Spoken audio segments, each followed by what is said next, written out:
Off a face-off, Anton Lundell behind the net in the offensive end. And he bounces one out front. This one loose. Marchand shot, he scores! And the Panthers are on the board early. Brad Marchand. Bennett far boards, back out to Schmidt at the right point. High slot to Rodriguez to Verhaeghe. Verhaeghe a chance, he scores! It's a power play goal for Carter Verhaeghe. Far corner bumped down by Barkov.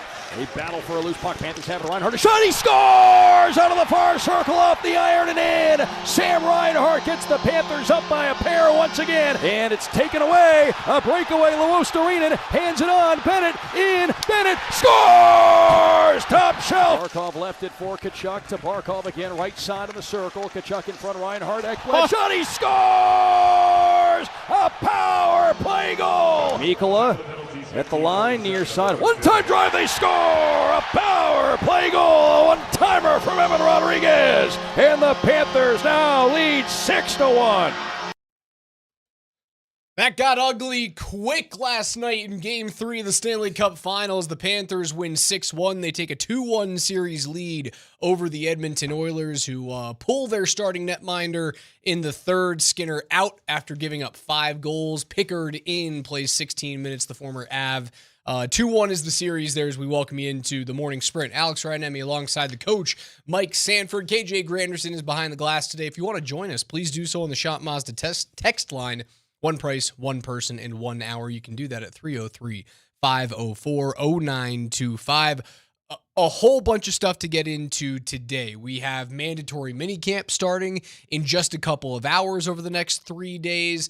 Will all of the Broncos be there? We know that there's a lot of big names around the league right now that are sitting out this period. Hendrickson, Watt, McLaurin, Ramsey, Jonnu Smith, Shamar Stewart. Are there going to be Broncos names added to that list? And then this morning, we find out that is it a significant health scare that's going on with Deion Sanders? Getting into all of that in a little bit. But I learned one thing when watching hockey last night. Well, I just learned from that opening montage there created by KJ. Was that the voice of the Panthers, the radio voice of the Panthers, Doug Plagens? Was that who that was? That's exactly who that was. That dude was running out of pipes. He was running out of vocal cords because he said, he scores. He sounded terrible. One-time drive, they score. He sounded awful by the 6-1 that went through. Just scoring too many goals. The guy can't keep up. It's a great problem to have. I learned one thing last night about the Avs and what they don't have. They don't have enough bags. They don't have enough rats. Because what we saw last night was the 4th most penalties ever taken in a Stanley Cup playoff game by a single team. 21 penalties by the Edmonton Oilers. And yes, a lot of those were at the end of the game, and you start trying to drag guys into the fight, and Corey Perry's trying to fight with Luostarinen or whoever it was, or I don't know, Gadjikov. There's some weird Russian name that he's just laughing at him, just literally laughing at Corey Perry. Like, dude, we're up 6-1. We are pummeling you right now. You think I'm going to get dragged into this thing? It wasn't just the third period.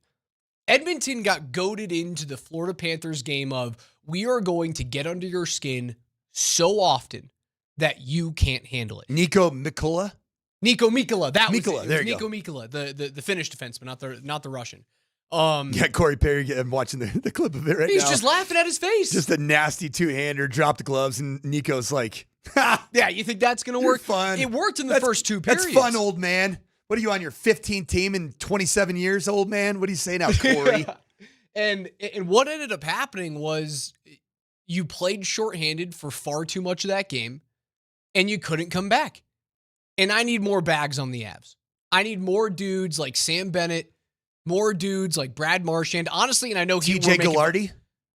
TJ Gallardi. Yeah, I just got this that somebody misses TJ Gallardi. TJ Galliardi. Galliardi. One of our Shop Mazda text line's favorite rats. TJ Galliardi was ratty. Who's it? Like, who are the rats for the Avs right now? Is it Manson? No, he's too big to be a rat. That's it. He's too big to be a rat. Is he a bag? I think he can be baggy in the play. I think. What's the difference? Please define a bag and a rat.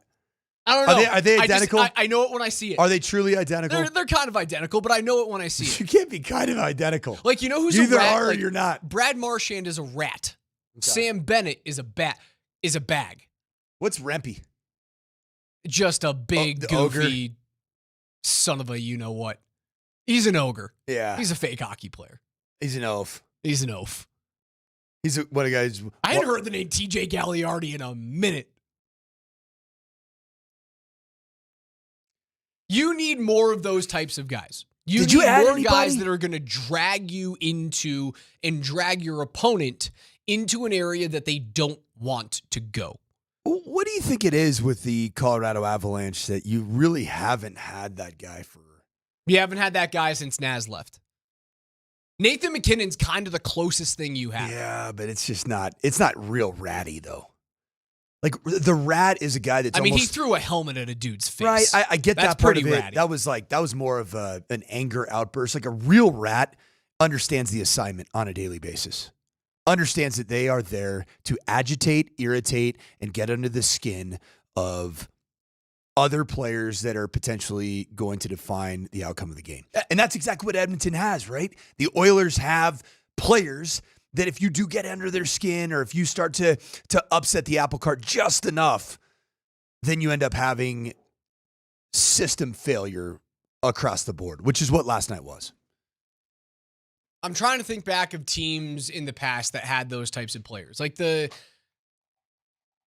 Adam Foote was a bag. He wasn't a rat. He's a big dude. He was a bag. So I'll give you that. Josh Manson is a bag, right? And you need to have that type of defenseman, which is the reason why I want them to go out and overpay for a guy like Vlad Gavrikov on the open market when it hits on July 1st. Gavrikov's a bag, not a rat. Yeah, big guy, bag, not a rat. Yep. So if you're listening right now, you pretty much know that the definition of a bag versus the definition of a rat. It's size. It's actually Raj just said. It's kind of you just know it when you know it. You know it when you see it. Yeah. What's the Supreme Court and adult content thing? That's what it's from. Wait, say it again. Whoa. That's what that saying is from. I'll know it when I see it. Oh.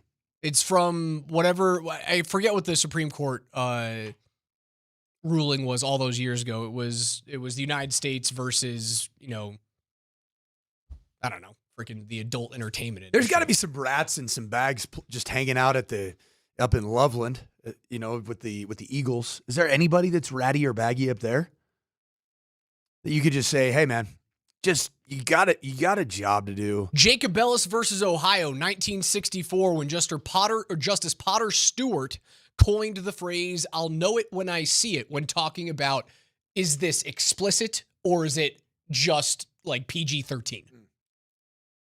That's where I get, no, I don't think there's anyone I'm not looking at anyone on the Eagles to do this. I'm looking at free agency, and I have to look inside the team to see if there's anyone who is willing to take that next step. Like, there's not a Dan Heinold on this team. And unfortunately, the closest thing that you have to that is like Logan O'Connor. Now he's out until December. So is the word goon gone in hockey? Pretty much. Is that like a 70s term? 80s term?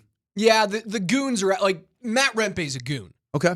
But there aren't many of those left. Because in basketball, a goon is essentially the rat or the bag. I was my high school basketball team's goon. Believe it or not, Raj, pretty tall, aren't I? 6'4" guy. I was the 7th tallest guy in my high school basketball team. That's insane. So what was I asked to do?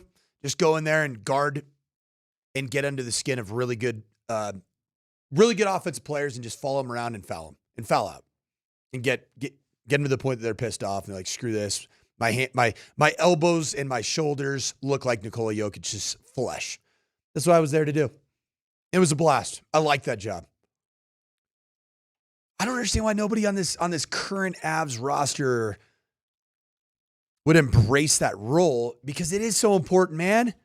The Florida Panthers are probably going to win back-to-back championships because of some really good net minding, some really good goal. Bobo's unbelievably good. They have great players everywhere else, but they also have an identity, man.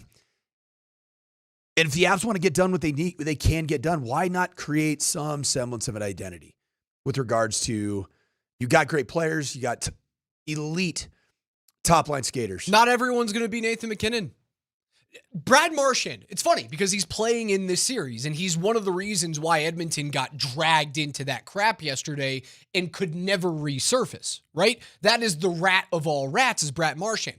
He wrote an article for the Players Tribune like 5 years ago, and he started it off with this sentence. He went, "I was never the best kid on my team. Anyone will tell you that. My buddies were better players, and as we got older, they were all getting the attention from top junior teams. My plan was to use hockey to get to prep school and then maybe to college." He said, "I'll never forget that when we were 12 years old, our coach gave us the speech in the locker room before a game. He said, there's thousands of kids like you in Canada. The stats say only 0.001% of you are going to make it to the NHL." And then he asked himself, how can I get noticed? How can I be useful? And that's when he started being a rat. That's when he started being mischievous on the ice. Now, I don't have any of those players right now on this team. They are missing that. They're missing a little bit of size, but they're missing that type of rat mentality that went out the window when Naz Kadri signed with Calgary. I need Brock Nelson, who was on with the morning show. I need Brock Nelson to be kind of that guy. He needs to be a little baggy. Raj, I just learned. Thanks for the tip from the Shop Mazda text line. Keep them coming. 303-504-0925. One price, one person, 1 hour from the Shop Mazda text line. The term goon, which is what I knew as the 70s, 80s. What was the Hanson brothers? Total goon vibes, right? That in 2025 means something very different in slang. Oh, I don't know what that means. I didn't either. You have children that are this age. You should know these things. things. They don't know this because, they're young enough to not really. Okay, you're happy that they don't know this. Yeah, so, Urban Dictionary kind of gives you like the real now term. Oh. And it has something to do with somebody who likes to pre-nap, self-soothe. Somebody who spends a lot of time with themselves. Okay, all right. Yeah. I get it. That's a goon. I get it. So we're going to go with rats and bags. Whoa. Oh, my. That's what I learned last night, man. I learned that the Avs don't have enough of that. And somehow, some way, whether it is a change in culture inside or whether it is signing guys, trading for guys, you need to get more of that baggery, that D-baggery that Florida plays with. Okay, so that's what bag means. Yeah. You're a D-bag. Yeah. Okay. In the best way possible. Yep. In the best way possible. I don't think this is over. If McDavid is more hurt than we think he is, then it's over, but it looked like he was fine after the hit. Went down into the locker room. But if McDavid's out, then the series is over. If he's not, then I still think it goes 7. You got to go. You got to even the series. This thing's done. Have to. It's done. Have to. And I see some takes, some on here, like the game wasn't fun to watch. I don't need any of that on the Abs. Signed Stacy. Stacy, I appreciate it. I want to win at all costs, at any cost. I don't care how it looks. I don't care if it is boring. You know what would have been awesome? In 2013, when the Broncos had the greatest offense of all time, literally and statistically, the greatest offense of all time, it would have been way more fun to watch that team win a Super Bowl with Peyton Manning at the helm, being the main reason why they won a Super Bowl. 2 years after that, when Peyton was a shell of himself, Manning was, let's be honest, Manning probably wasn't the best quarterback on that team. Brock Osweiler was.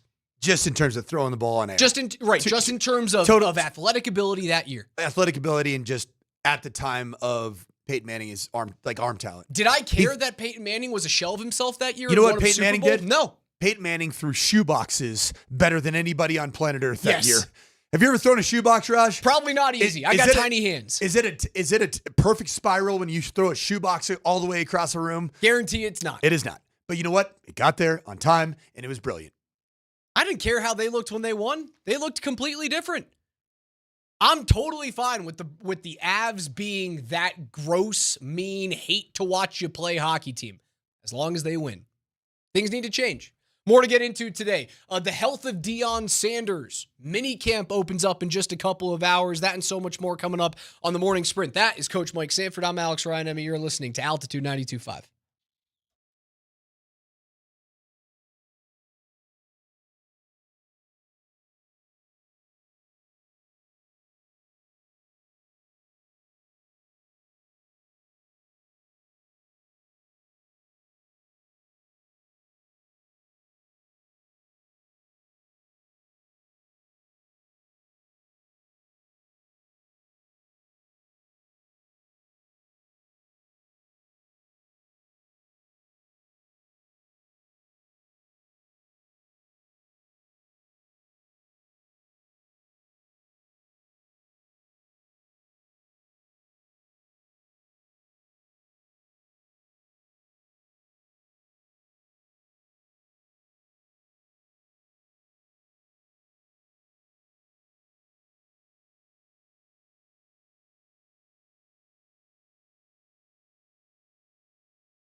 It's the morning sprint. Altitude Sports Radio 92.5. We're live from the Backus and Shanker studios. Their passion is justice. I hear you on that beat that you just dropped there, KJ. I see you back there gooning. I don't think you can use that term now after you told us what it means. Especially when you're looking at him through like a double-paned window of glass. I was just saying. Oh my God. That's like a red light district thing. It's kind of saying that was pretty weird. That was more vibing though. He's kind of vibing. He is vibing there. Yeah. But I don't think you can. No. Are you trying to reclaim that term? Yeah, I don't like the way that people have used it recently. Because I'd never heard it until now. Yeah, gooning means just vibing, man. let that breathe a little bit more there, KJ. Come on, man. In a certain there way. It is right there, yeah. You know? Who's that beat? Who made this beat, KJ? I don't know who this is. Marion Hill. Marion Hill. Good job, Marion. It's a banger. Before we get into Dion and OTAs, I saw this list yesterday, mandatory minicamp. The things that every MLB team leads the league in as of right now. All right? Just going to say a few terms and guess the team. Most games won as the betting underdog this year. Tigers? Not quite. The Tigers are one of the best teams in the league right now. Most games won by a betting underdog, the Washington Nationals. Most home runs by rookies. And this was on a broadcast. I'll give you a hint. This was on a broadcast for a Rockies game very recently, within the last couple of series. Royals? Think National League. Within the last few series for the Rockies. Was it Miami? It was. Miami Marlins. Yeah. The most home runs hit by a rookie. Their entire roster is unrecognizable. They're all rookies. I mean, who is on that team? The Rockies, yeah. I mean, Name I know a guy. You can at least, I think some people in Major League Baseball could name some Rockies. Nobody could name a player on the Miami Marlins. I can't name a Marlins player right now. Can't. Yeah, good luck. Yeah, right now. Don't look at your screen. Text in 303-504-0925. Give me a Miami Marlins now. I bet you I can name 10 former Marlins before I can name a current Marlin. Pudge Rodriguez, done. Mike Lowell, Josh Beckett, AJ Burnett, Dontrell Luis Castillo. Dontrell Willis, what a pull. Great pull. Slightly sideways hat, flat bill, vibes. Juan Pierre. Goonin. Dontrell, the D train, straight goonin. Cliff Floyd.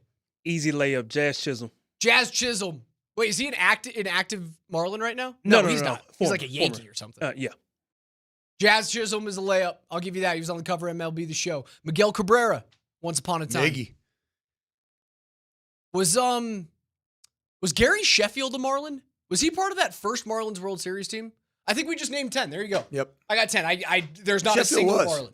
Yeah, I think it was a 1997 Marlin. Almost positive. Who was the, remember when the Marlins kind of rebranded, revamped, and launched their park? And it was like a humongous event, and they stacked their lineup with all these big names. They spent a ton of money on that first year in the new ballpark. Oh, yeah. And it was like a huge Jeter ESPN event. Right, Jeter was like a minority owner, and did they have Buck Showalter as their manager or something it was that? It was like a who's who of just big names in baseball, even if they weren't really good then.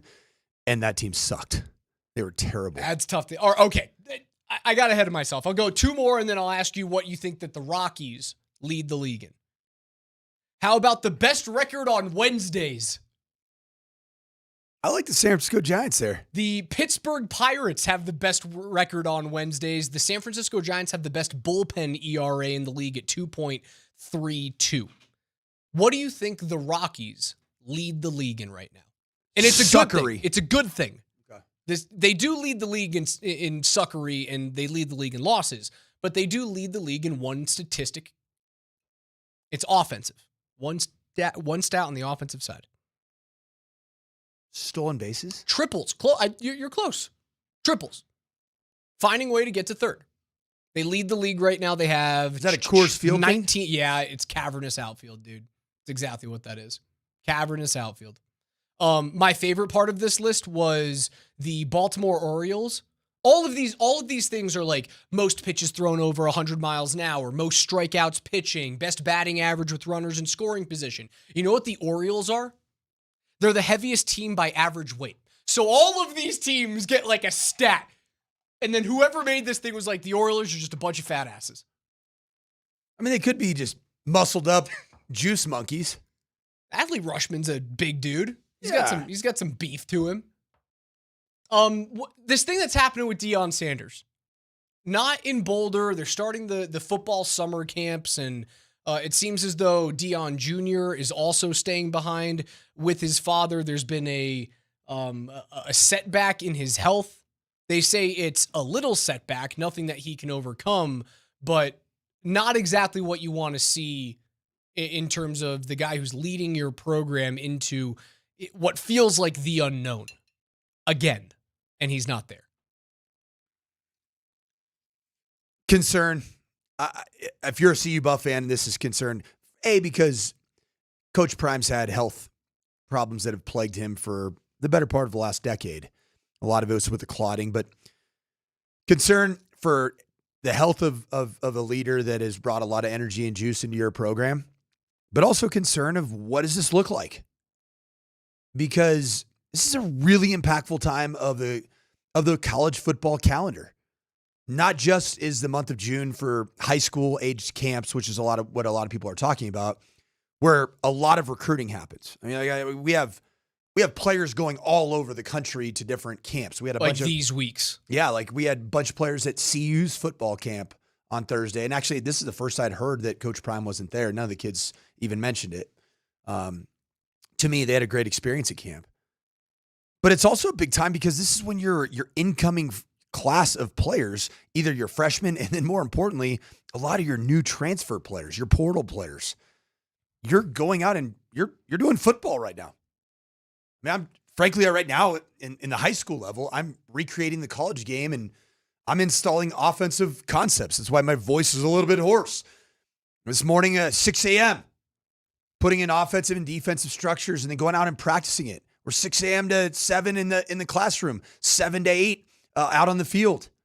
It's a really good time to build your roster. Well, what do we know about Deion, though, for his first few years in Colorado? He's not really the X's and O's guy, so does it matter that much? Yeah. He's not the install guy. Yeah. He is the letterhead. Correct. That's who Deion Sanders is. But also, what's the biggest impact that Deion Sanders has as the head football coach? Presence. For what? For whom? For whom? What is his presence most valuable for with regards to getting a football team better?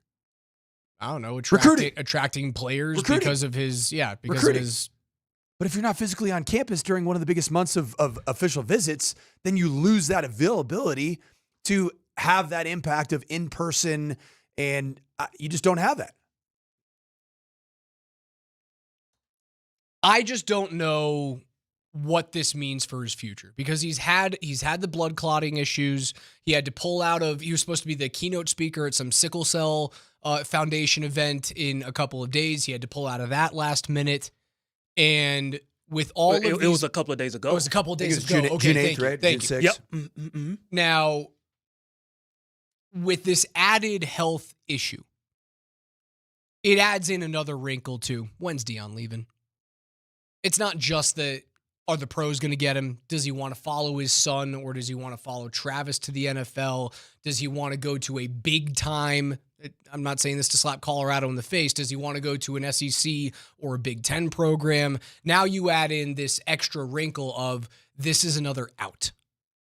And I'm not trying to say that this isn't a legit health scare. I'm very, very convinced that it is. Well, with Coach Prime, there's already documented health problems. And legit, blood clots are nothing to mess around with. We obviously know, he's already amputated, 3 toes on his foot? It could have been even worse than that, stemming back to all those turf toe injuries that he had when he was a player. Now, it does feel like this is just preparing us for another early exit from Deion. I would say, even if you're a complete loyalist to the CU Buffs and a complete loyalist to everything Coach Prime, you would say that common logic would tell you that Coach Prime's not going to be here for a decade in Boulder, Colorado.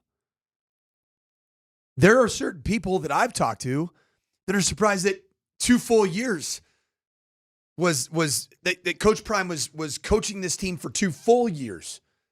Because in reality, in the way the transfer portal works, before last season, he probably could have taken his talents, Travis Hunter's talents, Shedeur Sanders' talents, Jimmy Horn Jr., LaJohntay Wester.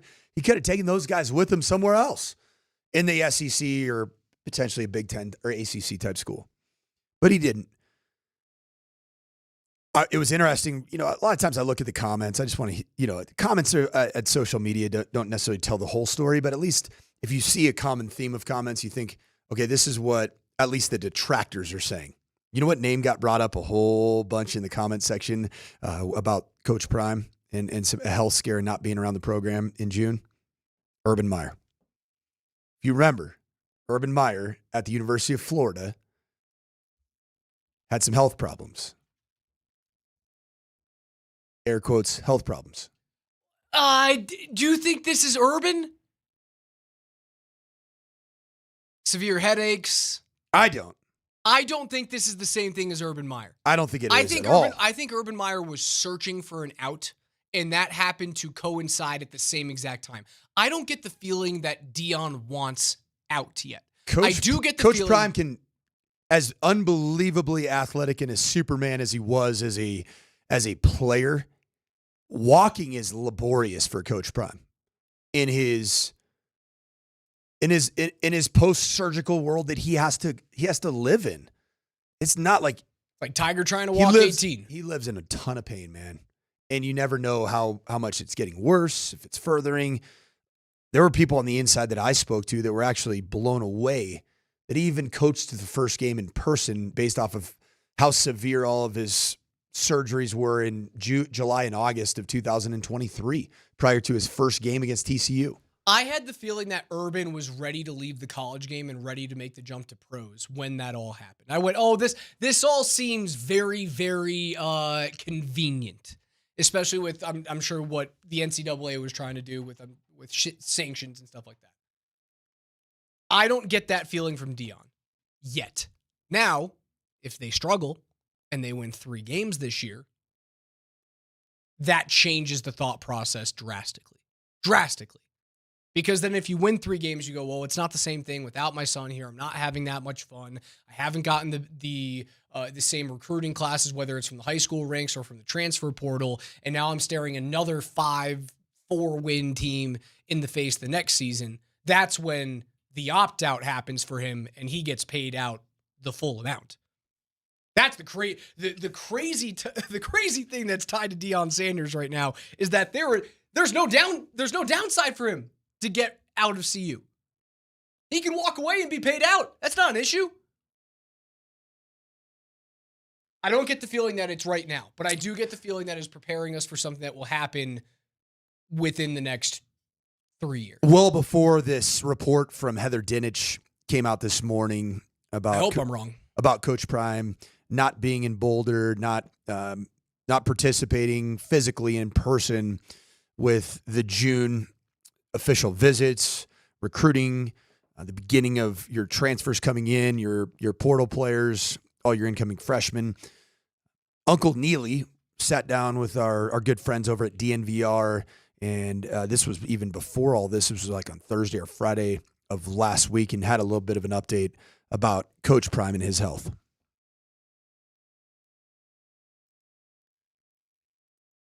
You got that? It's doing good, man. One of the things we ended the spring saying was this was the most energetic and enthusiastic Coach Prime I've seen since I've been with him. And that's going back to the spring COVID season.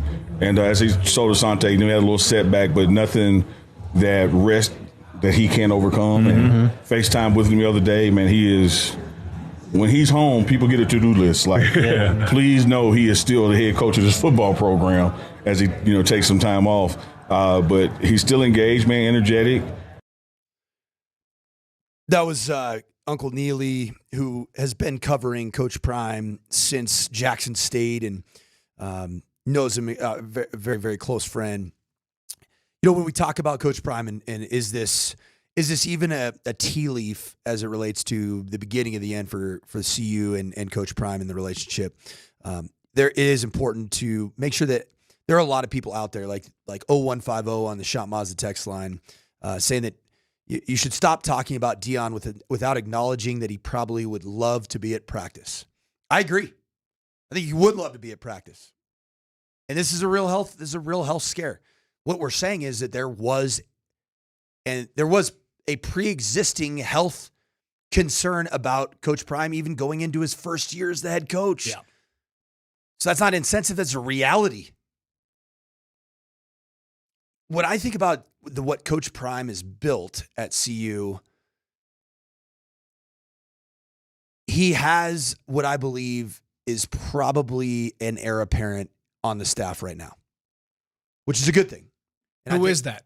I think it's your defensive coordinator, and I'm trying to blank on his last name, Robert. Oh, man.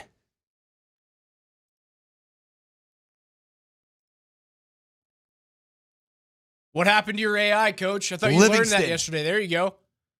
Robert Livingston did a phenomenal job last year. Improved that defensive unit.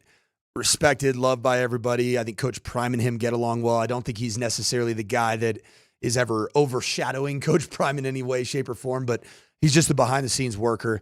And between him and Pat Sherman, you do have two guys that right now are running the scheme of the summer program. You obviously have your strength and conditioning coaches that you don't really miss a beat. But it is important to have a head football coach there. If not, then what the frick is a head football coach? Right? Like, that's a reality. And so the frustrations are, I think, the prayers are that Coach Prime's back and coaching at CU in the month of July and certainly for training camp. Is it concerning? Yeah, I think it is concerning. I think it's legitimately concerning. Head on over to altitudesportsradio.com/pick'em to enter our Altitude US Golf Pick'em contest. Just pick 4 golfers, one from each of our 4 different groups, and you'll be entered. Prize pack is 4 tickets to the U.S. Senior Open, a foursome of golf at the Ridge at Castle Pines, a Surfside prize package that includes a brand new Arctic cooler, all thanks to our friends at Surfside Lemonade and Vodka. Just pick 4 golfers. If they have the most total money at the end of the Oakmont U.S. Open, you are a winner this year. Again, altitudesportsradio.com/pick'em.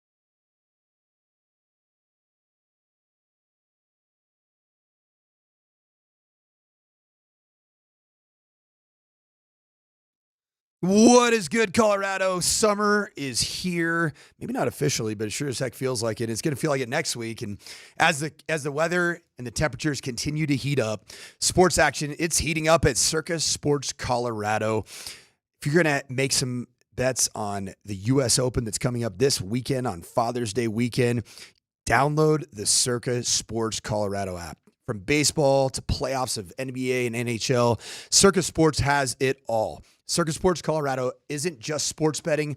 It's sports betting the way that it should be, with high betting limits and tight money line splits and exceptional customer service that treats you like the VIP that you are. So whether you're looking for futures on NFL football action, you got over-unders on win totals for NFL teams or even college teams, or you're looking for props on your favorite players and more in baseball, Circus Sports has got you covered. Download the Circus Sports Colorado app today or visit circusports.com. As a reminder, you got to be 21 years or older. Gambling problem? Call 1-800-GAMBLER.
Mandatory minicamp is here, and we have big names around the league. Trey Hendrickson, TJ Watt, Terry McLaurin. First-round pick, Shamar Stewart with Cincinnati. So you are 0 for the pass rushing tandem There's just nobody there. on a the defense that Bengals. couldn't stop my high school team last year defensively. Yeah, not great for Cincy to have neither one of those guys show up. But like Hendrickson's, he's going to get traded, right? He's going to get moved. There's no way that they find a way to make this thing work. No. They don't have the space. They've already spent way too much money on the offense. He has to get traded. And the value that you want in return for him is not going to be anywhere near what he does on the field. Anywhere near. Now, Do you think the Kansas City Chiefs, they don't really have like an elite edge rusher?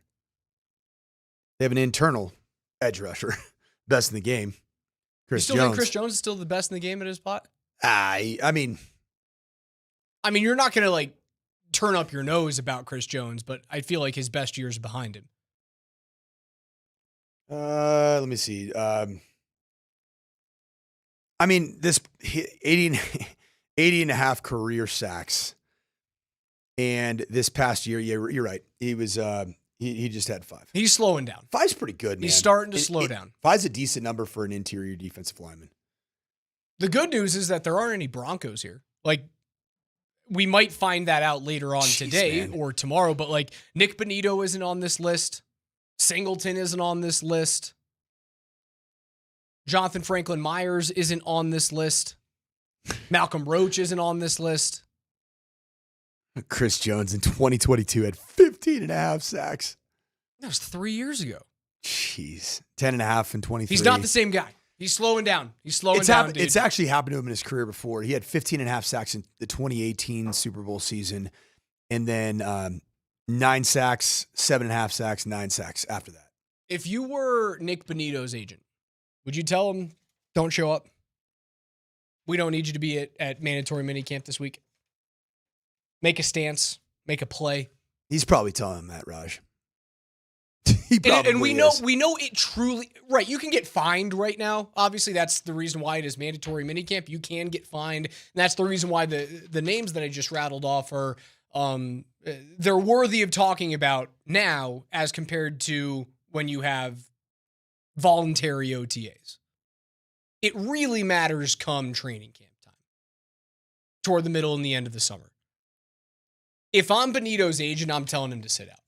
I'm telling him, make your stand right now. Start this conversation earlier than in camp. Because it doesn't, right now as compared to training camp, doesn't matter nearly as much. Correct? It's not even close. So I'd rather make my stink now, get the conversations done, put pen to paper, and be there for the whole time in camp rather than be the biggest story in the NFL a handful of weeks from now. Or Where's training camp over? Or the Penner Walton ownership group, George Payton and Sean Payton, can beat him to the punch and pay that man. Pay him. Is anybody in disagreement that you should pay Nick Bonito? Camp opens in 46 Payton. days. Are you in disagreement that you should pay Nick Bonito $20 million per annually? No, I'm not. No, he's worth it. $20 million a year for an edge rusher gets you into the top 10. That's what he is. He's top 3 last year. He was 3 in last production. year, but he's only done it once, so I understand the organization's trepidation Young to and pay healthy. a guy for doing it one time. Guy's young and freaking healthy, man. But I get it.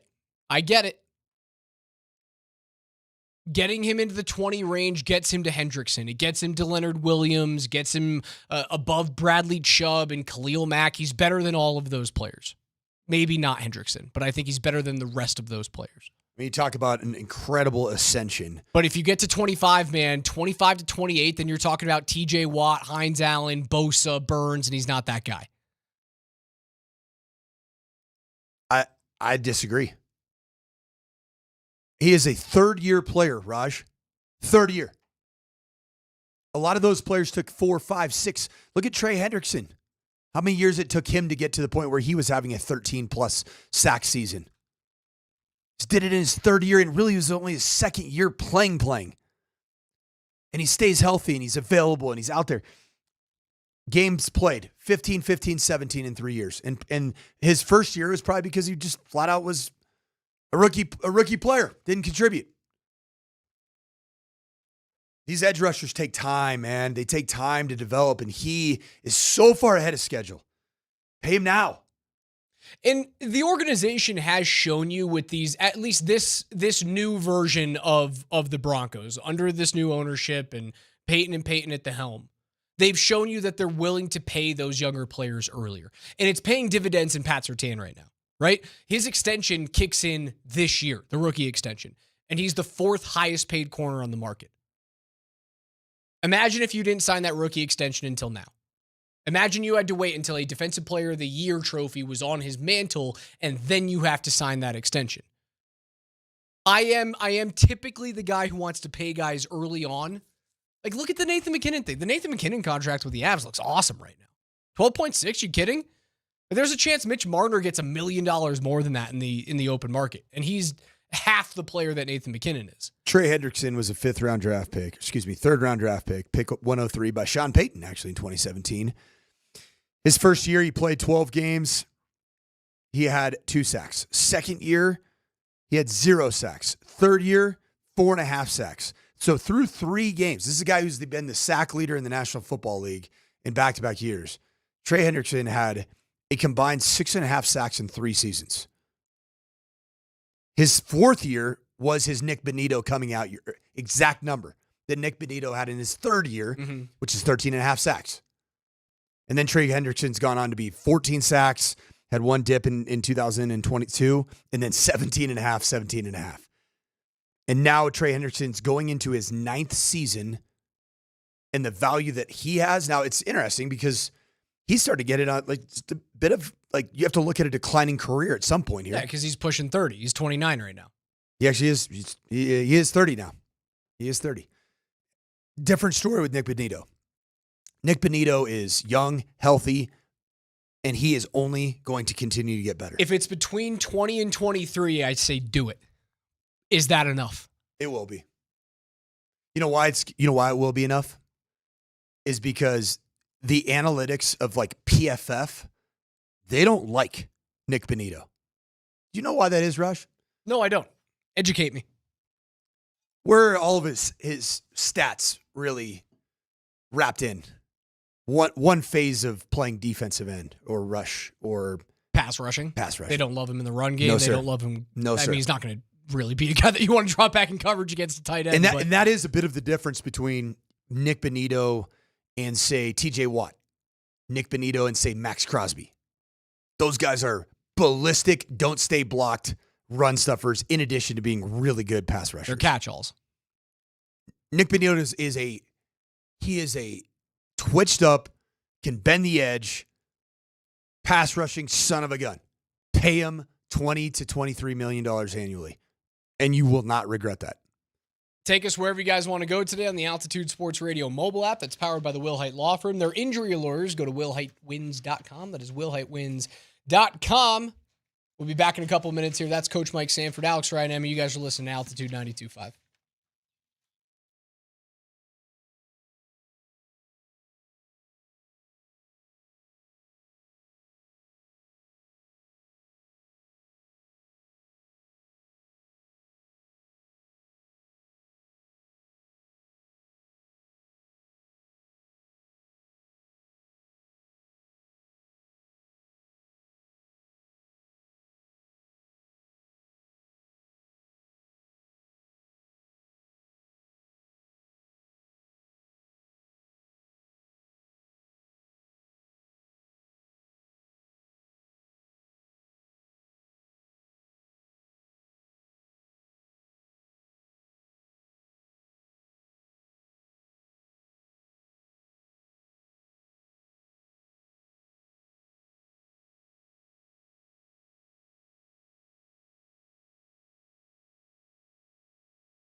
and it just felt like a special group. And even in that series against Dallas, it felt like, more of the games than not, we were the better team, and would have liked to been playing further along and still now to this day. But, hockey's a funny game. I think you learn from that how small that margin of error is in the playoffs, and the opportunities that you maybe needed to cash in on to be a little bit more of a difference maker and turn the series in your favor. So use that as motivation, and obviously having that same, optimism, because I think the group, going to be relatively, the same. The potential for us is extremely high. Brock Nelson on a 2K Tuesday. I see you, Nelly. Little Britney Spears. The other Nelly. Nelly and Nelly.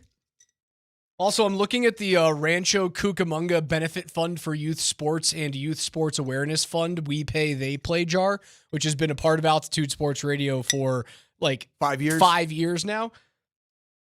There used to be a lot more money in this jar. Times are tough, Raj. People are two-finger in this jar. Oh, times are tough. They're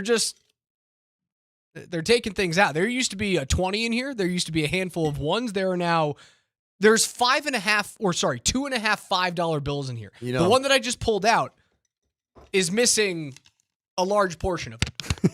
You what? I can't pay for anything with half of Honest Abe's face.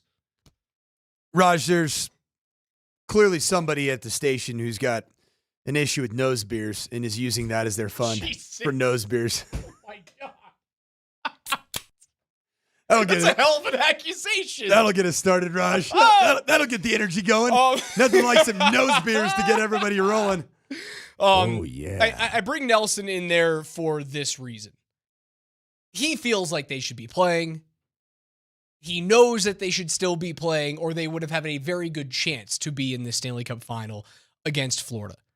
And I also looked at an article that The Athletic came out with yesterday, or a couple of days ago. They ranked the best series of the NHL playoffs thus far. How we got here, right? Like how we got to the Stanley Cup final. 9 of the first 10 series that they matched up and they ranked were first or second round series. The number 1 best series, Jets over St. Louis in 7, round 1. The number 2 series, Stars over Avs in 7, round 1. The number 3 series, Dallas over Winnipeg, round 2. The number 4 series, Panthers over Tampa Bay, round 1. And the number 5 series, Oilers over LA in round 1. There's something drastically wrong with the NHL. And it's like, I know people were making fun of the NBA and like the pageantry of the NBA finals doesn't feel like it's here. And people were saying, it's because the Larry O'Brien trophy isn't on the court. And it hasn't been on the court for many years, but I do agree the presentation of the finals this year hasn't been as grandiose as it needs to be. It needs to feel like what I'm watching matters, that it's not just another game, right? It feels like they put more energy into the NBA's in-season tournament than they have the production of the finals. And when I look at the NHL, I go, it needs to be a crescendo throughout the entirety of the postseason. Yeah, you need to hit on your first round matchups, but it's damning when your favorite matchups of the postseason happened a month ago. It's damning when your first round series of Avs and Stars feels like, not only from the writers, but from the fans, well, that was the peak. Avs and Stars was the peak of the postseason. It should be peaking right now. I'm entertained by this series between Edmonton and Florida, but the way that they match these teams up and forcing you to go through the division, it's not working. The general fan is losing interest over the course of both of these, both the NBA and the NHL, losing interest over the course of the postseason runs. Raj, it'd be like the equivalent of, in Major League Baseball, putting all of the postseason bracketing of the playoffs. The NL West would all have to play each other. Right, think about it right now. The National League West, outside of the Colorado Rockies, Dodgers are smoking hot, Padres are smoking hot, San Francisco Giants are coming in 10 games above 500 as the third place team. Right. Second, third, right in there. And then the Arizona Diamondbacks are still, 4 or 5 games over 500? Still a good baseball team. It'd be that they're pitting them against each other, and then you end up with none of your best teams in the Final Four. as a result of that. Right, like instead of the Mets playing the Cardinals in the first round, and obviously you'd have, because there's extra wild card teams now, you wouldn't face those guys until round 2. Like the Mets being the number 1 team in the NL right now. You had to throw that in there, did you? You would force them to go through the Phillies. Right, doesn't that seem insane? You force that team to go through the Phillies. You would force the Dodgers to go through the Padres. It seems nuts. Because then it cheapens what the 82-game season for both the NBA and the NHL and the 162-game marathon in Major League Baseball, it cheapens what that matters, or cheapens how much that actually means. I think the article that The Athletic came out with was awesome. Central Division playoffs were the peak of the NHL playoffs, and it happened a month ago. You know what the NHL playoff system has really ultimately done?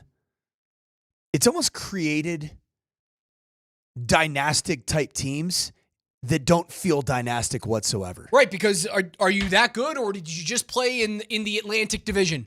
I mean, here we are again. Florida, Edmonton, Stanley Cup final. I mean, they're both really good teams with good players. Do the Florida Panthers feel like one of the greatest teams in the history of the NHL? No. They don't to me. They're good. They're nasty. They're good. They're baggy. They're ratty. They don't feel like one of the best, but they feel ideal. Certainly for the current situation of the NHL. Are you all time, or did you just play in a division that has Detroit, Buffalo, Ottawa, and Montreal? And granted, yes, the top of the division is Toronto, but we all know the Leafs are what, Coach? Built to lose. Thank you very much. We all know that they have the Tampa Bay Lightning, but the Tampa Bay Lightning's heyday is come and gone now. They're coming up in the perfect storm of the NHL right now. And unfortunately, the Avs play in the toughest division in the NHL at the toughest time to play in the toughest division in the NHL. It's an issue. It's an issue. Is it anything that Gary Bettman will take a look at? No. And he's continued to say that. They're not going to take a look at adjusting how players, I'm having a really difficult time speaking considering this is my job, how players are paid. Hey, Raj, real quick. I just want to let you know, man, I really believe in you. We're not really a positive reinforcement show. You can do this, man. You can do this. Don't let anybody talk negatively about you and your ability to spit it out. I have a question. Why does your whistle that is still around your neck from practice this morning say intramurals on it? Because, as Dan Hawkins once famously said, man, it ain't intramurals, brother. Is that actually why you have the word intramurals on your whistle? Or did you steal a whistle from... Are you secondhand whistling? Oh, yeah, big secondhand whistling guy. That's disgusting. That's gross. It was just laying on the desk when I got the job. It says Valor Intramurals on it. So there's been like 7 different coaches who have just deep-throated that thing? Deep-throated it? Why deep-throating it, man? I just blew a whistle. My goodness. Raj, you need to drop down and do some up-downs, man. That's a penalty? Tell you what, man, that's disrespectful. You don't disrespect your elders, Raj. What were we talking about? My disdain with how the NHL is played out? Deep-throating whistles is all I heard. I just have an issue with it. These things should all feel like a pageant. There should be some excited parts about us getting to the end of it. Like, I feel excited about the U.S. Open right now. The pageantry of Oakmont makes me feel like, oh, I can't wait for this. So say you got to maybe more... just say new blood in the Stanley Cup Finals. But even a blue blood, tradition-rich franchise, like, say, the team that you mentioned is built to lose. If the Toronto Maple Leafs had been, say, playing Winnipeg, would that have been more appetizing for Alex Ryan-Emy? No, because I just want them to not... I want teams to be seeded 1 through 8. I don't want you to have to force your way through your division after playing your division the entire year. It makes no sense to me. I understand why the NHL did this in the past. It's because they were losing revenue on regular season games. The NHL is a ticket-based entity. right? They don't make as much money on TV deals as the NBA or the NFL does. Are there many empty arenas in the NHL? Not many. Sure doesn't seem like it. They I do feel a good job of getting butts in seats. And what they were having issues with was, well, teams are seeing, like the Avs would see the Winnipeg Jets like 6 times a year. And then people wouldn't show up to the games in the middle of the year because they've already seen Winnipeg once, or they've seen them 3 times the last 2 seasons. So now what they're doing is they're trying to manufacture division rivalries so that you have some hatred towards these teams built in the playoffs so that people then go and see them in the middle of January. I understand that argument, but it is taking away from the overall product in the late spring and early summer months. And I still think the NBA is having an issue too. Like there's no big lead in to game 1, game 2. It doesn't feel like there's a cinematic masterpiece of an introduction.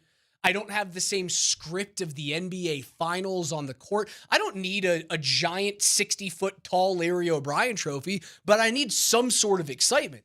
Yeah, it's Indiana and OKC. It's not Boston and LA. But I still found myself drawn to Miami and Dallas back in the day. I still found myself drawn to a San Antonio Spurs team that was always in the finals. I found myself drawn to that because there was pageantry with it. Raj, have you seen the TV ratings thus far in the 2025 Stanley Cup? Tell me about them. The 2025 Stanley Cup playoffs through 2 rounds. Okay, so this is data that we had two rounds in. Through the first 2 rounds, games on ESPN averaged 886,000 viewers. That's terrible, Raj. Well, what is it for the NHL? Down 28% from last year. Pretty bad. Viewership in Canada saw an increase. The combined U.S. and Canadian audience for the second round was up 12% from last year because of Canada. Because you had Toronto had hope. Winnipeg had hope. Edmonton certainly had hope. Edmonton's in the Stanley Cup final.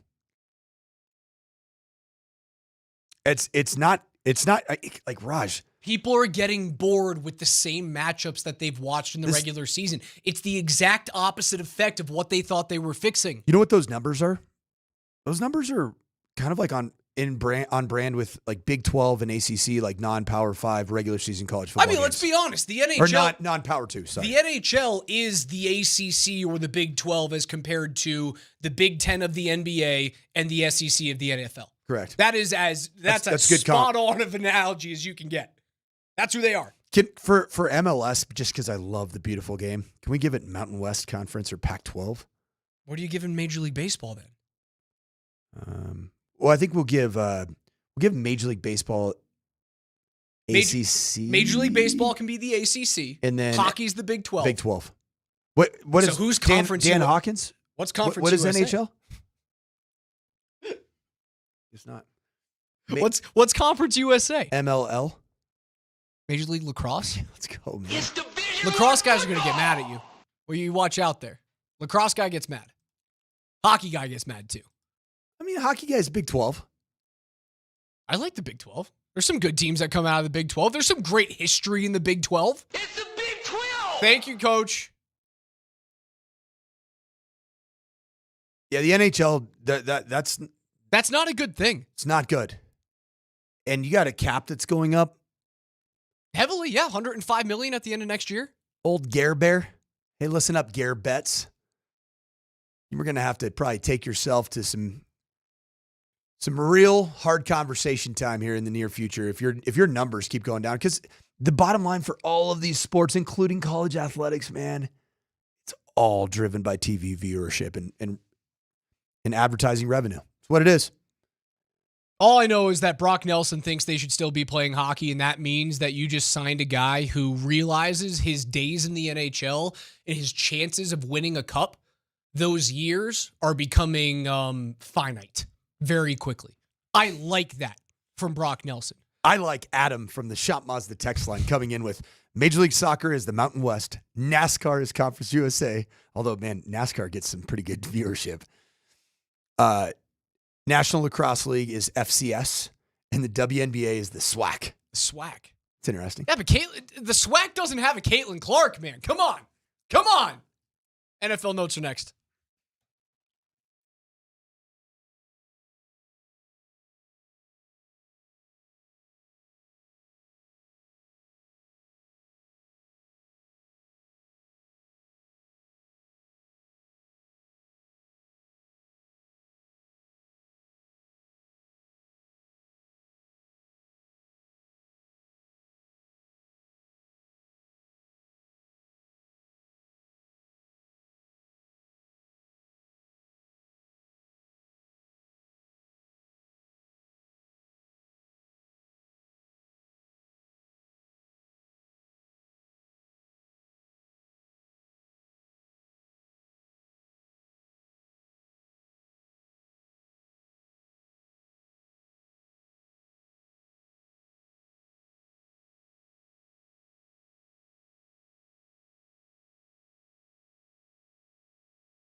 Altitude Sports Radio 92.5 presents KJ's NFL Notes. Why are you smiling? Because I love football. Football's fun. Fun, sir. Fun, sir. It's fun. Brought to you by Mountain High Appliance. Locally owned and operated since 1993. Colorado's most complete appliance store. All right, let's. Every day here on the Morning Sprint with Coach Sanford and Raj, we go through the biggest stories in the NFL with KJ's NFL Notes. Mr. Granderson, take it away. Cody Rorick of Mile High Sports is still breaking down why J.K. Dobbins left without a deal last week. He talks about what else in-house needs to happen before the Broncos can bring another outsider in at the moment. Well, look, I think that's more of right now. I think that's just there's some other things that they got to take care of first before they get to JK. From what I know, JK is very interested in playing and being a Bronco. I know the Broncos are very interested in him, and this is something I don't see this happening this week. I see this being a signing that does happen probably before training camp. But if it does happen this week, maybe, by Wednesday or after Wednesday, so to speak. But right now, the Broncos, they still have to sign R.J. Harvey. They still have to sign Jahdae Barron to their rookie deals from a financial picture, as they're still also trying to work out and figure out what a Cortland Sutton extension, Zach Allen, Nick Bonito, what those guys' extensions are going to look like. First and foremost, their top priority right now is taking care of getting their only two rookies signed, because right now, they're participating under an injury protection agreement, which guarantees them protection in the event they get injured.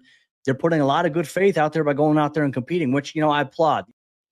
Thanks, Cody, friend of the program, Cody Rourke. Good breakdown there. You just think it's as simple as FOP. FOP, yeah, FOP. Good FOP. You think it's as simple as that you bring in J.K. Dobbins, you go take him to a steakhouse, and he signs a contract, and it's just as simple as that. We've already talked about the importance of getting Nick Bonito signed. Zach Allen is not signed to a long-term deal currently, and he is a difference-maker interior player. Eventually, you can't sign everyone. 100%. We talked about yesterday, and again, it was pie in the sky, minimal chance that this could happen, but we love to talk about these things in the middle of June. And what was that? How does Bo Nix win the MVP? Yeah. If Bo even takes a step forward next year, just a step forward, not even gets into the MVP conversation, you know what that guarantees him? $50 million a year. Just one step forward. Eventually, you can't pay everyone, right? Just look at what Cincinnati did. They paid their quarterback. They paid two wide receivers.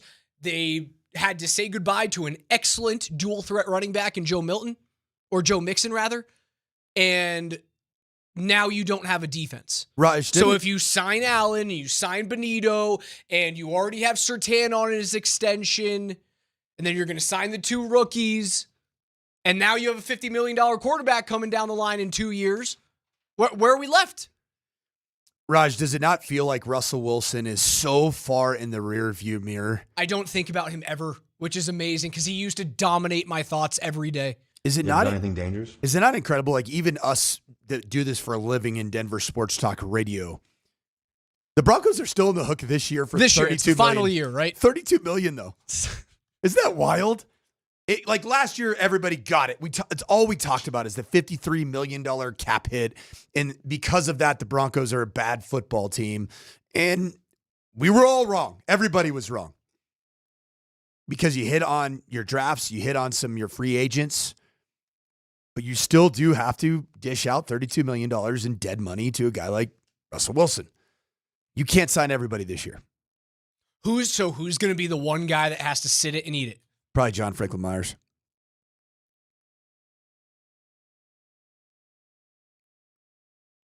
I think I would make Zach Allen do it. No way. Don't forget, man. Vance Joseph. Vance had his renaissance as a play-calling defensive coordinator as an Arizona Cardinal. Who was the one guy he brought with him from Arizona to be the face of multiple defensive front type player and do all the different things? Play nose tackle, play defensive end, play 3 technique, play 4 technique in a 3-down odd spacing structure. It was Zach Allen.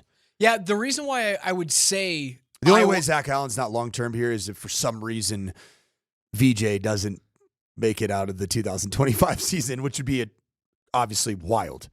I would not even begin to speculate that could Or happen. VJ makes it out of the 2025 season and doesn't stay in Denver and gets another look at a head coaching job. Because that's still a possibility. We know how much the NFL loves a retread. The reason why I say Zach Allen is going to be my guy if I were to choose one player out of the guys that we've mentioned, Benito, John Franklin Myers, Zach Allen, Cortland Sutton. The reason why I say Allen is because that money can get way bigger, way faster than any one of those other guys, right? You've already done a little bit of massaging with Cortland Sutton, so you don't have to take the big jump. Jonathan Franklin Myers, because of who he is as a player, isn't going to take a massive jump. Allen can. And you have to save money somewhere, and you have to piss someone off somewhere. And you don't want to piss off the 25-year-old pass rusher, right? But a 29-year-old who may be at his very peak right now, right? We talk about when do you start to see a decline on investment, right? He's 29 very soon. When does he turn 29? In August. He's my guy. If I had to choose one guy to eat it this year, I go Zach, eat it. Sorry. Zach Allen not 27? August 20th and 97? Oh, sorry. He turns 28. Okay. All right, he turns 28 in August. He's my guy. That's my choice. That's my pick. It's going to suck, but one guy's going to have to eat it, and he's my guy. He is going to command a big paycheck. Right? It's like John Franklin Myers, that's not a big deal. No. That is... You can give him the bump. You can give Cortland a little bit of a massage bump. I'm okay with that. Benito, you have to sign because he's looking like he's going to be elite. So Zach's my odd guy out. Sucks, but if I have to choose one, I'm choosing that one. KJ?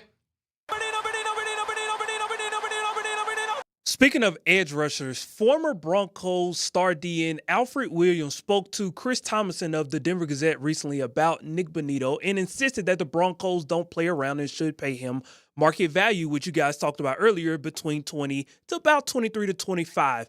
Alfred suggested that Nick Benito shouldn't report to training camp if a deal is not done by then. You guys talked about the OTA portion of things.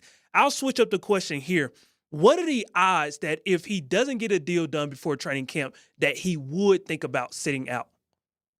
I think if nothing gets done and you keep kicking the can down the road, and the Broncos ownership group just says, "Hey, we're just gonna let this thing play out. We're gonna play our cards very tight to the vest."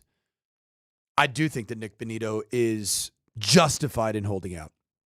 Got 13 and a half sacks last year. Especially because you look at Jonathan Cooper and you go, you gave him his money, and you gave Jonathan Cooper good money. That's $15 million on average basis. And you traded Baron Browning, which lets us know you had plans on paying somebody.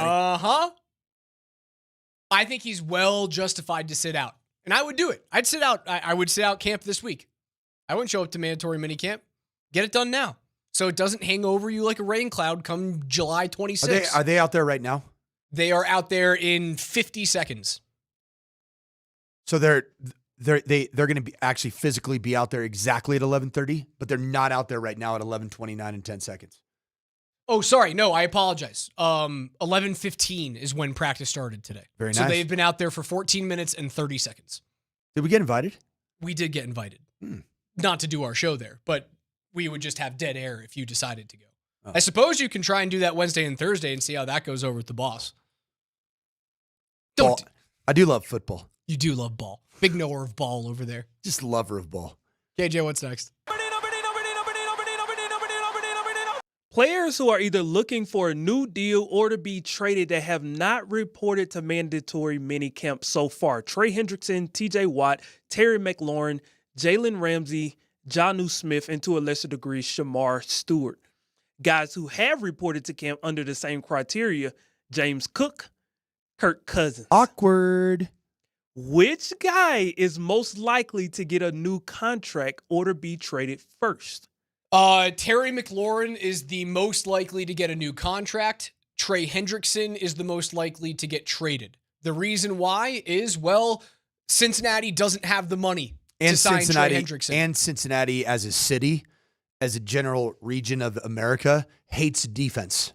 Hates defensive football altogether. I was going to say, how are the Reds on defense? I don't know. Terrible. I would assume the Reds aren't great. It's very easy to hit a homer there at Great American Ballpark. No question. It's just a wiffle ball field. Cincinnati FC, really, really bad back I know line. nothing about Cincinnati FC.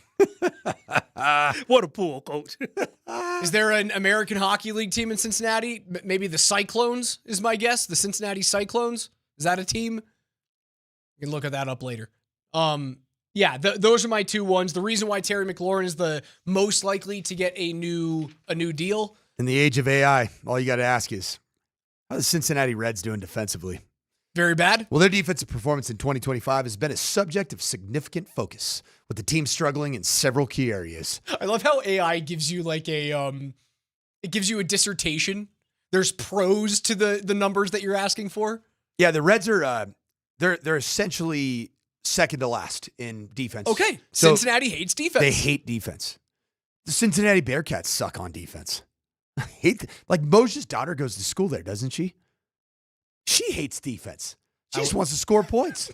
She wants to outscore their problems. Terry McLaurin's getting his deal because, I think, what about TJ Watt, though? God, he's such a face of a franchise player. Yeah, but who's more important to their franchise right now? Out of that list, out of Hendrickson, Watts, Scary Terry. McLaurin, Ramsey, Smith. Dude, TJ Watt's getting old, man. He's getting old. He's already made his money. He's 30. Future Hall of Famer. I think he gets paid. But Terry McLaurin is a necessity in Washington. Jalen Ramsey's getting old. If you take that away from Jaden Daniels, man, you are pissing off a young star quarterback, and you do not want to do that.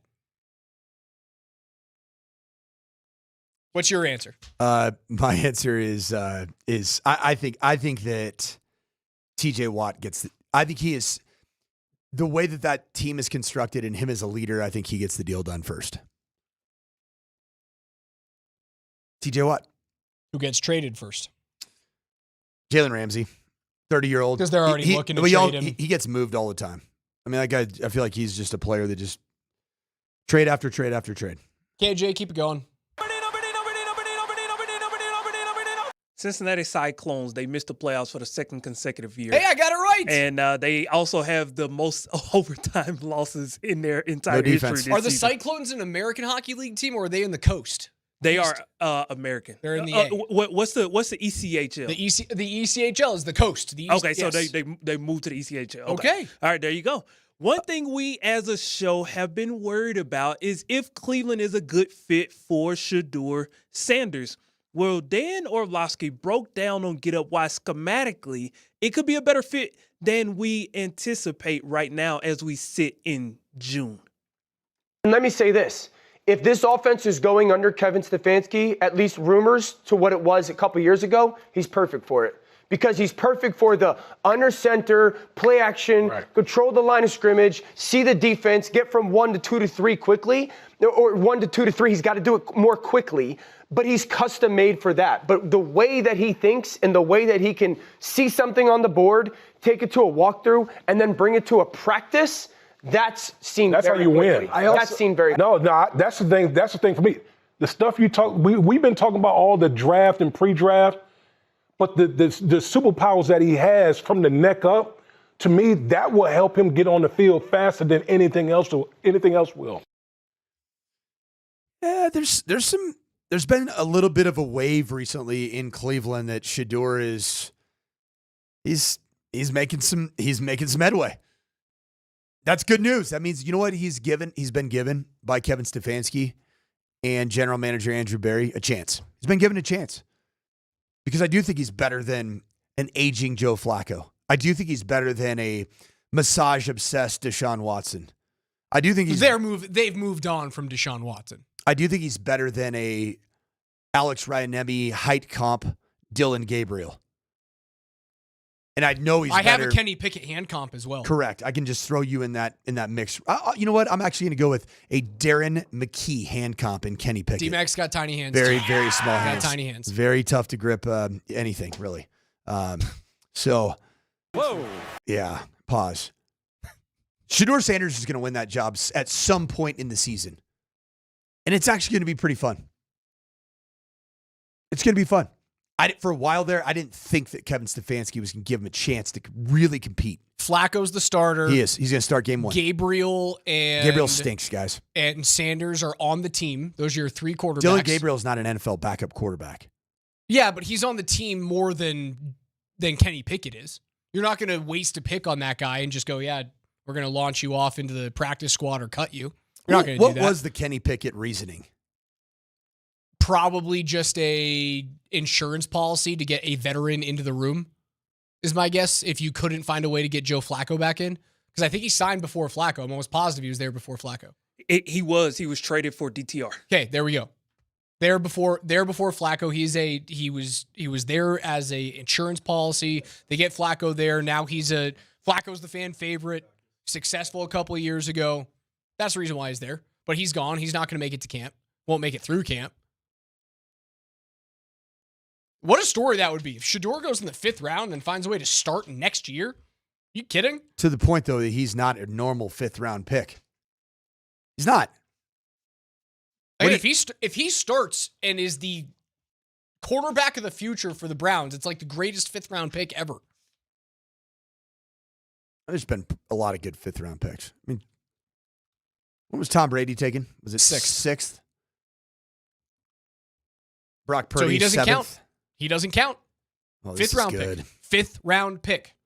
They don't count. KJ, one more.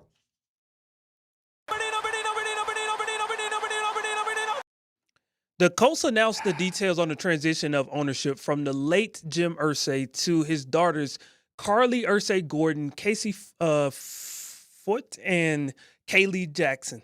Most notably, Carly will take over as the owner and the CEO, and the other 2 sisters will take on other roles within the organization. But the reason I brought this up is because I wanted to ask you guys, if this is done successfully and the Colts can have some success as an organization with them at the helm, could this lead to more doors opening where more majority women owners are in the 4 major sports? I think it'd be great. It'd be awesome. And, Jim Irsay, RIP, so sad about, his passing. But, calling a spade, Jim Irsay, he had some interesting years as an owner. He's a very eccentric owner, personality-wise.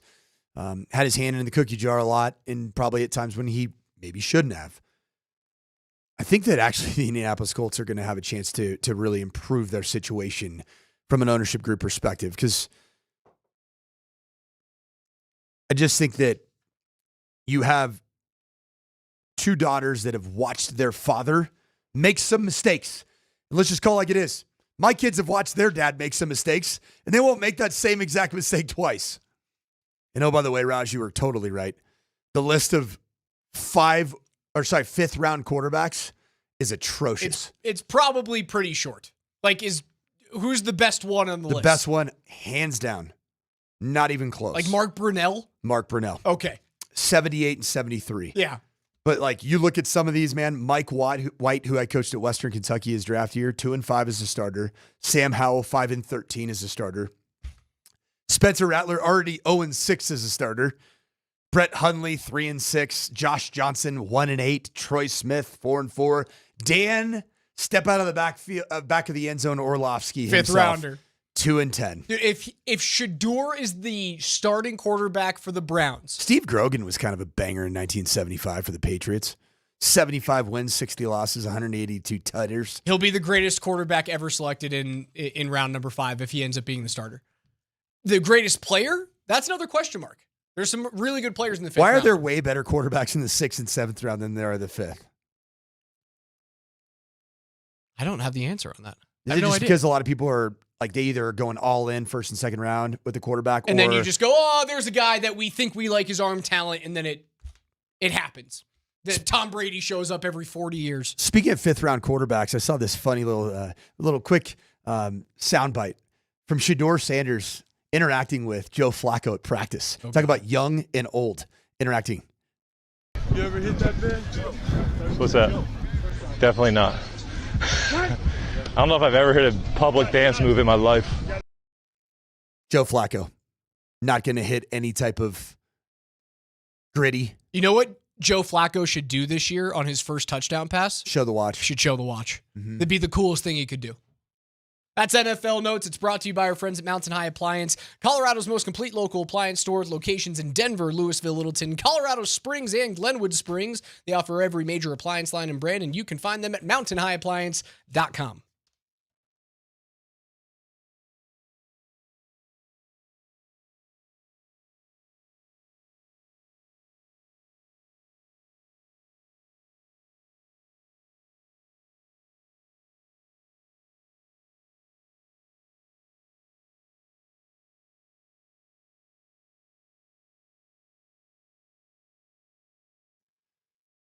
Hey, Denver, how we doing? I'm excited to tell you about my personal real estate agent, my guy, Barry Remington. That's Remington with one M, and you can find him at barryremington.com.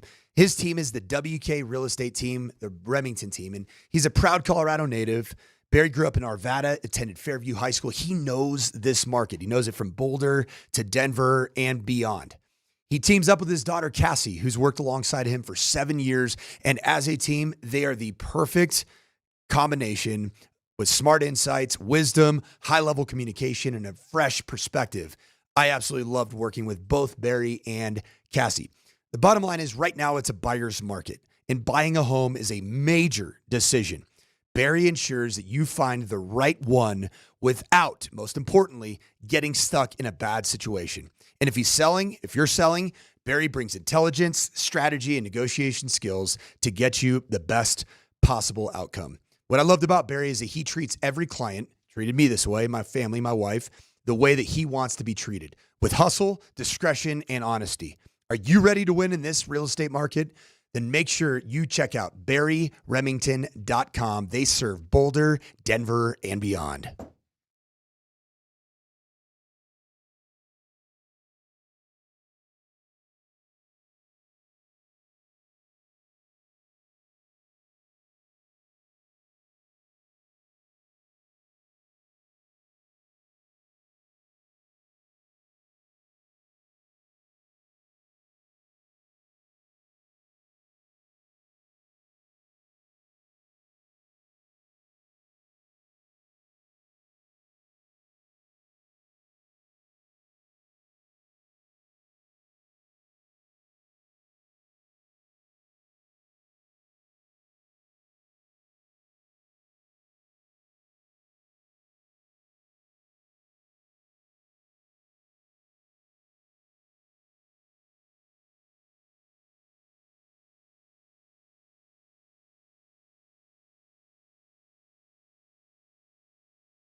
It'd be the funniest thing you could possibly do. Touchdown 1 on the season. Flash it. Even if it's not there, flash it. Well, if you wanted to see what a 44-year-old male, 43-year-old male looks like flashing a watch and how arrhythmic we look and what Joe Flacco might look like if he threw the watch up. You've got decent rhythm. Yeah. I don't think Flacco has any. No. Just kind of like awkward, gangly, stiff, injured. We already established that, like, if Shador becomes the starter in Cleveland and he's the starter for the entirety of his rookie contract, he becomes, like, probably the best 5th-round quarterback ever taken. Not the best late-round quarterback. Obviously, there's others that are better. There's one that's better than him in the NFL right now, in Brock Purdy. And the greatest quarterback of all time, greatest winner of all time in Tom Brady was a 6th-round pick. Other players that were selected in the 5th round. George Kittle. Okay. Tyreek Hill. Stephon Diggs. Oh, Stephon getting it in. Richard Sherman. Matthew Slater. Kyle Williams. Trent Cole. Robert Mathis. Zach Thomas and Joe Horn, as well as Rodney Harrison.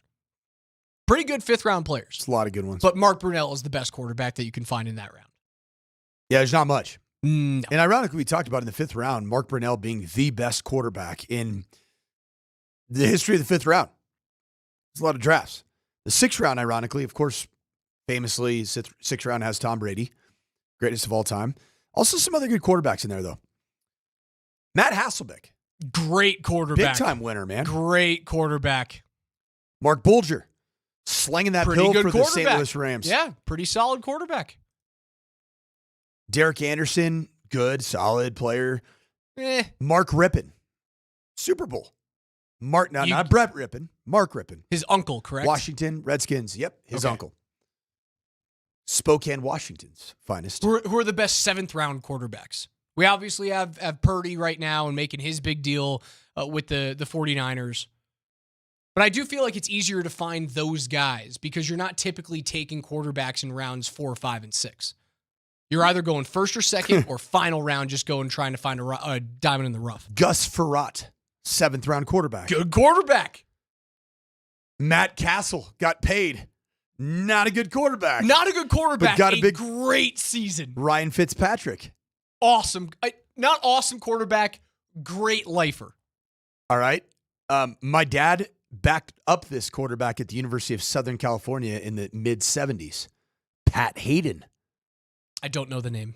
He was the color analyst for NBC Sports and Notre Dame football for about a decade. And then a bonus out of the 7th round, who was actually a college quarterback and ended up becoming a do-it-everything guy. Give you a little hint. He was a Kent State Golden Flash. A Kent State Golden Flash. No shot. I'll give you some clues.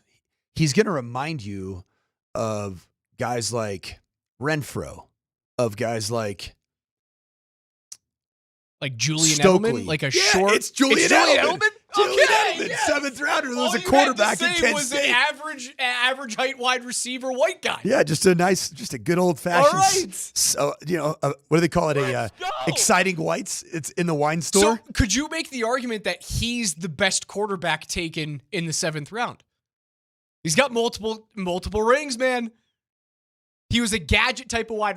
He wasn't Randy Moss, but he's got a lot of rings. He didn't even transition to wide receiver until after he was drafted by the Patriots. That's pretty impressive. So you can make the argument. Edelman, best 7th-round quarterback ever. Of all time. Be pretty good. Trevor Siemian, he had a solid year until he started seeing ghosts because the offensive line. It is amazing the transformation the offensive line has seen in the 9 years since Trevor Siemian was here. I said that about a week ago, It's Raj. arguably the best line in football right now. And it was actually, worthless when Trevor was here. from an analytics perspective, it is the best offensive line in pro football. Overall. And number one pass defense or pass It's rush. it's the number 1 rated pass blocking That's unit awesome. in pro football, and the number 5 run blocking unit. Doesn't happen very often, man. I'm not going to say that because of the state of the offensive line, you're in a championship window, but I'm going to say because of the state of your offensive line, you're in a championship window right now. You are. You're knocking on the door of it. And I do believe that the way that you're building this thing The door is unlocked. I don't think the door is open quite yet. It was locked. It was boarded. It didn't even exist. There was drywall over the door for a decade. Miners will be a part of this offensive line in 5 years. Yes. I think probably Wattenberg will too. Okay. It's kind of an okay. Powers, McGlinchey, and Bowles probably all gone 5 years. 5 years from now.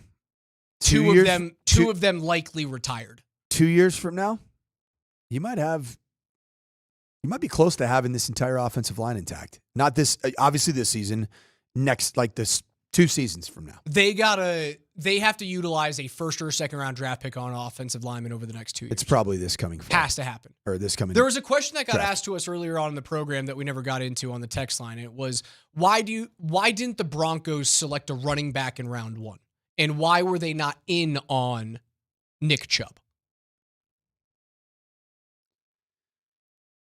I think they like what they have in J.K. Dobbins, and I think that Cody Rourke's report, whether it's speculative or it's he heard some things, I think it makes sense that this thing's going to marinate a little bit, play out. J.K. Dobbins doesn't appear to be signing anywhere imminently. We haven't seen any reports of him having Even visits trips, anywhere yeah. else. So I think J.K. Dobbins is the right fit at the right time for the Broncos.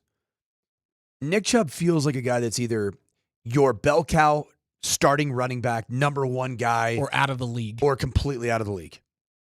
Whereas J.K. Dobbins feels like he is a much better version of what Javonte Williams became last year at the end of the season. Pass protector, but I think he's a way better yards after contact player. You know who felt like that guy for a few years until he did the whole playoff Lenny thing was Leonard Fournette.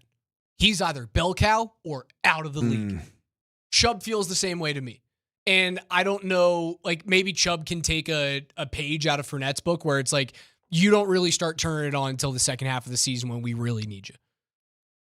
Because Fournette, to become playoff Lenny, had to not really care about the regular season. Right. And that's not what the Broncos are looking for in J.K. Dobbins. They're not looking for playoff Lenny. They're looking for a guy who can play 17 games and hopefully stay healthy for the first time since he was a rookie.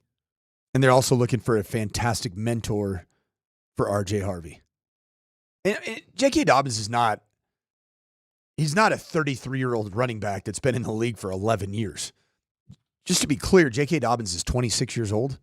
He is 26. He turns 27 in December. So he'll be a 26-year-old the majority of the season. He was drafted in 2020. Yeah, he came out, he was before the era of 9th year draft pick that's 27 years old as a rookie. Like, well, because he didn't have the opportunity to transfer 19 times. I mean, last year's NFL draft class for the Broncos was so old. Bunch of 23-year-olds. 24. Bo Nix, 24. Devon Bailey, wasn't he 25 last year? Well, the ability to transfer multiple times without having to sit out. The COVID year. And then Mormon mission. Medical red shirt. Devon Bailey's 27. Yeah, it's insane how old that dude is. And he's only in his second year in the league. Incredible.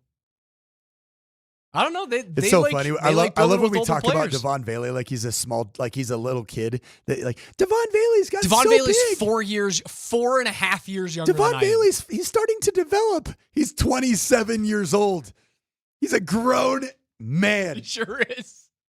All right, it's going to do it for us today. Make sure you guys hop on to altitudesportsradio.com/pick'em. Pick 4 golfers before Thursday morning at 4:45 a.m. Let's go. That's when it closes, 4:45 a.m. You get to choose 4 golfers. I'll be up coaching ball. 4 different spots. Like it's all ranked from like best golfers with the greatest chance to win it down to the no names that you've never heard of. You have 4 little sections that you choose 1 golfer from each.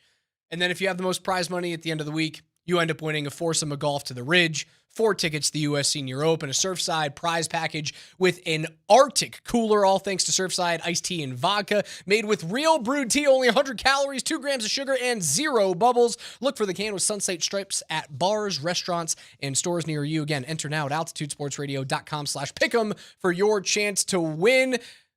PhD's coming up next. For Coach, for KJ, I'm Raj. We'll talk to you guys tomorrow morning at 10. Love you. Bye. Love you more. Woo.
We're going to spend a lot of time talking football today, but things are just a little bit later. So Tyler is out scoping things out, as is Andy Lindahl. I guilted Coach Sanford to going out there. I don't think he was. He was actually wearing a whistle. I don't know why exactly. They had something this morning. Now, I got you. You just did a 2-hour radio show. You can't take the whistle off? Well, listen, see this little badge we got to walk around with? I've walked into working out after the show. And like, holding the badge? Why is this still going on? Just like tuck it in the shirt. Wayne and Garth, here we go. By the way, I just showed Aaron Rodgers working out for Pittsburgh today. How's that weasel turd? He's a little chunky. Looks a little bit like Russell Wilson did when he first got here. You know, there's being. What do you think? Yeah. Yeah, I said Russell Wilson would be the third best in shape dad at the Cherry Creek High School drop-off line. Looks like A-Rod's kind of. I would question you on that one. Oh, you think deeper? Third best? Third best. Deeper than that? Oh, deeper. At Cherry Creek? Oh, they work out. The dads work out. Dude, I'm thinking. Maybe Columbine. I'm thinking. Not working out as hard in Littleton, but Highlands Ranch High School and maybe Highlands Ranch. Eagle Crest would probably be like the Mr. Olympia. Yeah. I'm thinking Cherry Creek, though. Cherry Creek, yeah, they probably got some. Got to look good driving your They probably got like 19 triathlete dads that are in the drop-off line, right? Yeah. Right. Yeah. Motocross. No, that'd be motocross. That'd be more like Smokey. That'd be like hey. Smokey's a wide range of everything. You ever seen an out-of-shape motocross guy? I've not seen out-of-shape motocross guy. Think about that. But it's probably more equestrian mom. You ever see an out-of-shape equestrian mom? Oh, I mean, equestrian mom has it together. I mean, she got just steel forearms and pipes, and just because she's on that horse, just like, got to get out to my land with my horse after I drop off this 15-year-old. That drop-off line at Cherry Creek High School is something else, brother. It's got to be. Well, you're stuck with the damn road. It's literally called the damn road. I'm not cursing. It's called the damn road. Easy. In Cherry Creek Reservoir. There's no easy way around there. I know. I pedaled around that area for 20-something years. Not anymore, though. I took a hike because there's those big trails around there. We did about a 5-mile hike one day with a buddy of mine, and I did the cardinal sin the guys should never do. Because I was with a buddy. It wasn't even a hike. It's a walk because it's flat. Hike has to have elevation, don't you think? Yeah, I mean, unless you just go to the mall. So it was like a long walk, like a 5-mile walk. All right. With me and my buddy talking, blah, blah, blah. That sounds like a fun date. Yeah, it was a good thing. Yeah. It was a good bonding moment. He's since passed, so I was glad to have that little moment to share. Glad you have it. But I decided to wear long basketball shorts on the walk, which is fine. There's nothing wrong with it. No underwear. Could be a little chafe. What mile were you feeling in? 4. That's a rough last mile. Last mile. Did you start walking like cowboy a little bit? Yes. Kind of like that. I'm about to get on the saddle. I felt like it was a Taco Bell commercial. I've been in that situation. Yeah. That was the most uncomfortable I've ever been in my life. By the way, Colleen Duwater, I might be mispronouncing her last name. She's one of the greatest. Look her up, Colleen, Coloradan. Long distance runners, like Moab 240. Yeah, like the Leadvilles and stuff. Oh, all that and more. Yeah. There's a Death Valley 100 or something. She's done all of it. One of the greatest endurance athletes in the world runs in long basketball shorts. Colleen Mudwater?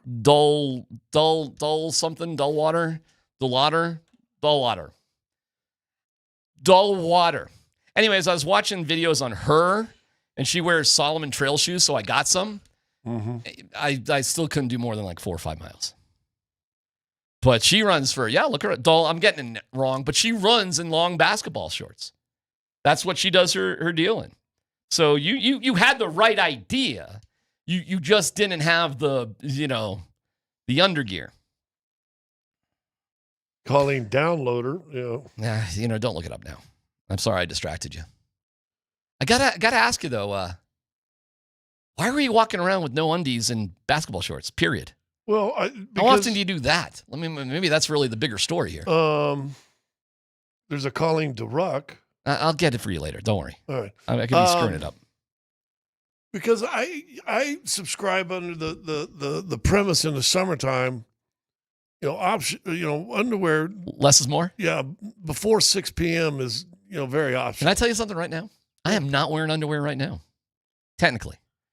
Now, here's why, though. Here's why. You got your little bikey thing. I got something under that. Really? Cup?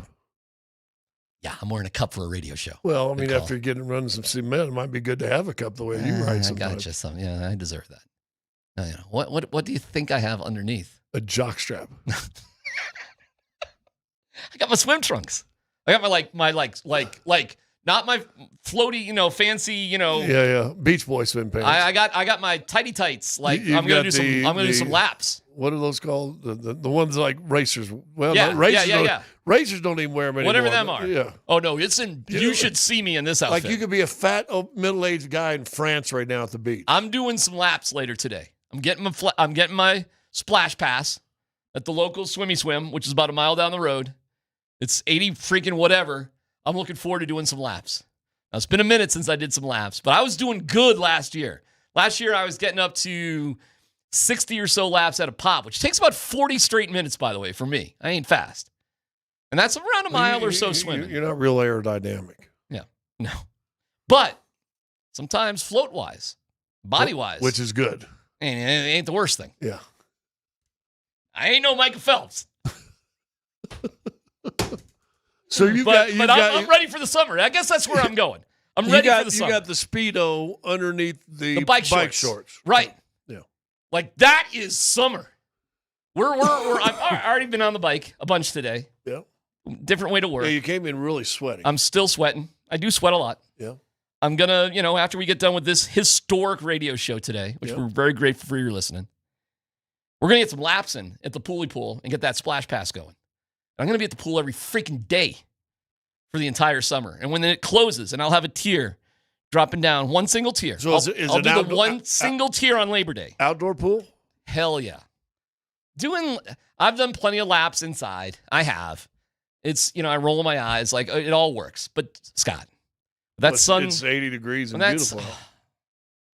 Then I get to see what divorced moms have been doing in the off season. See how they're doing.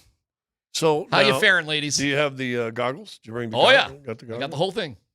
He even brought a little sunscreen, just in case. I got to put it on the top of my head now. It's annoying. Why don't you get you one of them little rubber hats? I got it. Well, you got one of those little rubber hats. You want me to go? I could go show it to you in about 2 seconds. Only if you wear it for the show and do the show in it. I can start the next segment in it. So, I'm not the whole outfit. I ain't there yet. Because I know I'm a roller coaster. But this walk of shame thing, when I do it, and I will be doing it, it's twofold. So you're conditioning now for the walk of shame. For the Rockies, yes. Yes, I'm conditioning for the walk of shame because the inevitability.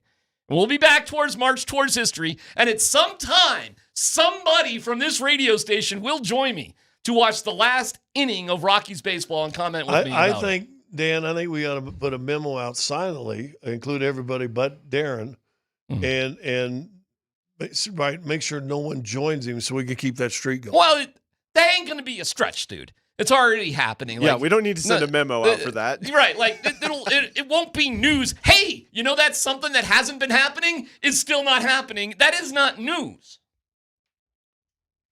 So don't worry about it. I'm on my own little, thing. I would love to have friends, but I'm used to not having them. But can I tell you something? And we're going to get into Vic and Moser lambasting Brett Kane for no good reason earlier today. That was vicious. What those two did to poor Brett Kane. What did they do? You're going to have to stick around and find out. You have to stick around. Yeah, I got your interest. I got your interest. Yeah, just because, I got your interest. I like farm boys. But I want to tell you something, Scott. Last night, my friend, me and my wife, because of this new Lone Tree life, right? We just walked outside the house and just down to the light rail, Sky Ridge light rail. Took that light rail all the way to Fiddler's Green, and we saw Kevin Cronin.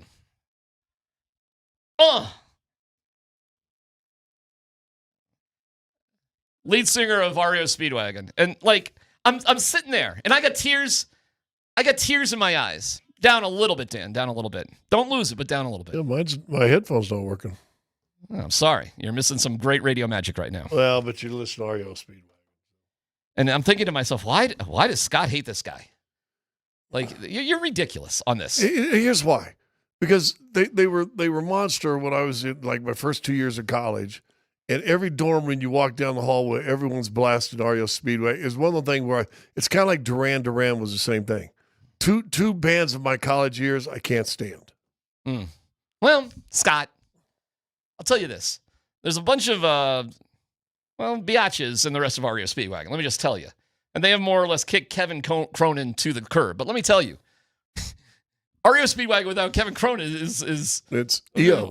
What the hell is that? Yeah. And they got this whole thing. So he has to tour as the Kevin Cronin band.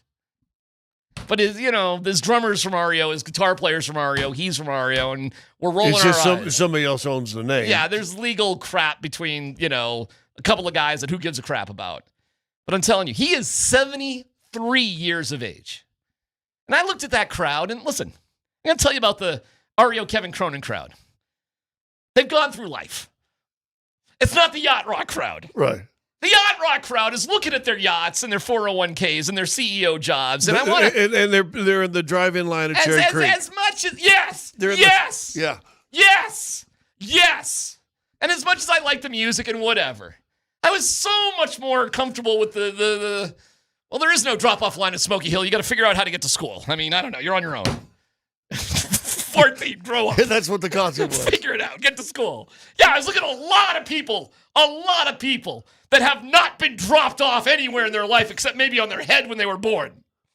And I'm looking at those 40-year-old concert t-shirts and the worn-out vibe. And I'm like, these are my freaking people because no matter what, Scott, we are going to keep going. Keep on rolling. I don't care where you've been in life. I don't care what has happened to you. You're just going to keep on rolling, Scott. You're going to get messed up in life. Things are not always going to go your way. Do you bitch about it? Complain about it? No. Hell no. So you keep on going. You keep on going. Doesn't matter if you're knocked out in the first round. Or you lose 2-goal leads in the third against the Dallas Stars. You don't cry about it. You pick yourself up off the dirt. It's not the first time. And keep on going. And if the band wants to kick you out after 40 years, you keep on going. Screw them. Keep going, Kevin Cronin. Let's go. So I dedicate this show to you that just keeps on rolling. You drivers, you workers, you people that plow forward with no good reason. Sure, life ain't what you thought it was going to be, but who cares? You're listening to us today. And that's all you need. You just have to get through today, Scott. Is this message maybe to Brett Kane too? Absolutely with Brett Kane. Because I'm going to tell you about two drop-off dads, Vic Lombardi and Mark Moser, who are both born on third base and thought they hit a triple. And Brett Kane from the scrappy areas of Omaha or some alley in Tulsa, wherever he's from, got it right this morning. And I'll tell you why next.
Oh, it's funny you're playing this too. And by the way, last night, and I got nothing against Sticks, but we saw what we need to see and we left.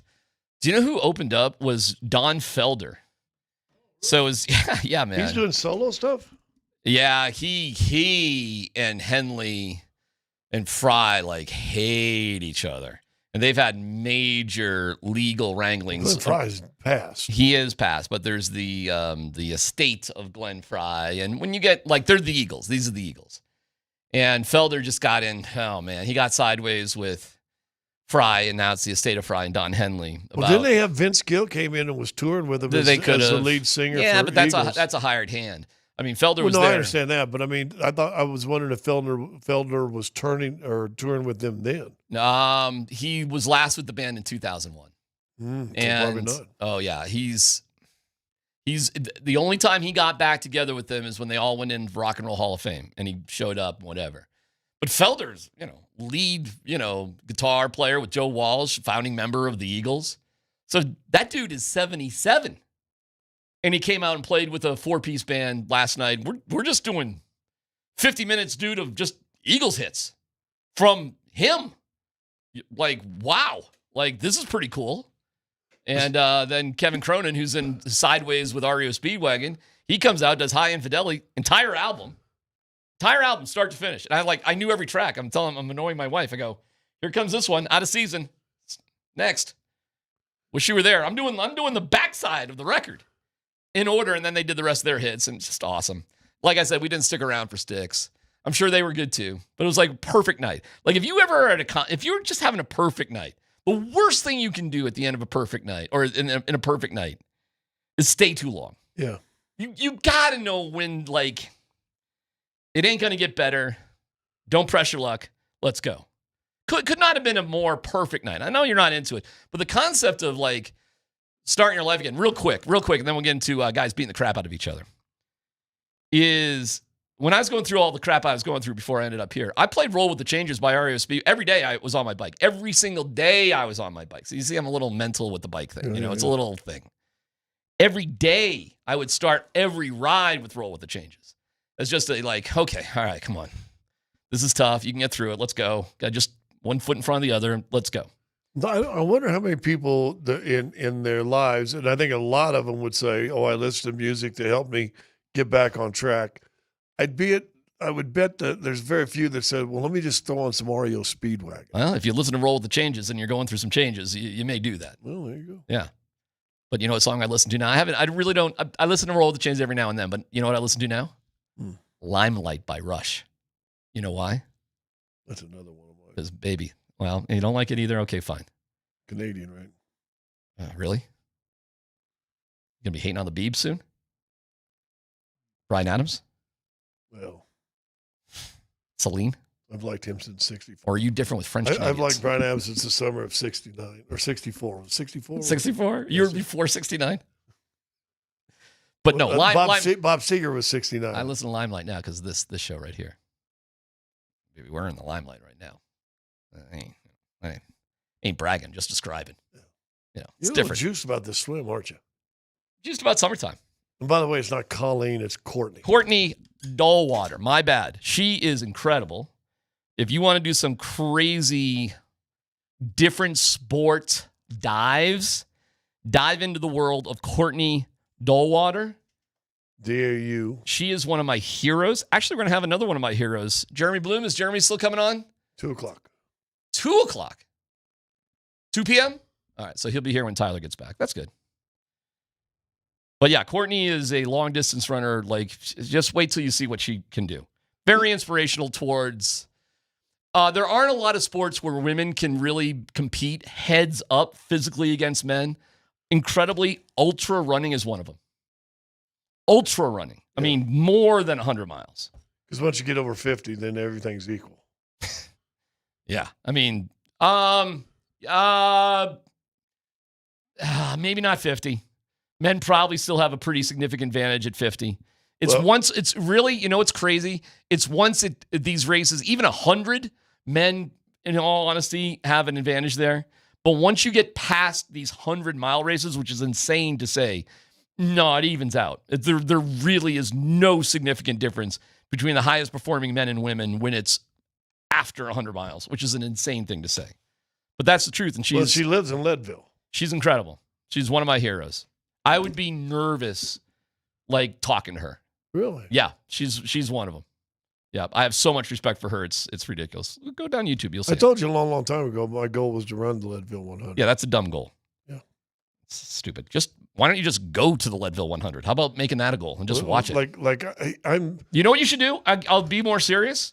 You'll never run it. It's ridiculous. No, not now. However, here's what you should do that would be awesome. You should be a support person because every 100-mile runner needs like a support team, and you get a support team. And it's not just running with them. It's like being in the van, making sure they got their supplies, and you really do the race with them. That would be awesome. That would be an amazing thing to go through, like be a support person for somebody who's doing it. Yeah, just sit there and go, Darren. It's kind of like that, but it's, you know what? I don't want to go on too long about it. Probably already have. It's a different world when you get into these ultra things. It's not just rah-rah. There's a whole thing to it. You know, Mike Dunlap ran a couple. You got to be kidding me. No. 100-milers? Yeah. Good he for ran him. the Leadville. He ran Did he really? The one that's in Death Valley. He did that? Yeah, I think so. He did Badwater? Yeah. That's sick. He's a tough dude, huh? Yeah. He's a tough dude. Short, scrappy, balding white guy in the NBA. You got to be tough. He had a pretty good career. Oh, Mike Dunlap. Mike Dunlap, the coach. Oh, I'm thinking of Mike Dunleavy. You're thinking Dunlap. No, Mike Dunlap, the guy that coached Metro State to a couple national championships. I'm thinking of Mike Dunleavy. Sorry, I'm thinking of the wrong Mike. Let me get to guys beating the crap out of each other. So Kaner this morning is on, and he had a good premise. And then the Silver Spoon 2, Silver Spoon 2. Silver Spoon 2. They didn't used to be like that because they were both born on the wrong side of the tracks, both of them. But boy, oh boy, they got a taste, those two. Yeah. Oh, my Lord. The two of them got a taste. They're over on the Bentley dealership side now. now. My God. The two of them. Seriously. Your founding fathers of the Moser Lombardi crew would be embarrassed the way the two of them operate these days. But here's Kaner, and what he said, I agree with, Brett. I got you back on this. That hockey game last night was horrible. Florida stole the soul of the Edmonton Oilers.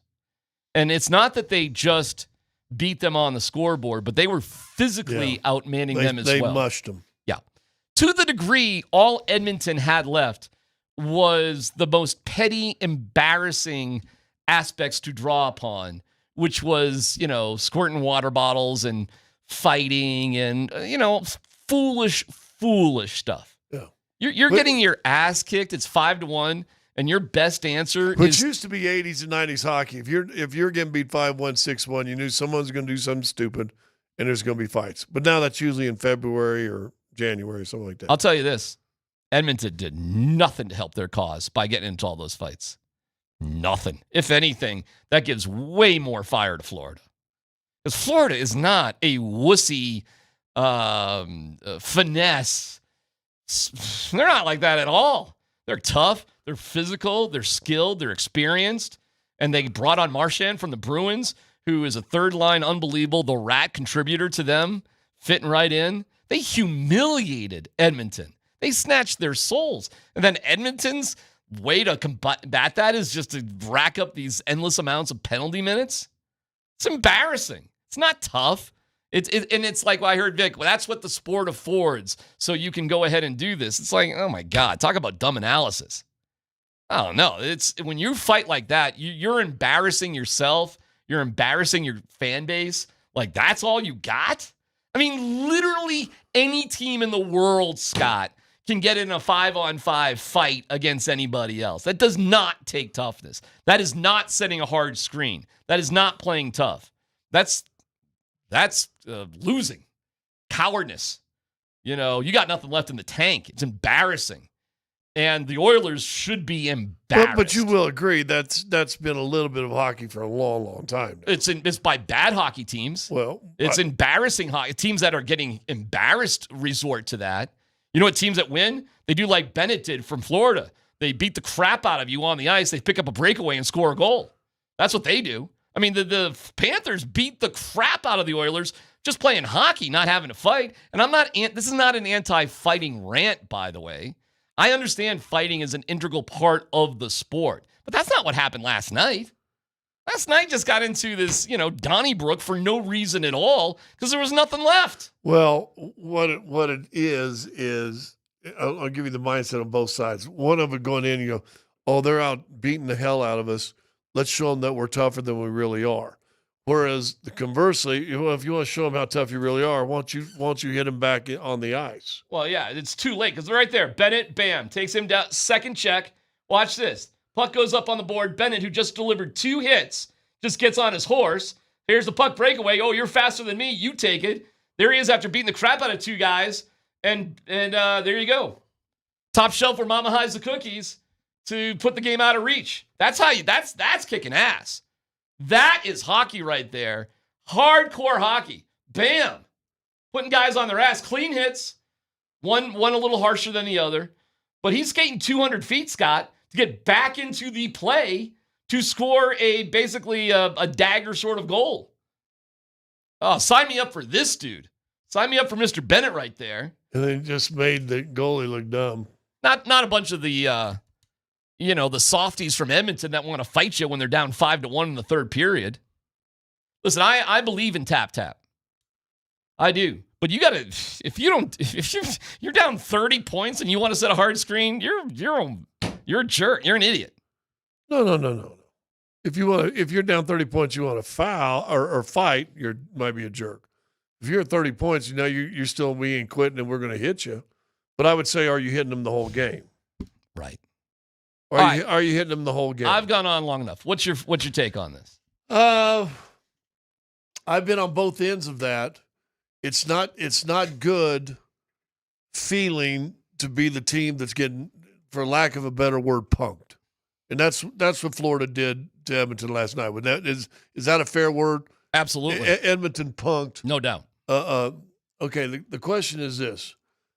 One time you want to go out and start something, go start it. Okay, boom. Now it's done. Now finish the game. Let's go back and watch the tape and see what we missed. Where were they hitting us and we couldn't hit them? Where were we avoiding contact that they weren't? Mm-hmm. And that's what it usually will break down to. When one team's a lot more physical than another, and I can show you that in basketball too. Not avoiding contact, avoiding contact. Mm-hmm. And Florida just didn't avoid contact. Bennett, the last hit right there. In today's hockey, the first hit, that could be questionable. I've seen that penalty probably called before. Was a puck release? Was he out of play? But this is the Stanley Cup, right? That's right. They don't want to call penalties. So hell no. They let you get more. That's why I always try to tell everybody. At the end of a game, you got to get the ball in bounds, the hardest thing to do in the world. Because you know why? No referee wants to call foul because the dude's holding the dude to try to go get the ball. Correct. You gotta be physical. You gotta be tough. You're down, boy. Shot goes up. You don't want to call foul for you pushing a guy around underneath the basket to get a rebound. But if you're avoiding that, guess what? Then you're probably just not a tough guy. So I will say this: my take on Florida, like the first 2 games in Edmonton, I thought were fantastic. Agreed. High scoring overtime games could go either way. Awesome. That game felt like a JV squad playing against DU. Yeah. Except even probably more physical, to be honest with you. I mean, men versus boys, what I'm trying to say.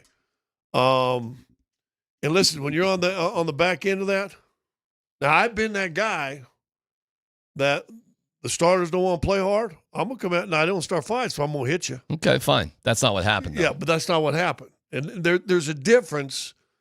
To me, if you get a second, third line, you got to start saying to each other, boys, they're pounding us. We got to go show them on our line. Let's go. Mm-hmm. Let's send a message for our line and show them we can be physical too. But that's got to start in the first period. 5 guys drop the gloves. You're like you're like in the movie Slapshot with Paul Newman. You might as well be a minor league hockey team. Yeah. You ain't a Stanley Cup contender anymore. And that's on Edmonton, not Florida, in my opinion. And there's nothing tough about it. Well, don't you always think that physical teams hit you, finesse teams want to fight you? Ooh, you got to think about. Say that one more time.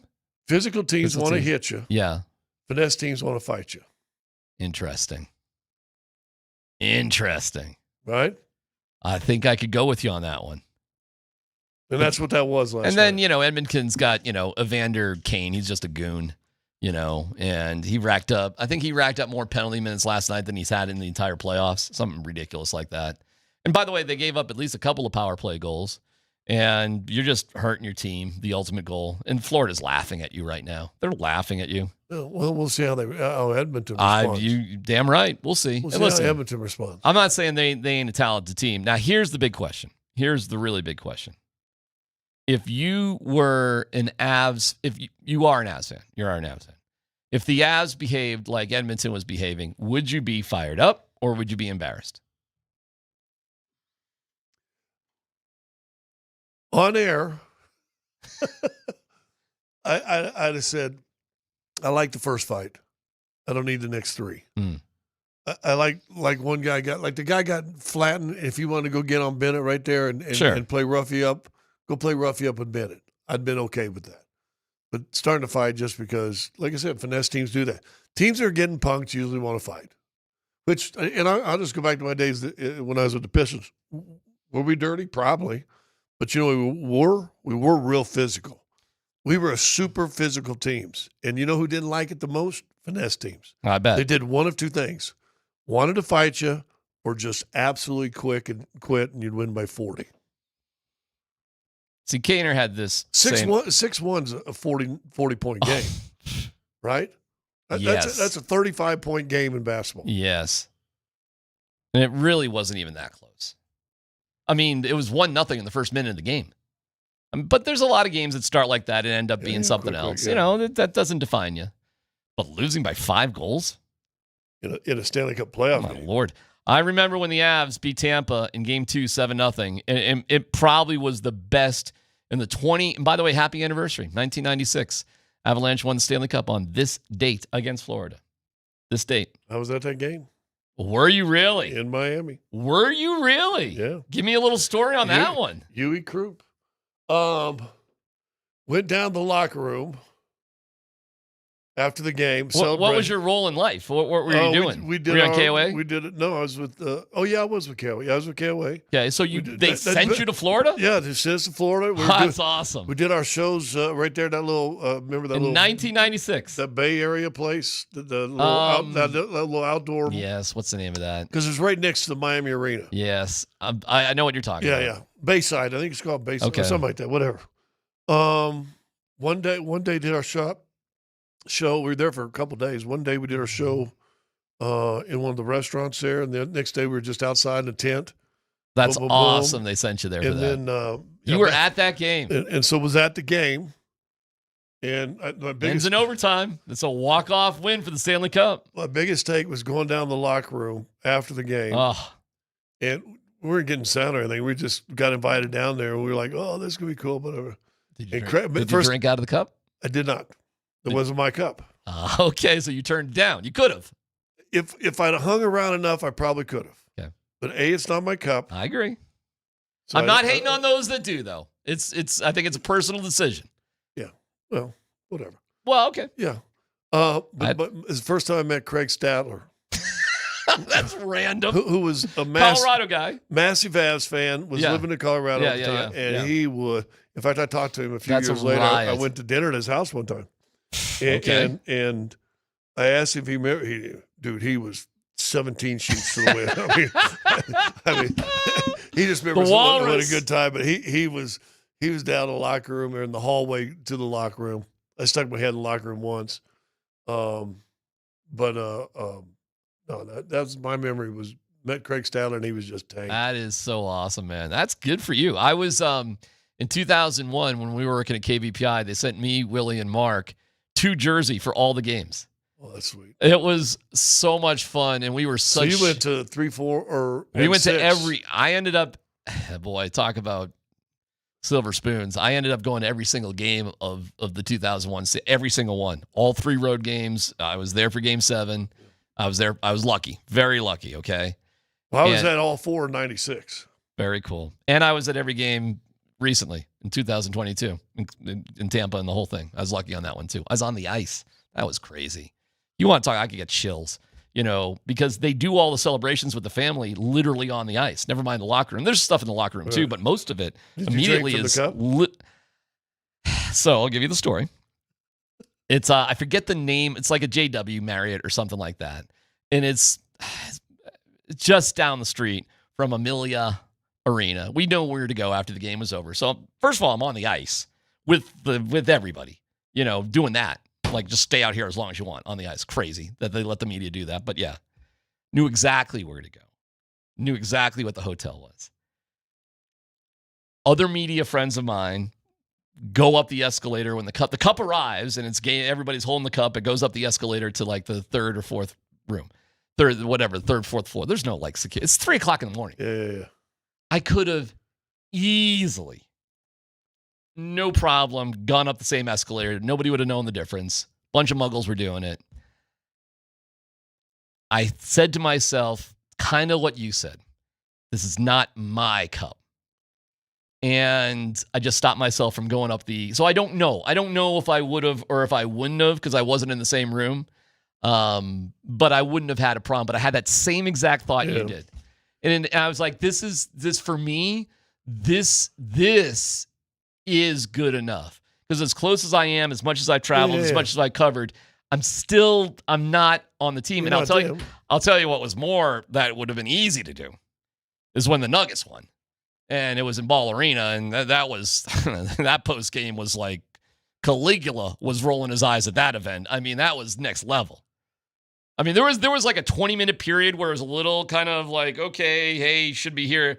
After about 20 minutes in Ball Arena, oh, dude, I felt it was ridiculous. I did finally, because I saw everybody's holding the trophy, and I wasn't going to hold it. You didn't hold the trophy? No. I think you could have. Well, I could have. I think you'd been Vic fine. Did. I'd be fine if you were to do it, because not only did you play for the team, but you've been part of the team for 30 years. I know, but I still You're different. Didn't feel like it was mine. But I did say a couple of our TV guys grabbed it. We were taking a picture, and I did lean in. That's fine. And so I leaned in for a picture, but I don't have one holding the cup. All right, listen. There were media people that were drowning themselves in champagne bottles. It was like none of the players wanted to pour it on them, but they poured it on themselves. It was kind of insane. And by the way, there was so much champagne, whatever. It's like nobody would have even batted an eye if I walked out with a couple of bottles. Nobody would have cared. Literally, nobody would have cared. Yeah. But it was like, you got to understand, in my opinion. This is going to sound a little sanctimonious maybe, but I'm there as a fly on the wall for you who's listening right now. That's why I felt 96. I felt the I'm same not way. there for me. There's nothing about me that deserves to be there. I'm there to lay this out for you. And so I did hang out pretty long, and I saw the coolest thing, because I saw Joker and his family together, and I saw Christian Brown with his brother and high school buddies. Christian's like walking around without a shirt. Who knows? Aaron Gordon had his own parade. Like, guys were just sort of leaving the building with, I don't know. Like, nobody's telling anybody when to leave. It's just like, I guess I'll leave now. I guess. But Joker was there for a long time. And I think this is like a couple hours after the game. It was basically him and his family in the locker room, kind of on their own. And that's when I think people were like, oh, okay, we'll stay out now. But that was one hell of a night. Yeah, that was unbelievable. I ducked my head into the picture, and I felt actually, before I did duck my head in the picture, I actually had a long talk with Mr. K. He and I were talking about the game and the series. We're just doing basketball talk. It was awesome. And then I saw Bob with the thing, so I stuck my head in it, and then I went, okay, this isn't mine, my celebration. Okay. So and plus, I was not drinking at the time. Okay. Well. Now, 3 days later, I broke that streak. At the parade. At the parade. At the parade. Yeah. But I still got the greatest line from the parade. I mean, listen, Michael Malone had tons of them. And I'm on the fire truck with him, and I'm on the ladder because I'm supposed to do an interview during the parade route with Malone. Channel 9's carrying it. We're doing whatever with them. And so I'm sitting back there, and I'd had a beer or two, no big deal. But I literally hadn't drank in a year. And Malone's catching shots. He's doing them, chugging beers and slamming them down. Mm-hmm. I mean, he is going crazy to where, I'll tell you the two stories now. So finally Mike caught a shot, slammed it, turned around, looked at me, and he goes, and he's got a whisper, he goes, I'll keep catching them, but you got to start drinking them. So guess what? I did. Well, And then Can you believe we're a couple years away from that? And then his wife turned to me about halfway through the parade route and goes, "Thank you." So That was so. then I did a radio show. Really? Well, that must have been fun. Yeah, it probably was. But who cares? Whatever. It's such a grind. It's so hard to get there. I can see where players just sort of it's too much. But my God, the reward for it is unbelievable. But you got to get there, man, and it ain't easy.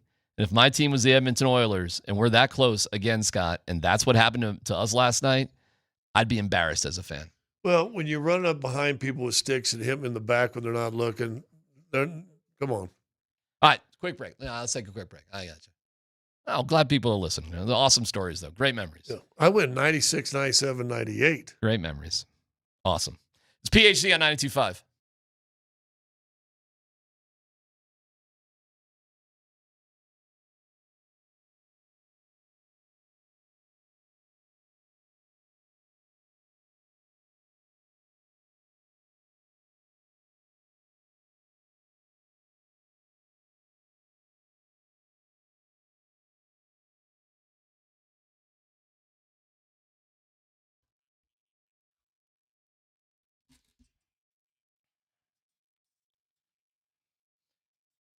All right, DMac for the Rocky Mountain Men's Clinic. When dealing with the issue of erectile dysfunction, you want the right treatment for your medical situation. Every case is different, and finding the right treatment can mean the difference between just an okay experience and an amazing one.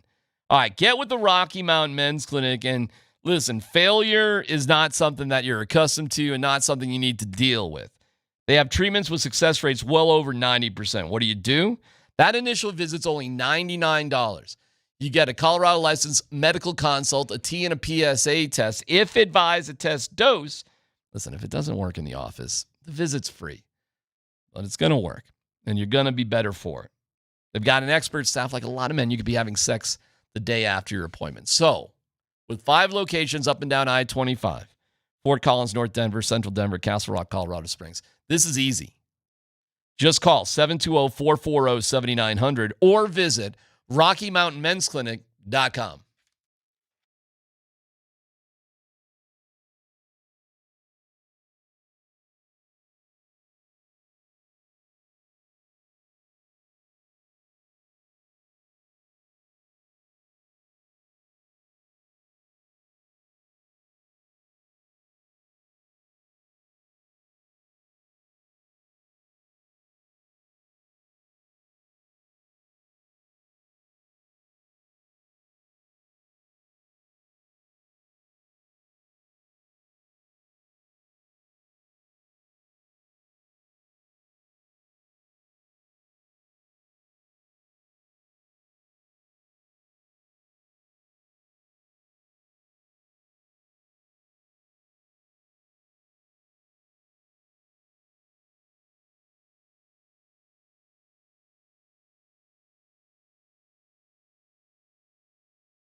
All right, you want to see this outfit?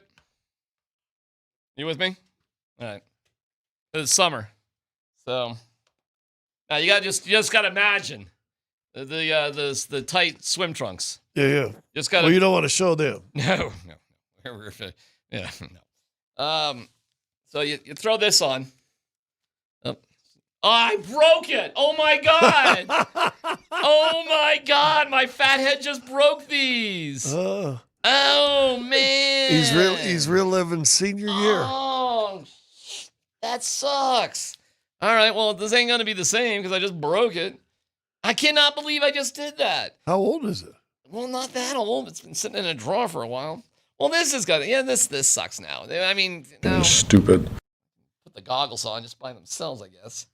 Can't believe I just did that. You know what you're going to look like before you put those on? What? Dan Tanner.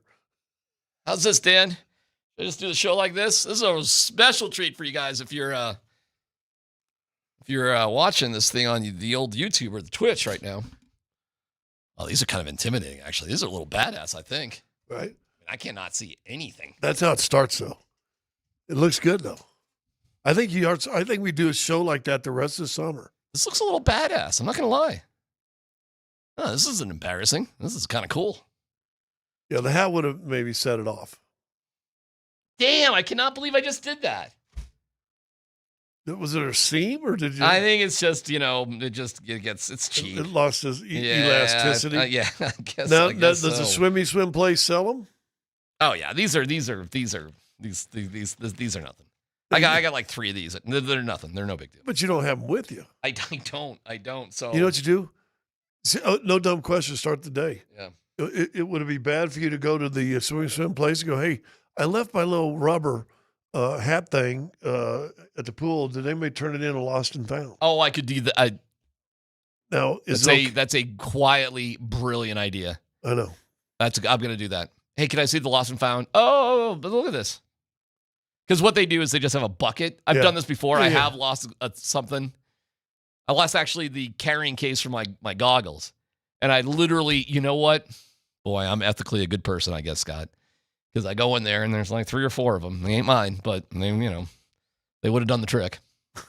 They would have worked. It would have worked. And I didn't do it. Ow. Well, I got to take these off now. So yours are so nice and they couldn't find their ways to lost and found. No, mine are cheap. I listen, you got to understand something, bro. For all these little hobbies and all these things that I do, I don't, I spend as little money as humanly possible on all this crap. Well, but still, I do own a wetsuit, though. You want one or you have No, one? I own one because it's hard to find a rental wetsuit. So to like do triathlons in. I have a 5mm full body and a 3mm shorty. Do you really? Yeah. What were you doing in those bad boys? Well, I used to dive a lot. That's awesome. Oh, you okay? All right, we're speaking the same language. Yeah. The surf ones, though, the dive ones are a little bit different than the triathlon ones. In the triathlon, there's a little bit more room in the shoulders for more motion. The dive ones are a little bit stiffer. A little tighter. Yeah, on purpose. Because in diving, you're just kind of whatever. You're not really.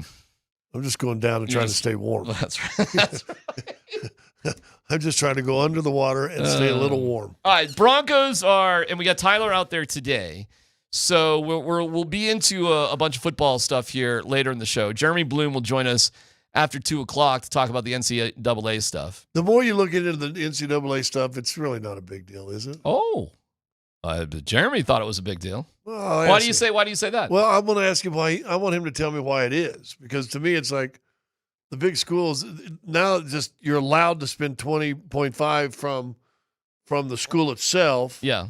Well, I think Jeremy was most excited. Well, we'll ask him, but about the $2.4 billion that'll be retroactively paid. Well, that'll be interesting. So again, I go with Tyler. So when's the cutoff date? I don't know. I was an All-American college. We'll talk to Jeremy. Hey, by the way, Jeremy, I understand about O'Bannon for sure.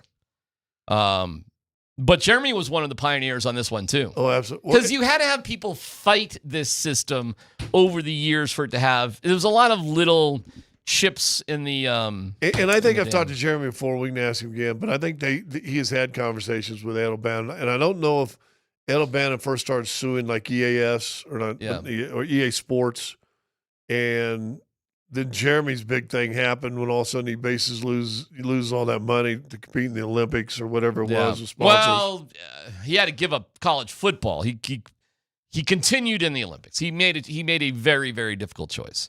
Well, he played 1 year of football because he told us one time he probably lost $4 or $5 million by playing one of those years, letting the sponsors go. Okay, that makes sense. It's ridiculous. That was ridiculous then, and now it would be absolutely positively nothing. Yeah. So Especially what a it's two shame. different sports. Even back then, it should have been nothing. How do you rationalize that you can play minor league baseball and still keep college eligibility? How did Danny Ainge played in the majors with Seattle, right, for a year before his senior year in college? I don't think it was Seattle. I think it was Toronto, but I know it was Toronto. Yeah. Well, Elway played minor league ball and still kept his college eligibility. But Danny played in the pros. No, I watched him in Kansas City one year. I got you. Oh, like he made it to the majors. He made it to the majors. And was still playing college basketball. I believe he had one more year of college basketball. How'd they let you do that? I don't know. I don't know. I don't know. All of this, listen, for everybody out there that says, this is the end, we're ruining college sports. It's like, hey, man, college sports was ruined a long time ago. And so this is just catching things up. And if you think this is the ruination of college sports, I would just make the argument it's been twisted from the beginning. That's true. So if it levels the playing field for the participants, then I say that's a good thing. Well, we'll have Jeremy on in about an hour. Football practice is about to wrap up in the next 15, 20 minutes. So it'll be interesting to see what we got. We'll carry Sean Payton live at around 1:20 or so. And lots of stuff from mandatory minicamp for the Broncos. All that news and information coming your way. PhD on 92.5.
All right, a reminder, go to altitudesportsradio.com/pick'em to enter the Altitude Sports Radio U.S. Golf Pick'em.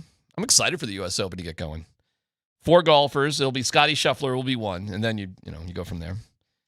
The entry with the golfers that total the most prize money is the winner. Prize is a perfect package. A foursome of golf at the Ridge at Castle Pines. That'd be fun. 4 tickets to the U.S. Senior Open at the Broadmoor. Remember when a bear came on the course one year? That was pretty fun. Yeah. A secretly very, very nice course, the Broadmoor. Yeah, really nice, beautiful place. And a Surfside prize package that includes a new RTIC cooler, thanks to Surfside iced tea and vodka. Made with real brewed tea, 100 calories, 2 grams of sugar, 0 bubbles. Look for the can with sunset stripes at bars, restaurants, and stores near you. Enter now at altitudesportsradio.com/pick'em for your chance to win. Okay, so we'll have Sean Payton. We'll keep our eyes open for him around 1:20. That's when they're scheduled to be done. They were on time with everything over the past couple weeks. So they were right on time. Like, they opened when they were supposed to. They ended when they were supposed to. Like, what do you expect today? I think we're going to hear not only are the practices longer today for viewing, but they're earlier in the week. It's not at the end of the week like the past 2 OTAs. So I think we're going to hear a lot more reports about who's playing with the 1s, who's playing with the 2s. You're going to have a much better indication over today and tomorrow. And Thursday's practice is scheduled from 10:30 to 11:30. Doesn't that sound like they're just going to... Like we had to put some on the glass? Yeah, we'll throw... Here we go. So I think the real action... Well, yes, the bigger action is today and tomorrow, no matter what. Even if they have a practice, they've scheduled it for an hour on Thursday. Like, that's nothing. Yeah. This one was going from 11:15 until 1:20, so 2+ hours. Okay, so we're gonna get some more football sort of stuff here. But Brett Kane was talking about you this morning because he said he was going off your quote, "This is boring." Not that football, and Vic was like, "Oh, well, football practice is boring," and that's like not what you meant. No. And Brett straightened him out, by the way, Silver Spoon, and he was just like, "No, that's not it. It's about the how's Bo Nix going to look, and how's this and how's that." That's all like that's fodder from last year. Yeah. And 2 years ago, who's going to play this? 3 years ago, who's going to be the quarterback? Yeah, here? we get it. Inherently, football practice is boring. Yeah. Any sport practice is essentially boring. Yes. But what wasn't boring in the past is just like, who's going to get the job? How's it going to go? What's going to happen? Right. My take on why I'm saying this camp is going to be boring is you've got more answers answered. You got more questions answered than you've had in the last 9 years. Now it's about, like you said today, who's running with the 1s? Will they let the draft pick, or will they still honor the veterans that were there? How will he go about with that? You still may not know. They may, because a lot of times in training camp they do that. They go, listen, the guys that were there still have this position. You know, we'll let our second-round draft pick work his way in. But by about the second week of camp, that the same way happened to Bo last year.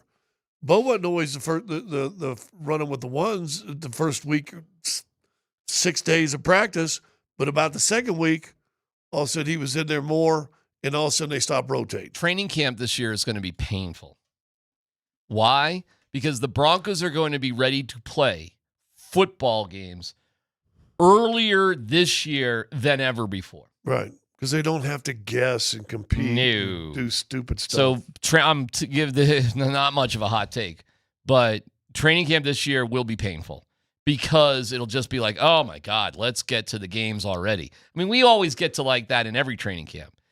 But you want to talk about not boring, mandatory mini camps. Let me take you back to like Teddy Bridgewater versus Drew Lock when we're literally, Scott, counting every snap and pass and then there's good old Vic Fangio. I'll never forget this. Go up to Vic Fangio at the end of the mini camps, at the end of the whole spring, the whole Bridgewater or Drew Lock sort of charade. And I go, how much closer are you to naming a starter? And why coaches at the end of spring mini camp, when there's a quarterback competition, Why at the end of the spring, Scott, they don't say, it's going to be Drew, it's going to be Teddy, here we go, is beyond me. Why any coach thinks there needs to be competition once training camp starts is bizarre to me. Like, let's get focused here. You've just had a couple of months to figure this out. Right. And then Vic Fangio comes out and goes, it's about 5%. We figured out about 5% of what we need to in terms of this decision. Well, I'd say you're an incompetent coach. If you use 2 months of training and you can't figure out who's the better guy, because training camp ain't... Guy that can't make a decision, right? I mean, I think some coaches are wishy-washy. Listen, you've done this in your life too, and I don't care if a guy makes a bad decision. Make a decision. Yeah. I just don't want the guy that's afraid to, well, let's check and see what everybody else, the temperature, let's feel the temperature of the room first. Do you know who would throw the most interceptions of any quarterback I've ever seen in training camp was Peyton Manning. Peyton Manning would throw multiple interceptions every day in training camp. But you know why? Because he's trying out things. Yeah. Elway did the same thing. I believe it. Because this is what the great ones do. Yeah. They're trying to see what they can do. They're trying to figure out, will this guy fight for a 50-50 ball? Well, that's right. Will this guy break it in? I'll show him if he doesn't break it in, here's what's going to happen. Because guess when you're supposed to make mistakes? Yeah. Guess who wasn't making mistakes last year? Like Zach Wilson. He wasn't at all. Well, Stidham won. Zach Wilson did a little. Stidham was the safest quarterback of the three last year. Yeah, man, because they're different. They're just trying to prove, like, you can trust me. You throw me in a game. I'm not going to be bothered at all if we're hearing reports about Bo Nix throwing interceptions. I'll actually be happy to hear that Bo Nix is taking some chances and trying different things. I hope we hear some of that. I will laugh my ass off at the first muggle out there that is raising red flags that Bo Nix should be the starter off things they're seeing and mistakes being made in training camp. I can't wait to find out who the first muggle that's going to do that is going to be. Serve them up on a platter, and I'll show you somebody who does not know football. It is not going to be a bad thing today if we hear Bo Nix threw a couple of interceptions. Because that, to me, tells me he's trying things out. Right. This is not the game. It's practice. Practice. What are we talking about? Practice? Playoffs. So I'm kind of hoping that is what we hear in, a relative few minutes. That would actually be kind of good news. Other than that, I just want everybody to be healthy. And it doesn't bother me at all if they cancel Thursday. Yeah. That's fine. Well, but again, it goes back to this. This is the first camp that we've been able to enjoy in a decade that's going to be boring, and that's okay. That's okay. And that was my whole take on that. All right. Let me get to a couple of little things here before we go ultra Sean Payton football, the whole thing. Why is DeMarcus Cousins, Boogie, playing in some sort of basketball league? And where was that? Was it Puerto Rico? Yep. What the hell is going on? And he's getting middle fingered by a fan sitting in the front row. And did I read this right? This was his home court? He's getting beer and food thrown at him? Well, he got beer and food thrown on him after he decided to he was like pulling guys and hitting them and doing stuff on the way out. He's flexing on a local sitting in the front row. Yeah. We're watching it here. I don't know. So the guy's got you're a crybaby. Then he's giving him middle fingers to his face. By the way, man, I'll give the fan. Hey, Boogie Cousins is a large man, bro, and you're giving him the middle finger salute right to his face like that. That is not the biggest dude in the world. Now listen, that guy's out of control. That is not good behavior for a fan. Yada yada yada. And Boogie's like grabbing his junk in front of the guy. But then he's walking off the court, and it's middle finger's this, and he's giving the middle finger. Then beers and bottles and food and French fries are all being dumped on his head. He's being taken down by security. What the heck? He's being taken by teammates. The Vaqueros. Now, is that his team? Is this on his? Is he a Vaquero? Maybe go back a little bit and see what team he's on, because it's the Vaquero. Is he a Vaquero? I can't quite tell. I don't know. I think he's a Vaquero. All right, Scott. What the hell is Boogie doing here? What is this? This right here is why he's not in the league. Okay, keep going. This right here is why teams have him for a year, Golden State, Denver, and say, okay. Because maybe we don't see this eruption, but I promise there was eruptions like that in practice or in locker rooms. And he's the prime example. In fact, he might be the poster child of when the headache is a lot bigger than the talent. Okay, I'm looking it up, dude. I need a full. Where do I find it? Help me out, Dan. I need to know career earnings for Boogie Cousins. I need to know career earnings. Wait, I got it. Yeah, give me a guess.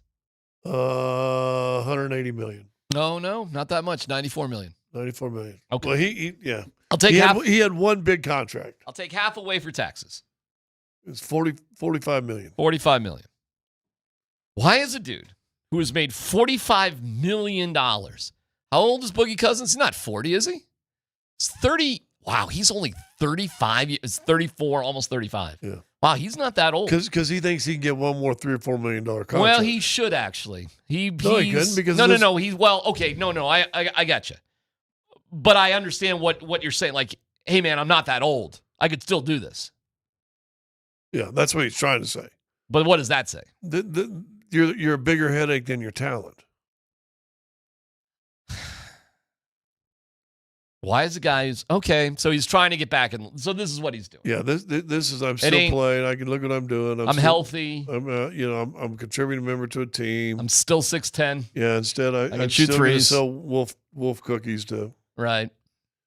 Yeah. So I'm gonna go play in Puerto Rico. I guess. Is that how many leagues are going right now? I had no idea the Puerto Rican league was going right now. I didn't know they had a Puerto Rican league. Listen, I'm telling you, what he's doing is maybe he's run out of teams that even want to think about a chance. Well, he's got to be done now. There's no way he's going back to that team. If you're any type of international team, do you want him on your team? Hell no. No, I don't. Okay. Listen, if the guy's still trying to chase a dream, I'm not going to hate on you for chasing a dream, but like, dude, that's embarrassing. The guy's giving you the middle finger. I mean, all right. So what? Seriously, dude, so what? Then you go grab your junk and stick it in his face? You know, at the end of the day, you got $45 million in the bank or whatever you got, and that dude has courtside seats. At the end of the day. He's giving you the middle finger. So what? Seriously. How much money would it take for you to be paid that somebody could stick their middle finger up your face and you do nothing about it? How much do I have to get paid? Right now, today or when I was 35? Well, that's two different questions, I suppose. Yeah. But moral dilemma. It's just for you to think about as you drive around. When I was young and dumb, somebody had done that, I'd probably try to grab no matter what the money was. I would have tried to grab his finger and snap it off. No matter how much money you're making. I wouldn't have grabbed my junk. I would have grabbed his finger and tried to snap it off. Could have been the end of your career. Yeah. You would have been able to be baited into that when you were young. No, because we knew better back then. You didn't mess with the fans. Listen, Okay. I played for the most hated team in the NBA. You don't think we saw that all the time? I'm sure you did. Yeah, and unlike Ron Artest, it wasn't our team that went up in the crowd. I can't even imagine what was being said to you guys. Yeah, it was unbelievable. I told you to call, like I'm in Chicago, and this is before the guys told me this is what you're supposed to do. I didn't realize this is when I realized how hated we were. Mm-hmm. So we go to Chicago the year we beat the Bulls in the Eastern Conference Finals, and the phone's ringing all the time. Well, I'm registered in the hotel, my name. I didn't realize that everybody else uses fake names. Mm. I didn't even realize that. So they're calling, you still good? They hang up. You stink. Do this to a bag of you-know-whats. Finally, one guy goes, you suck. I know. He goes, you guys are going to get beat. I said, they're tough to beat at home. I ended up having a 5 or 6 minute conversation with the guy on the phone. And I go, where are you? Were you downtown? He goes, yeah, I'm just in an office building right down the street. We knew you guys were staying there. He goes, you're a pretty cool dude, man. I go, thanks, man. I said, hey, well, it's good luck tonight because you guys are tough to beat at home. There you go. And also, I had a friend. Kill him I kindness. wonder ever if this guy will ever remember we used to call, the team hotel to give shizzle to the opposing team. Yeah. That's awesome. No, so listen, I wouldn't do anything like that. Well, there's Boogie. He's handling things great. Now, somebody with another colored uniform had done it. Oh, well, if it's between the lines, it's on the court. Yeah, we know. So tell Charles Barkley what's up. We'll come back with Sean Payton, and we'll have our first reports from minicamp. We'll see what today was all about. We'll see how it went. Find out next.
Broncos mandatory minicamp is wrapped up, and we are just awaiting Sean Payton. Tyler will be returning.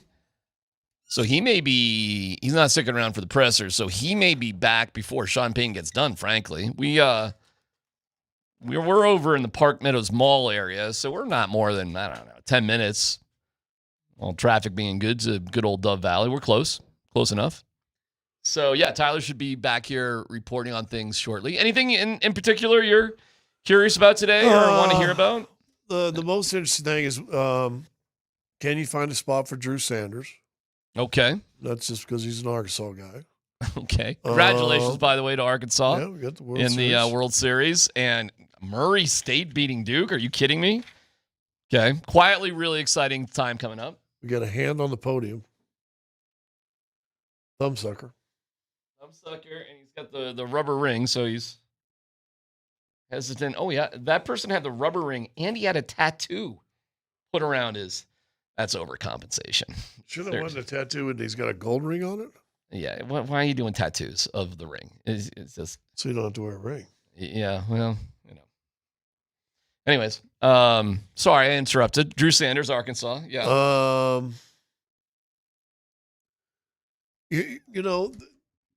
My interest peaks at training camp because we're not going to see Greenlaw until then. Correct. I am excited as heck to see him play.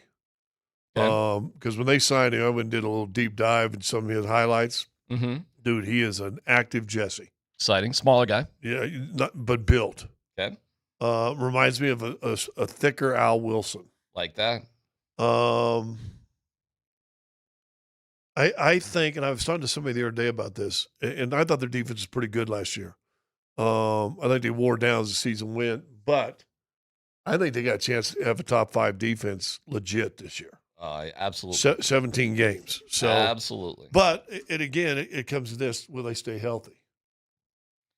Well, you are going to get injured. Yeah, but you can't lose key players for key amount of games. The question is, who's going to get hurt? When are they going to get hurt? How do you manage it? I mean, but it does happen to every team. So we'll see. We'll see.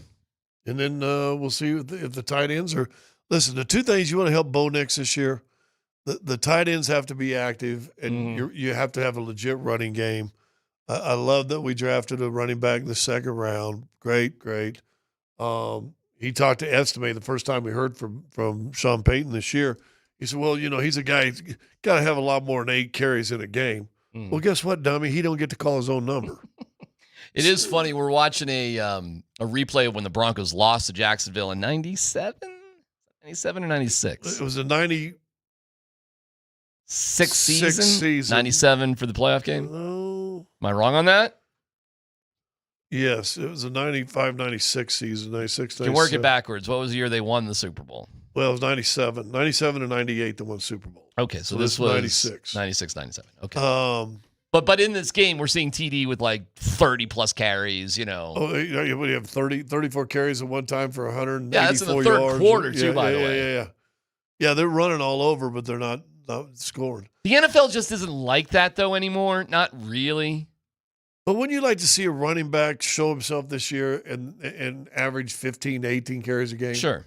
If to me, listen, I think how is that not Harvey? Well, I don't know, because you know how it's not Harvey? How? This ain't college. How many great running backs? But I mean, 15 to 18 carries, that ain't that much. Well, no, I'm not saying the amount. We don't know what kind of player he's going to be. I don't know. Listen, Estime was a beast in college, right?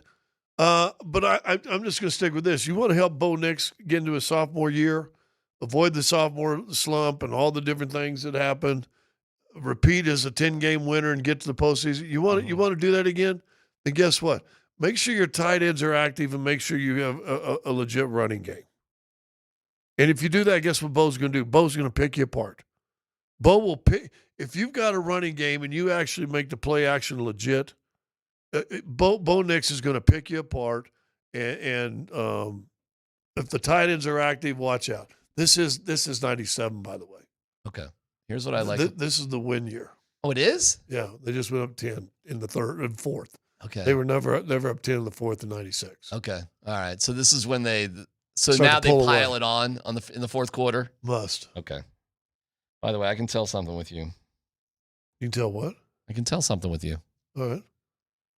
You want to like Bo Nix now.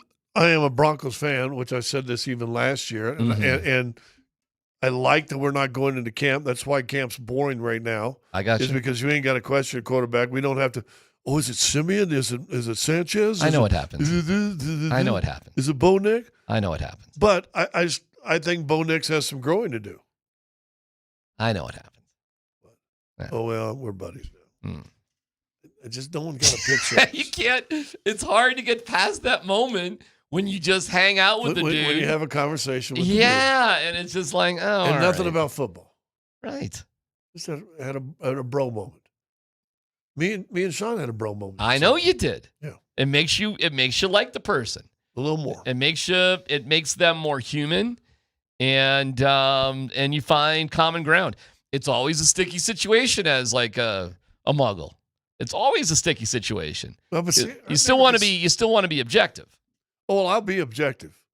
Listen, I've been the king nugget muggle forever, but would you not say now I don't like officials. People say that may be homerism. I just don't like officials. I gotcha. But if they ain't playing like I gotcha. I ain't afraid to say the guy's playing bad. I gotcha. But you want them to succeed. You feel it in your lower cockles here's why that I you want want to succeed. This town is more fun in the fall when the Broncos are playing well. You know, my wife said to me the other day, like kind of being serious, she goes, "Are the Broncos really for real?" Like this is just a husband-wife conversation. Because she just wants to. She's this time of year for her is just like whatever. But once it becomes the fall, she's all in.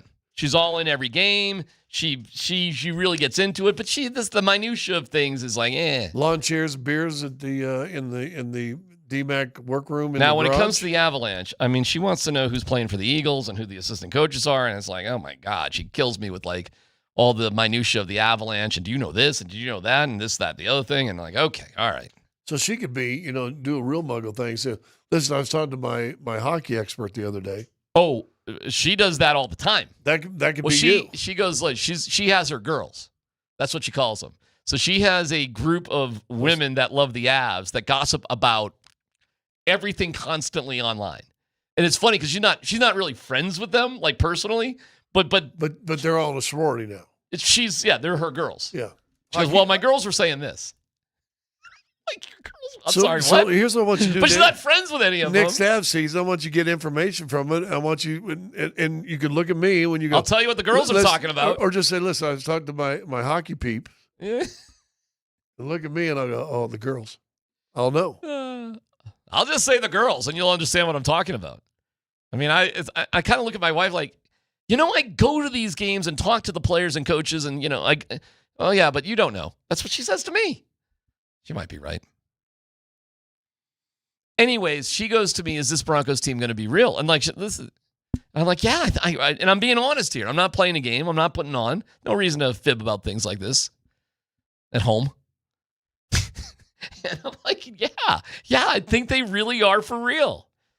And I think they were a lot better than people thought they were going to be. We just didn't know if we were wearing orange and blue glasses at training camp last year. Because that does happen. Like there's moments like, oh my God, they really look good. Is this for real or not? I never came away from one of the games and went, wow, they really look good today. No, but it happens in every training camp because you're looking at one team and you're just focused on. That's all you're seeing. That's all you're seeing. So when that team is really having a good day, you just kind of get like, is this for real? And I think we were very hesitant because we've had optimism throughout the years only to be destroyed in the regular season. Right. Well, they can't get off to a start like they got off to last year. I don't think they can put themselves behind the 8-ball like they did last year. I'll give you this. It's not a must-win game. I'm rolling my eyes. But if you can't beat the Tennessee Titans, the worst team in the league, in the first game that Cam Ward's ever going to start, at home, you might have some issues. It might be an issue season.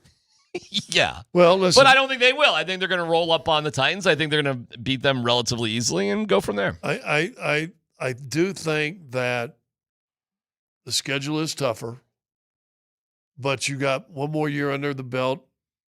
They've already said the good reports on Bo Nix coming out of camp is, in fact, we had Leggy and somebody else that we had on from there talking about, well, it looks like he knows the system now. He's not having to relearn anything. Mm-hmm. He's not thinking as much. Now he's just reacting. Mm-hmm. And that's good signs. That means that as a year experience, and here we go.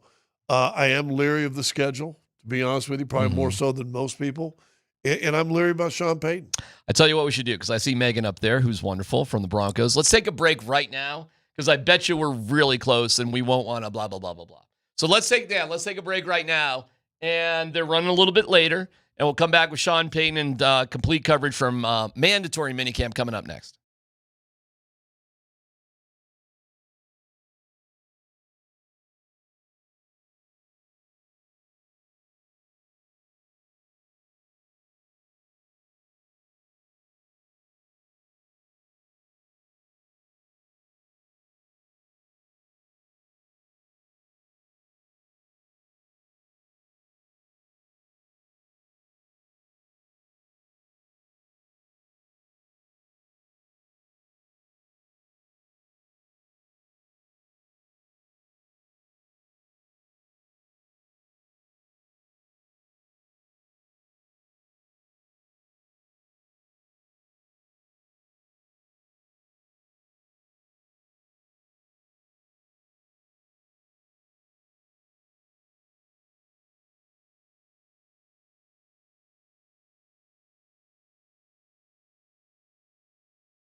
Sean Payton at the podium. The guys handled it really well. Any questions? Sean, did you guys sign J.K. Dobbins? Yeah. Well, I'm not going to answer any reports. I think we're close. I'll tell you tomorrow. Coach, with Riley, obviously you saw him take a massive jump last year. What have you seen him just coming into Riley? Loss. Yeah. Well, look, when you're opposite of Patrick, you're getting a lot of traffic, and he rose to the occasion. He's someone who's extremely smart. So studying splits, all the things that allow you to have a chance to be a pretty good corner. If and I say this, if you're covering everything, you're not covering anything. Tight split, -2, +2, runway, in eliminating routes that can't be run. But he's having a good off season. With Bo in year 2, and maybe just quarterbacks in general when they're in the offense for a second year, how much comfortable do you see them on third? Well, I don't want to compare him to the others because he's different, and I see him much further along right now with what we're doing, taking a play into the huddle real quick. And I see him making good decisions. I can't tell you about the others. Red zone in particular, though, how's he made strides there? Well, today was our first red zone day. Sean, maybe since the start of last year. Yeah, he was outstanding, and the significance of the running game across the 15, you can't understate, and so. All of that, we look at in the off season, self-scout. What do we want to add? What do we want to remove? What can we do better? And so I think his performance in that area will improve as we do as a unit. Sean, how much is Evan Ingram evolving into the Joker role that you have likely envisioned? He's doing well. He's smart. He's really works at it. I would say the one thing that's hard to grade on film are how good someone's football instincts are, and I think he's showing us each day that he's got a real good savvy for the game. Just a general question on J.K. Dobbins. I mean, how do you evaluate his career? It seems like every time he's kind of got going, he's had injury issues. How do you kind of evaluate how his career is progressing? Just like we evaluate everyone else's. With Melee, any concern there in terms of absence? No. All good. Look, we've had great attendance. We're very much aware each day if someone's got an event or doing something. All good. You had said last year when you got Roach, you knew what you had, but maybe even more because of the player, the person. Yeah, I don't recall when I was in New Orleans that leadership. He was a younger player there, and so the leadership. One of his great traits is he doesn't have bad days. And if you guys have spent time interviewing him, he's upbeat. He comes out here with energy, and I think that's contagious to his position group. Did he make those other guys better when you watched them? I think, he was a part of it. He was a part of it. And, we're glad he's with us. Sean, obviously, Nick Benito heading into a contract here. Obviously, Say it again. Nick Benito heading into a contract here. Huge year. We have a number of guys, yeah. What are you looking for from him? What level is there for him to continue to improve? Listen, he's playing at a high level. We have to be careful of his snap count. If you went back and did any homework and you saw, man, he's at a pitch count that's borderline too high. And we got to be smart about that. Coach, how important is Brandon? Go ahead. How important is Brandon Jones to the back half of that secondary playmaker, leadership as well? Communicator, very important, and an important guy for us a year ago when we signed him. A veteran presence and someone who's smart. Coach, now that the offseason program's nearly wrapped up, how's the rookie class integrated themselves? They're doing well. They're doing really well. And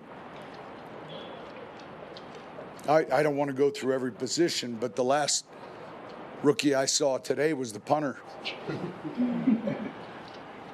As a head coach, I know you're more of an offensive guy, but looking at the defense, as a head coach, could this be maybe the best defense? We'll see. We'll see. We're sitting here in June and talking about the best, and we have a chance to be a real good defense, and time will tell. Lucky enough, I've been a part of some really good defenses, but we just got to keep improving and really all of this is in preparation for training camp. How much does it help defensively when you've got some young edges like D'Andrea and even Q flashing out there that can help maybe keep Nick and Jonathan fresh? Well, look, we're in a young developmental league, and so to have young guys that we have a vision for is extremely important, because it's hard for guys to stay healthy, with a long season.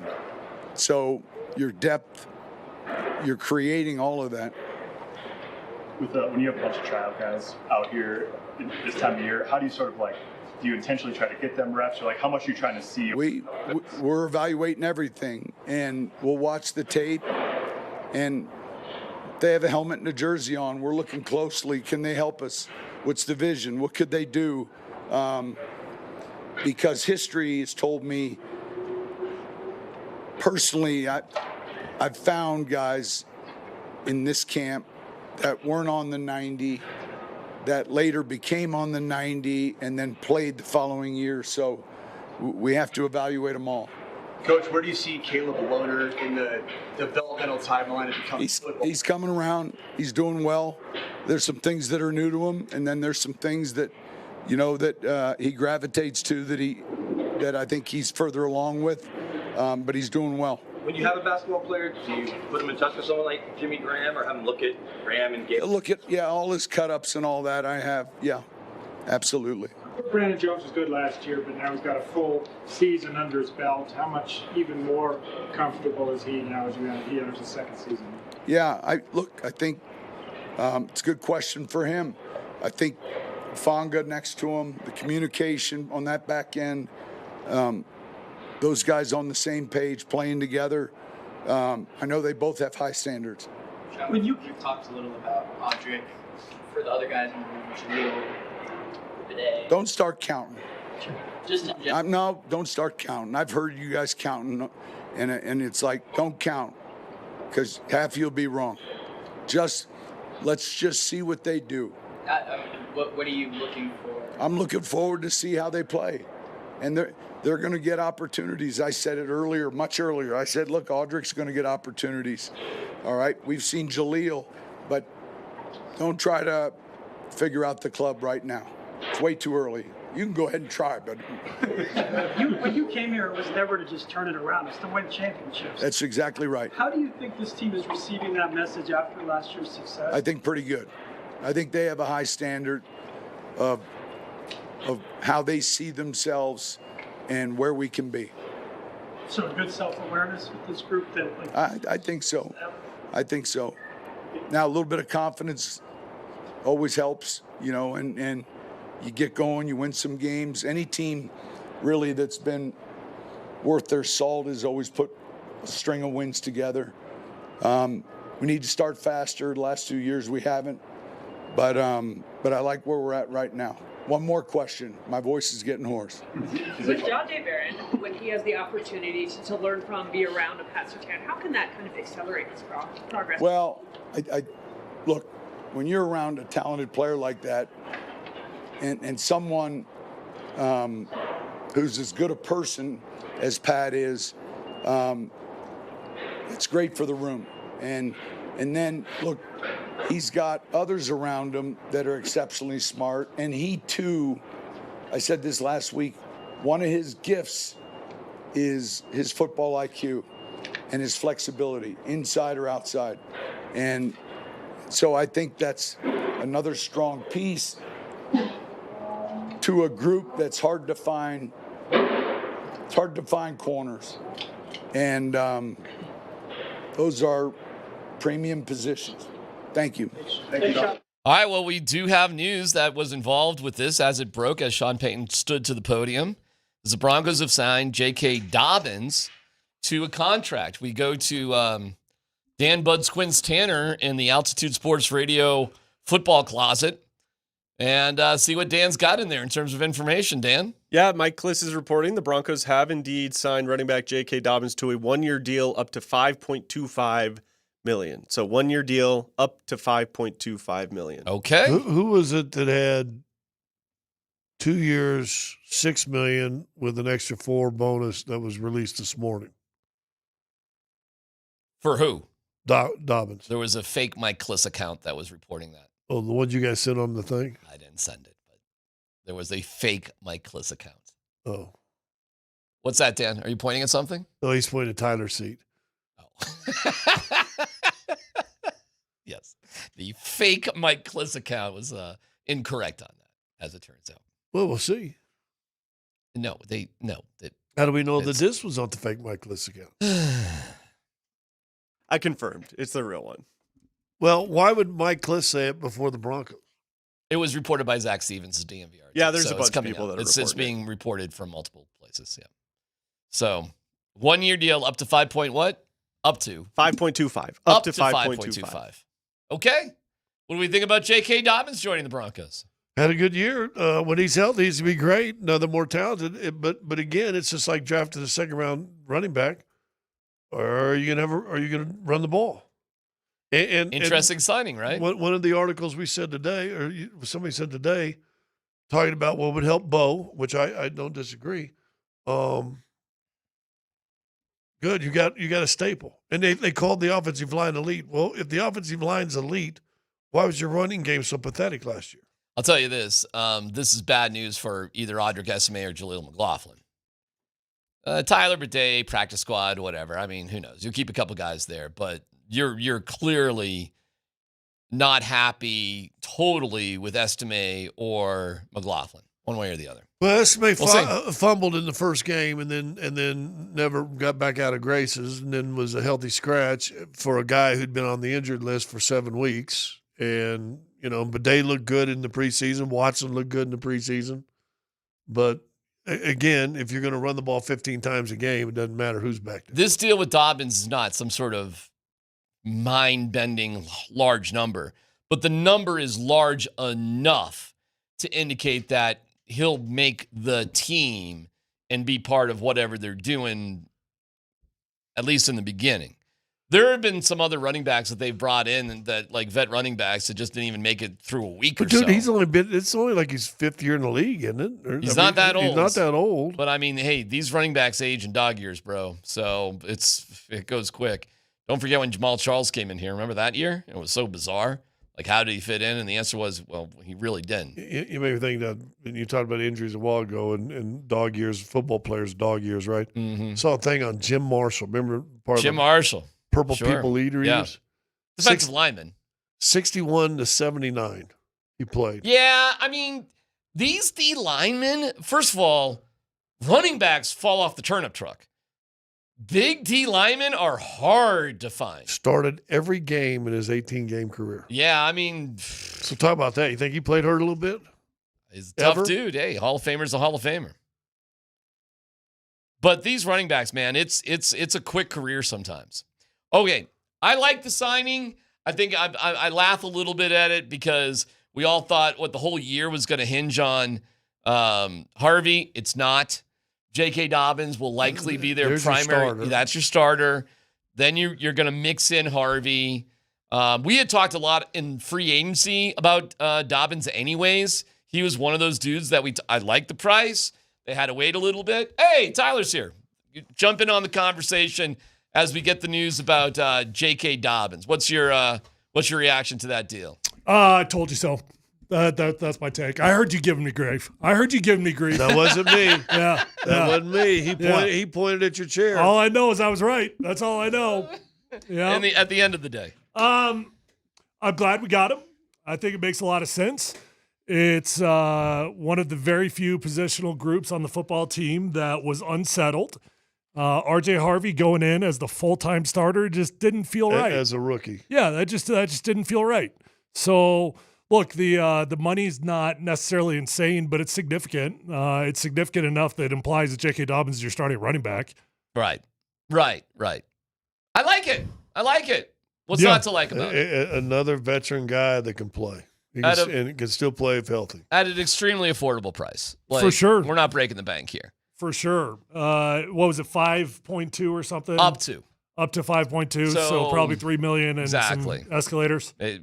Probably something like that. $3 million a year for 2 years for 6 years. Is it a 2-year deal or 1 year? No, it's a 1 year. Everything on our thread, I think, is real. I don't know. Okay. It's a 1 year. I don't follow according to the reports today, It's a 1-year deal. Yeah. How do we know that was a fake Mike Kliss? I don't know. Yeah. We're going to have Jeremy Bloom on with us in about 8 minutes or so, and that's to talk more about this NCAA ruling. This is when Jeremy could join us, so we look forward to having your ex-teammate on. Jeremy's a great guy, and, we'll get into that in a little bit.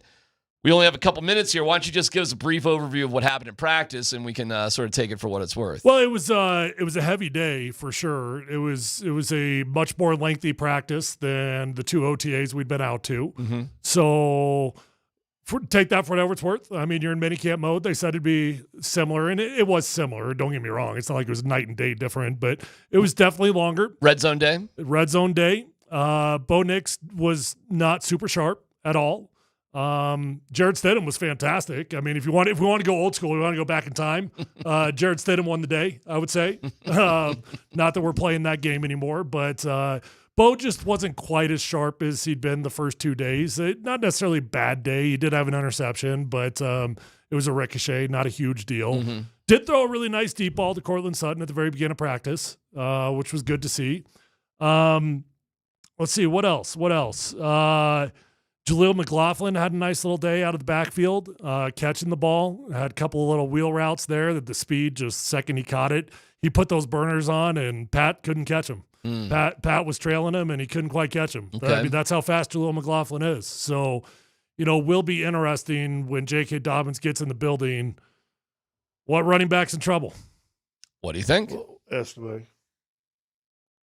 Okay. And then Bidet's a practice guy. Watson a practice guy. So you like Jaleel with Dobbins? Well, I think he's shown at least some ability to catch the ball out of the backfield, hasn't he? I do think Jaleel's still got a skill set that is just it's unique. Mm-hmm. It's something you don't want to lose.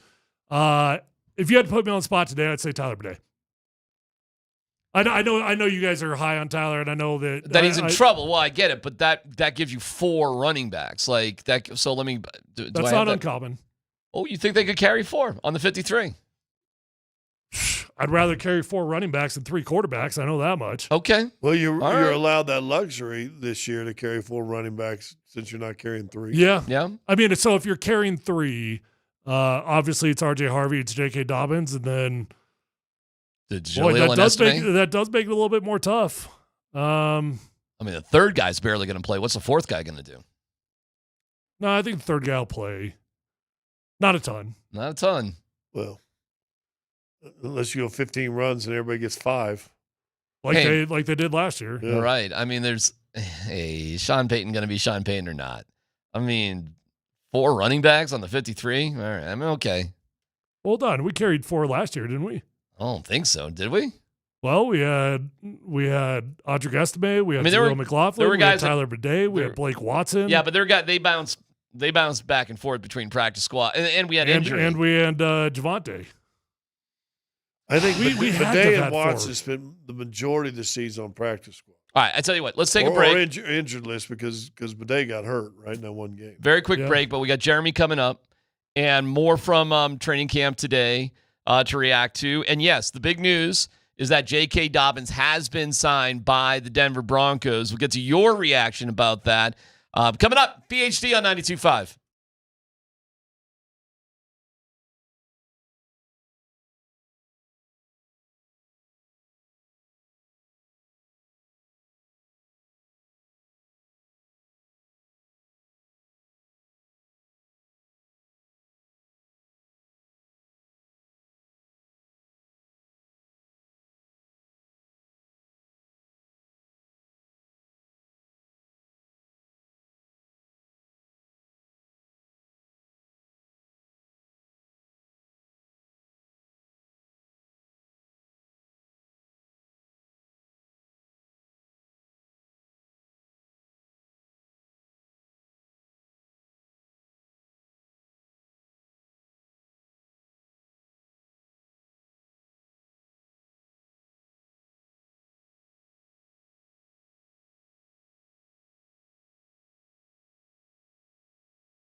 Jeremy Bloom on Twitter.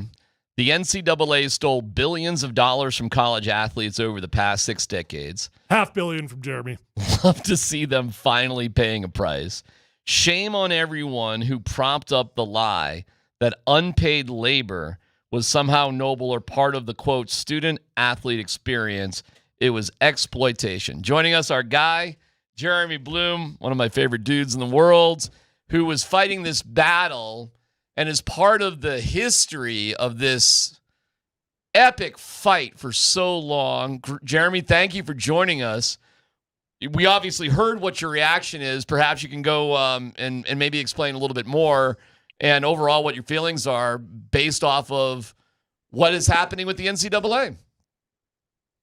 Yeah, no, great to see everybody. Thanks for having me. And it's been it's been a topic I'm obviously passionate about for about 2 decades now. Yeah. Some will remember, some won't.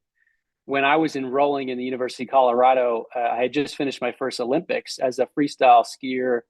Had a great year, was ranked #1 in the world, and trying to make it as a scholarship athlete on a very good football team at CU. And the NCAA said, well, if you want to do that, you have to give up all your endorsement contracts for skiing. And I was like, well, that's weird because the NCAA doesn't govern Olympic skiing or Olympic sports in general. And they allowed Ricky Williams to be a professional baseball player and an amateur football player at Texas, and Drew Henson to do the same at Michigan. So, the hypocrisy Danny has Ainge. Danny Ainge played for the Toronto Blue Jays for 3 years in college. That's right. And Tim Dwight even got drafted to the NFL, then went back to Iowa to run track as an amateur. So there's all this precedent of being professional in one sport and amateur in another. And it never made sense to me. And, they took away my junior and senior year. So that was hard to sort of deal with. I gave up all my contracts for my freshman and sophomore year, but was sort of broke trying to get to my second Olympics, junior, senior year. So accepted endorsement. So look, I've been part of this sort of battle for 2 decades for athlete rights. I always knew the NCAA would be on the wrong side of history, and we're on the other side of that history. I like so many other passionate college sports fans, really wish that the NCAA would have spent more time and energy thinking through a common sense solution to this environment, opposed to just spending every dollar and every amount of time they had to fight in the court system to preserve amateurism, which was always a sham. And they didn't. And so it's a bit of the wild, wild west. So break it down for us. Each school has got the ability to opt in for $20.5 million that can be distributed to all the athletes. So not just football, that goes to all the athletes. What are the pros and the cons of this deal? Is this a common sense solution? Well, what it does is I think it solves one of the biggest problems that fans dislike, that players may like, but a lot of them dislike it, that ADs hate, that coaches hate, which is the transfer portal. I mean, no, in my opinion here, no kid should be able to transfer twice a year if they had a bad conversation with the coach, or you got benched or whatever. How do you build a roster? How do you build a competitive program possible in the current transfer portal situation? What this allows is it allows schools, ADs, coaches, et cetera, to put players on a contract. And I believe this will pave the way for 2-year deals, 3-year deals, those types of things for your top recruits. So you could build around those people, knowing that, if things go bad, which inevitably they always do, right? You'll build with that player into the future. You're not going to risk losing them overnight. So I think that what it does is it opens the door to sort of clean up that area, which I think is good for college athletics. Now we can argue, is $20 million the right number? Is it not? It's probably a step in a direction that will probably get increased over time. Well, and also just going on that right there. First thing, will the guys, like what's the basketball player from Duke's going to go #1? Cooper Flagg. Cooper Flagg. I was told by some NBA people that he basically turned down $30 million to come back to Duke next year because he thinks he's going to make, his NBA salary is going to be 17 plus he'll make another whatever. If you're a top player, a star, just say, no, I don't want a contract. I'll just take the NIL money. And then you still keep the transfer portal open for you, don't you? Yeah, look, I think eventually, short term, yes, I think that's pretty clear. I think eventually there's going to be a collective bargaining agreement, just like you have in every other professional sport. I think it's going to look a lot more professional than this sort of in between amateurism in route to being professional. And those types of things wouldn't be allowed to sort of happen. They have to do that. There's just no other way. Otherwise, it's going to just continue to be the crazy wild, wild west. I mean, everybody wants, everyone inside the NCAA really wants to complicate this because they love the complication because they think it opens the door to bring it back to amateurism or create these crazy rules and regulations across athletes. Just look at any other professional league and do it that way, across football and basketball, across the revenue sports. It's just really easy. It's already been done before so many times. So yeah, you'll always have endorsement opportunities, just like you do if you're an NFL player or playing in Major League Baseball. You have a salary plus, we call it NIL in college, which I never understand. It's just endorsement money. It's no different than any other league. And, so if you unwind it, you zoom up and you look long-term, I think it irons itself out pretty oh especially with all the private equity money wanting to come into college athletics and build real value across these programs instead of running these things like 501c3 nonprofits and not really sort of building value across the whole ecosystem. Jeremy Bloom, our guest. What's your understanding of how they're going to pay reparations, I suppose, with this $2.8 billion? Like, are you and Tyler going to get a cut of cheese, or how's that going to work? I think it predated both of us. It ended at 2016. So, so too bad for us. 82 All-Americans. But I mean, look, most people don't realize that the NCAA has been taking 4% of all revenue across college athletics for decades. That's a big number when you do the math. You have billions of dollars coming in just from March Madness and all across all these areas. So, they've certainly been profiting. And my take is that, and this is, not a biased take because obviously the NCAA did me dirty, which is fine. But I think an objective take is I think the NCAA will go away. And I think, that is because I really believe that their sole purpose, as you talk to the presidents of universities and ADs, their real purpose was to preserve amateurism, because free labor is a hell of a drug, man. Like if you can get free labor, think about building a business with free labor. Think about building a product with free labor. Like it's a heck of a drug, and so I think they paid the NCAA very handsomely. 4% is huge, hundreds of millions of dollars a year, to sort of preserve this and sort of create this fallacy and brainwash people to think that this created more purity in sports. I mean, these are grown men and women, 18, 19, 20, 22-year-old women that could go serve in the Army or the Navy. Like they're not, these are not Pop Warner, right? So, and they created this, false narrative, in my view. It created amateurism and the rest is history. But I think ultimately they go away and you'll have probably the leagues have more of the rights, and maybe a new governing body, comes in, but with collective bargaining agreement with the athletes. I'm talking for the main sports. I'm not talking for it's fun, Jeremy, as you say that. And real quick, the one thing the NCAA does, and I understand with football and basketball, okay, but how the NCAA does link the college baseball, college softball, track and field, that sort of thing. Isn't there something inherently good about the NCAA that does organize those sports together? I mean, what do you do if there's no NCAA with sports like that? No, the conferences really organize all that, DMac. Very small amount of that organization of who plays who and where and when, and the logistics and who's traveling. You're taking a bus, you're taking a plane. The schools work that out. The conferences work that out. The NCAA really has been sort of the policing organization. Their primary focus has been, to make people ineligible or, govern the sort of rules and regulations of college athletics and obviously preserve amateurism. But if you think of the nuts and bolts of how this works, of how college athletic works, it's really the conferences and the schools. And it's never been more evident in this post-NIL environment where there's no unifying voice. There's not a single unifying voice. Every conference is talking about doing something a little, the SEC is talking about doing something a little bit different than the Big Ten. The Big Ten's and you haven't seen the NCAA come like the NFL and the NFLPA, right? There's not that league entity that comes in and says, this is the way it's going to work. It's piecemeal, it's divide and conquer, it's conferences doing sort of what they want to do. It's funny because, and I haven't done it in years, but Teddy Roosevelt was one of the founders of the NCAA, and they started the NCAA because they felt college football in particular was taking advantage of the student athletes, and they wanted an organization to protect the student athletes. That's how the NCAA was formed. That would still be a nice necessity and good. Agree. But it probably turned, and I'm way older than all you guys, but probably turned in the mid-'80s to '90s where it wasn't about the student athletes anymore. It was about TV contracts and endorsements and Bud Light representation and everything else than anything else. Yeah, I mean, and as they started, they were really more focused on the regattas, like Harvard versus Yale, than than they were even in some of the major traditional sports that we think about today.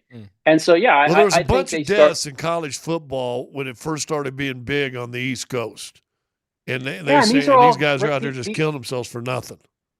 And these are all just such great problems to have in a growing league and growing athletics, where you have so much popularity, you have all this marketing and advertising dollars coming in, all these resources coming in. And instead of celebrating that, building value for everybody, including the schools, including the ADs, including the presidents, including the student athletes, they literally shut student athletes out from everything. And, I hear this argument a lot from folks. Well, yeah, but, you got your education. You got a scholarship. The NCAA paid for your scholarship. No, they didn't. The NCAA doesn't pay for scholarships. Schools pay for scholarships. And so there's all this sort of, fake news or whatever, fake narratives around there about the value of what the NCAA is and the value of a college scholarship and all those types of things. I mean, it wasn't even that long ago where the NCAA didn't even allow colleges to support student athletes to the true cost to attend that school, because it's more expensive to go to Sanford than it is to go to Kansas. And they wouldn't even allow the schools to give Stanford athletes more money to pay for housing and food in expensive markets. It took the Ed O'Bannon lawsuit to really cave that. So it's been an overnight success to get the NIL 20 years later, basically. Yeah. Are you and Ed O'Bannon friends? Have you guys? What's that? Have you and Ed O'Bannon because you guys are, to me, the two pioneers. Yeah, I talked to Ed and the team, and obviously was rooting for them. And one of the things that Judge Hale, which proceeded over my case in 2002, did for Ed O'Bannon's case and ultimately the Alston case, he was the first judge to ever say on record that student athletes were in fact third-party beneficiaries of the NCAA contract, which gave student athletes rights to point to in the court of law. And so really, Judge Hale, which is was a Boulder District judge, although he ruled against me because of this crazy restitution bylaw that allowed the NCAA to forfeit every game I played in if his ruling was ever overturned, and take away all the revenue from the University of Colorado for games I played in. The only reason I lost that case. But he did a huge favor for the movement by saying, no, this is wrong. Student athletes do have rights. You brought up private equity a little bit earlier, and I do think that's an under-discussed issue that's going on right now. It's pretty fascinating. I saw a take on Twitter yesterday that I'm curious if you would agree with it or not. Someone was saying that the day that college football starts taking private equity, and Boise State's talking about it, lots of schools are talking about it, is the day that student athletes no longer are students, because private equity, they don't want anything getting in the way in their investment, right? We are investing in you as an athlete. Could you see that actually becoming a reality? I think, look, I sold my business to private equity. I was a CEO inside of private equity for 3 years. I know the space really well. And, with the backdrop of being a football player and a skier, I would say, listen, private equity gets a little bit of a black eye because they're focused on building value first. And a lot of the firms care about culture second. And so I think what you'll see is really thoughtful business minds come into these schools. And, Redbird Capital is one of them, talking about, buying, I think the Miami sports program or the FSU sports program. But you'll see a lot of value being created. And I think the student athletes will share in that value. But again, back to the pure narrative of like, well, college sports is just these students going to school and having fun on, the soccer field. It's just not, you're packing the stadiums with 80,000 people, this, and you're paying coaches $11, $12, $13 million a year. This is not patty cake anything. This is professional sports. There's absolutely no difference except for the age and the fact that they are still taking classes. But if an NFL, player was taking continuing education credits, his life wouldn't look that much different than a college sport as far as the facilities he trains in, the training room he gets taped up in, the coaches he gets coached by. Now the NIL money. There's very little difference here. Yeah, Jeremy. Earlier in the show, we were on, and I was saying anybody who's saying this deal ruins NCAA hasn't been paying attention to what's been going on for the past 60 years. Like, the only thing this does is put the athletes on a relatively even playing field to the abuses that have been going on for such a long time. The college sports has been ruined. I'm laughing at that.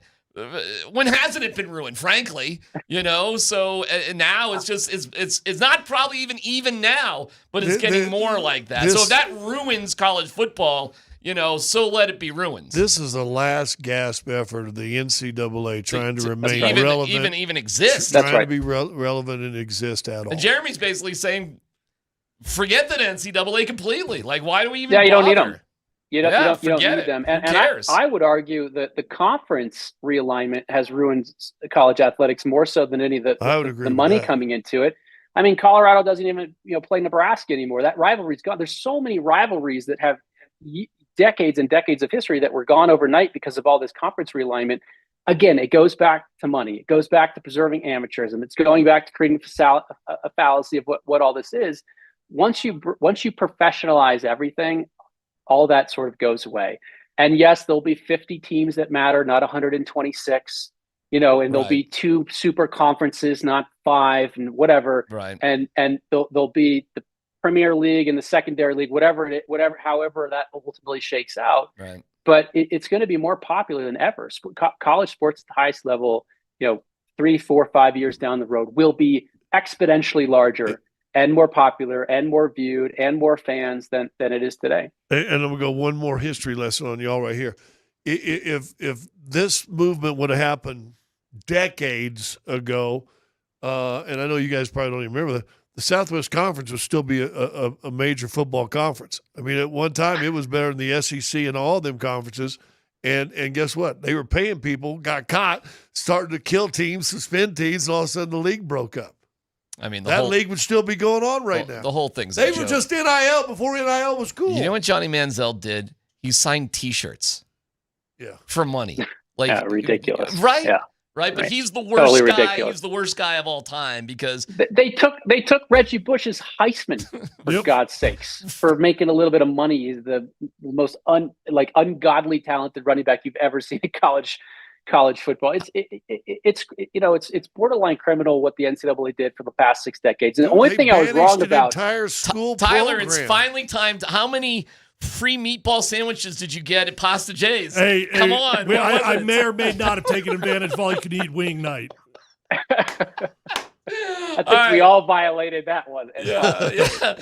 Real quick, Jeremy's the CEO of the X Games. The X Games going in a different direction, trying to create a league, correct, Jeremy? Something like that. Yeah. So why don't you give us a quick, how's that going? It's going great. Yeah, our league launches summer 2026 with 3 events, China, Japan, with the season championship here in the U.S. And so we'll have the world's first action sports draft, 40 athletes in the summer, 40 athletes in the winter will be drafted, put on salary. Wow. It's great for the athletes. The first time ever in the history of action sports where they'll be making a salary on a team, year-round game. So instead of 1 per year, there'll be 3 or 4 or 5 X Games all around the world. So it's a really fun vision, and obviously it's an iconic sports brand, one of the most iconic sports brands in the world. So getting some older professional broadcasters to come along with your league. Yeah, man, come on over. We'd love. Are you guys going to pull out a buttermilk? I don't think so. I think really? we announced we're coming back in 2026. I think that Winter X Games will be one of the biggest Winter X Games at Buttermilk in all the 26-year history. And we are, working in good faith on a long-term deal. It's a great market for us, and there's so much history. That's awesome. Yeah. We want to try. We want to be your home of the X Games. Your radio home for the X Games. I've done it before. It's awesome. Oh, it's unbelievable. It's a lot of fun.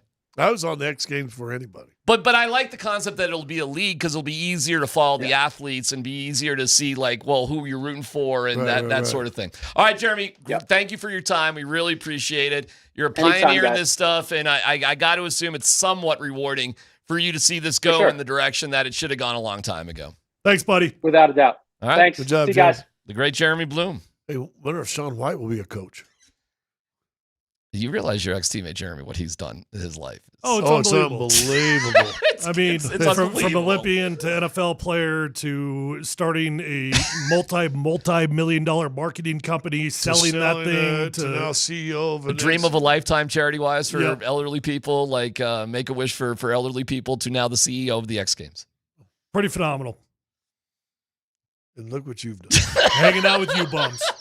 All right. Exactly. Hey, where are you two dumb Doing right now? radio from noon to 3. Yeah. All right.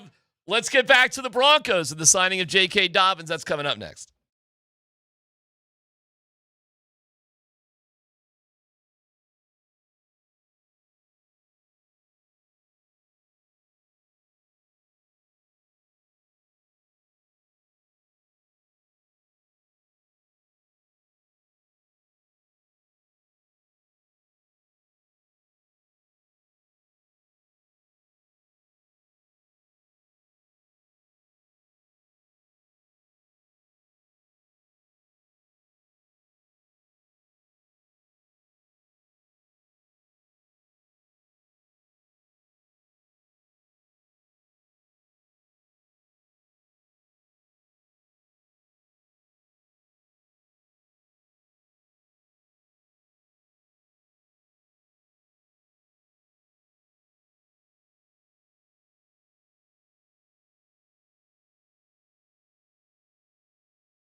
Dan. Oh, God. Our bud Dan Buds Quinsander has a sense of humor, man. I love it. I can't even explain it, but it's awesome. Okay, Mountain High Appliance, they're great too. I love them. MountainHighAppliance.com. Tyler was out of training camp, but we'll start with Let's Football Go, but I think this is more or less going to lean towards what Tyler saw out there. So go ahead, Dan. What do we got? All right, yeah, the big news of the day, fellas, regarding the Denver Broncos is they are signing running back J.K. Dobbins to a one-year deal up to $5.25 million. Okay, so a couple questions here with the signing of J.K. Dobbins. Do you guys think that R.J. Harvey will be the starting running back at any point this season? You know, let's take out the injury factor. Do you think he will get a shot at the running back one position? And of the running backs currently on the roster, with the addition of J.K. Dobbins, who is the odd man out in the running back room? I do think R.J. Harvey will be the starter at some point. Not out the gates. J.K. Dobbins is a vet, man. He's been around the block, and they need him. And you know what? R.J. Harvey is going to need a mentor that's in the building as well. So there's no reason to rush him out there. The amount of money that you're paying J.K. Dobbins is not insane, but it's enough that would indicate that he's the starting running back on this team. I mean, he's making more than a lot of starting running backs are in the NFL. So if he were to make up to his full escalator of 5.2, that's not insignificant money. But at some point in the season, I do believe RJ will take over. What do you think the reps look like? 7, 4, and 3. I'm down on that until I get proven wrong. Well, I mean, I'm not going to call you an idiot. You've got evidence. I hope it's... I'd say maybe a 60-40, 70-30, something like that. I hope the lead running back, whoever it becomes, is getting 18 minimum carries a game. That would be nice. Yeah. I hope your lead rusher in every game is... And if Harvey comes one game, and fill in and he's blowing up, then run with him. That's fine. It's math. Stick with the hot hand. How many passes you throwing? What are we doing? 70 plays? 60 plays? What are we doing here? I don't really know what took J.K. Dobbins so long to get a team. I know he was tendered by the Chargers, but the dude ran for 900 yards. He had 9 rushing touchdowns. The dude was fantastic Was he last hurt year. late in the year or something? Not to my knowledge. Well, if you want to say, hey, the Broncos are really into R.J. Harvey, okay, well, what does that say about the Chargers and how into Omari and Hampton are they that they would basically say, see ya, JK? Well, let me ask you this you bring a good question with Harbaugh. Is he good with veteran players in the NFL?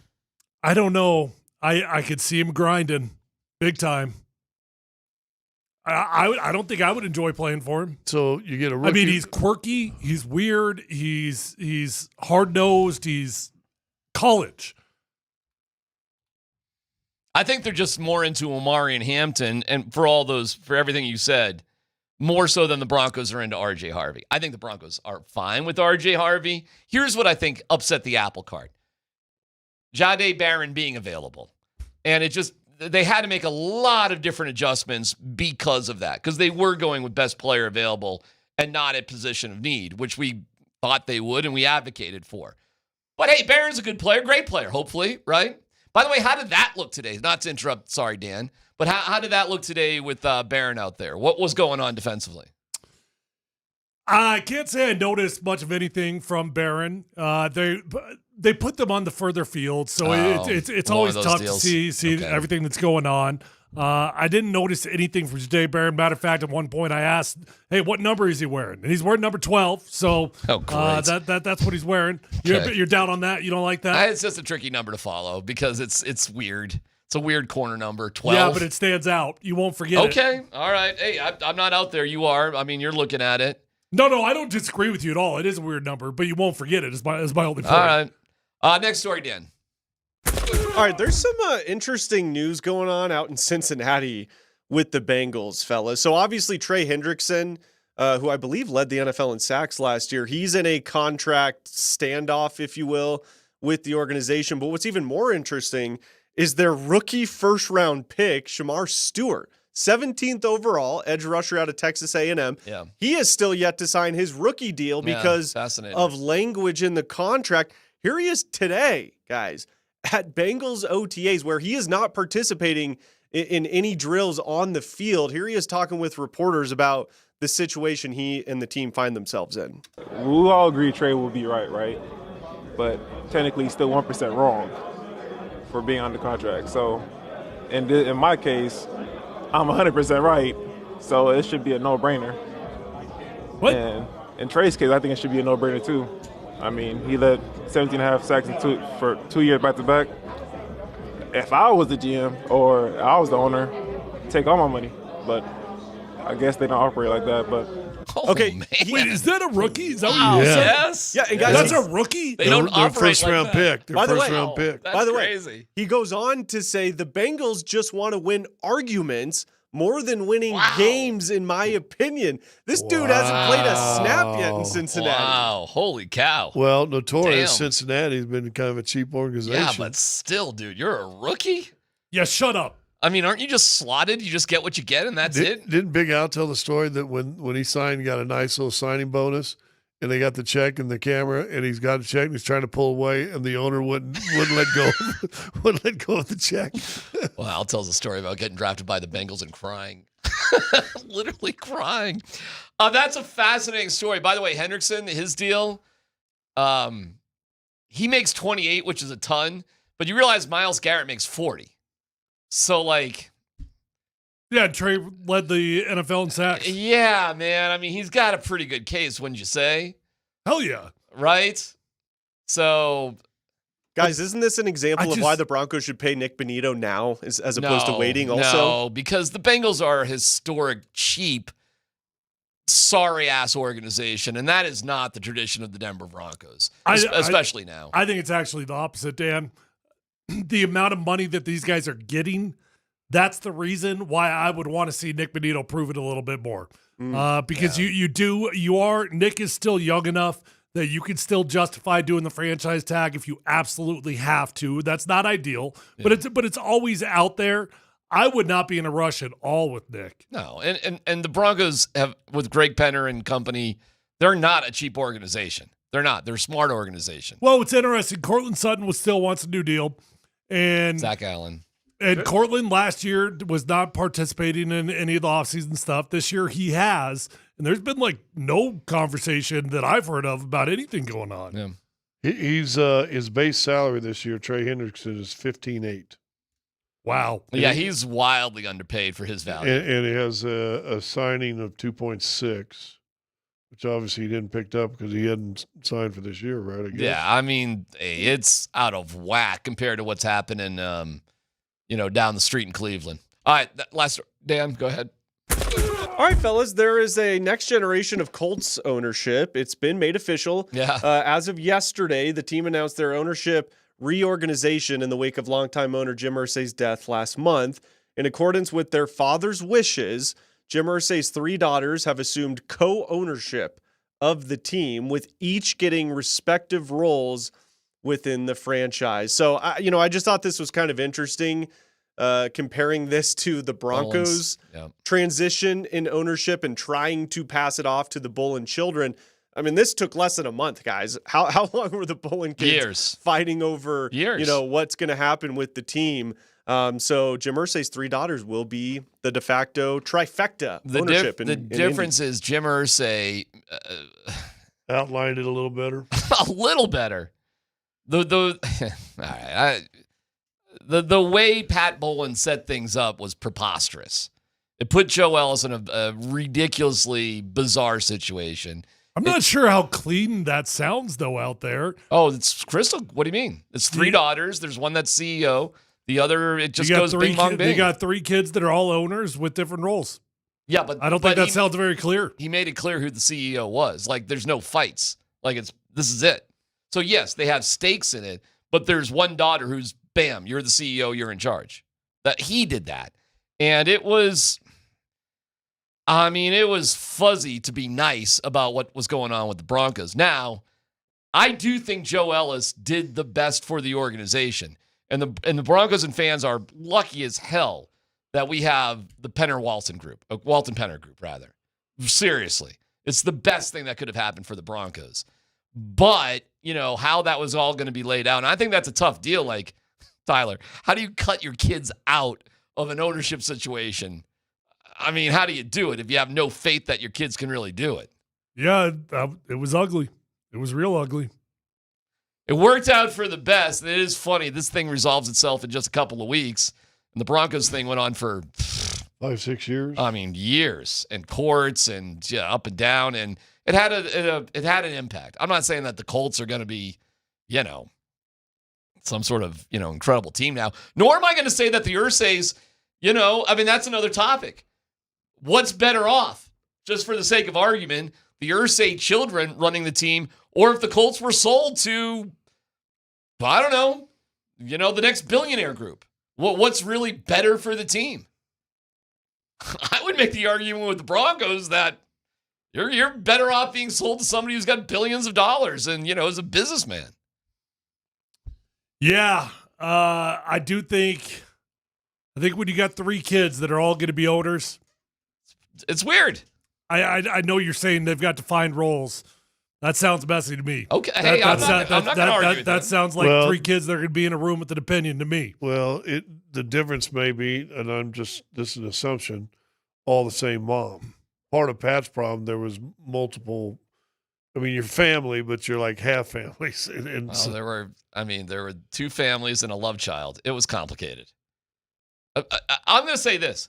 They would probably be better off based off of the Broncos if they just sold the team to the next billionaire and it did not stay in the family. How do you know that they won't?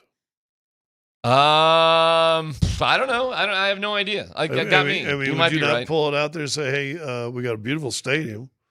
What do you think we could get for this? Someone says, well, how about $7 billion? Okay. $7 billion. Well, whatever. Well, okay. The Washington sold for what, $6.8 billion? Broncos sold for 4 point whatever billion. Well, what do you think the next NFL team's going to sell for? Well, but you are an Indy, though. It does not matter. Market size is irrelevant in the NFL. Does not matter because they revenue share with everything. Does not matter where you are. Every NFL team Dallas is worth more because there's more merchandising and that sort of thing. But literally every single NFL team is keep going. The billions just rise up. So we each get $3 billion. Tough day. Yeah, right? Why wouldn't you? You realize what the bowling kids got, right? Each one of them. Well, like 900 and some million, wasn't it? Not 900 million, but I think they got north of 300 million apiece. But they have to, there's a whole, you got to be 40. There's a whole, whatever. But each of those kids is getting hundreds of millions of dollars. So don't feel bad for the bowling kids. They're fine. More from training camp today as the Broncos are into mandatory minicamp. And J.K. Dobbins is a Bronco. It's PhD on 92.5.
Sean, did you guys sign J.K. Dobbins? Yeah. Well, I'm not going to answer to any reports. I think we're close. I'll tell you tomorrow. What? Dan, what was that about? He was asked if they signed J.K. Dobbins. Oh. He said, I'll tell you tomorrow. So he didn't get the press release that the information was going to come out while he was speaking, which is what happens. It came out literally as he started speaking. That's pretty funny. One hand, the other hand, who knows? All right, maybe we see J.K. Dobbins tomorrow at training camp. Scott, hey. Why wouldn't you? He'll get a chance to pass physical tonight. Be so exciting. Right? Yeah, Zach Stevens is reporting he was not at Broncos mandatory minicamp today. There's a possibility he could be here the rest of the week. Okay. Cool. Oh, there you go. So it wouldn't be as boring, the training camp thing. I got some other notes here. Bo doesn't have bad days. That's cool. Well, I thought Tyler said he had a bad day today. Yeah. Well. Engram's going to be the Joker. They did red zone today. That was kind of funny. Best defense, we'll see. I mean, even Sean was like, hey, man, this is June. Why don't we chill a little bit with making grand, hey, it's going to be the best defense ever and this, that, the other thing, Tyler, Nick Benito had a nice day out there. Did he? Yeah. Bo Nix had one of those big scramble plays that looked fantastic, and he, looked like he ran for about 50 yards, but in reality, he probably got sacked by Nick Benito. Okay. All right. All right, that's cool. What else stood out for today? Why don't we read just maybe other things that happened today? It was just a good work day is the best way I could describe it. It was heavier than OTAs, not significantly, but it was significantly more. I mean, it was significantly more an individual. So a lot of coaching, just slowing it down. A lot of coaching.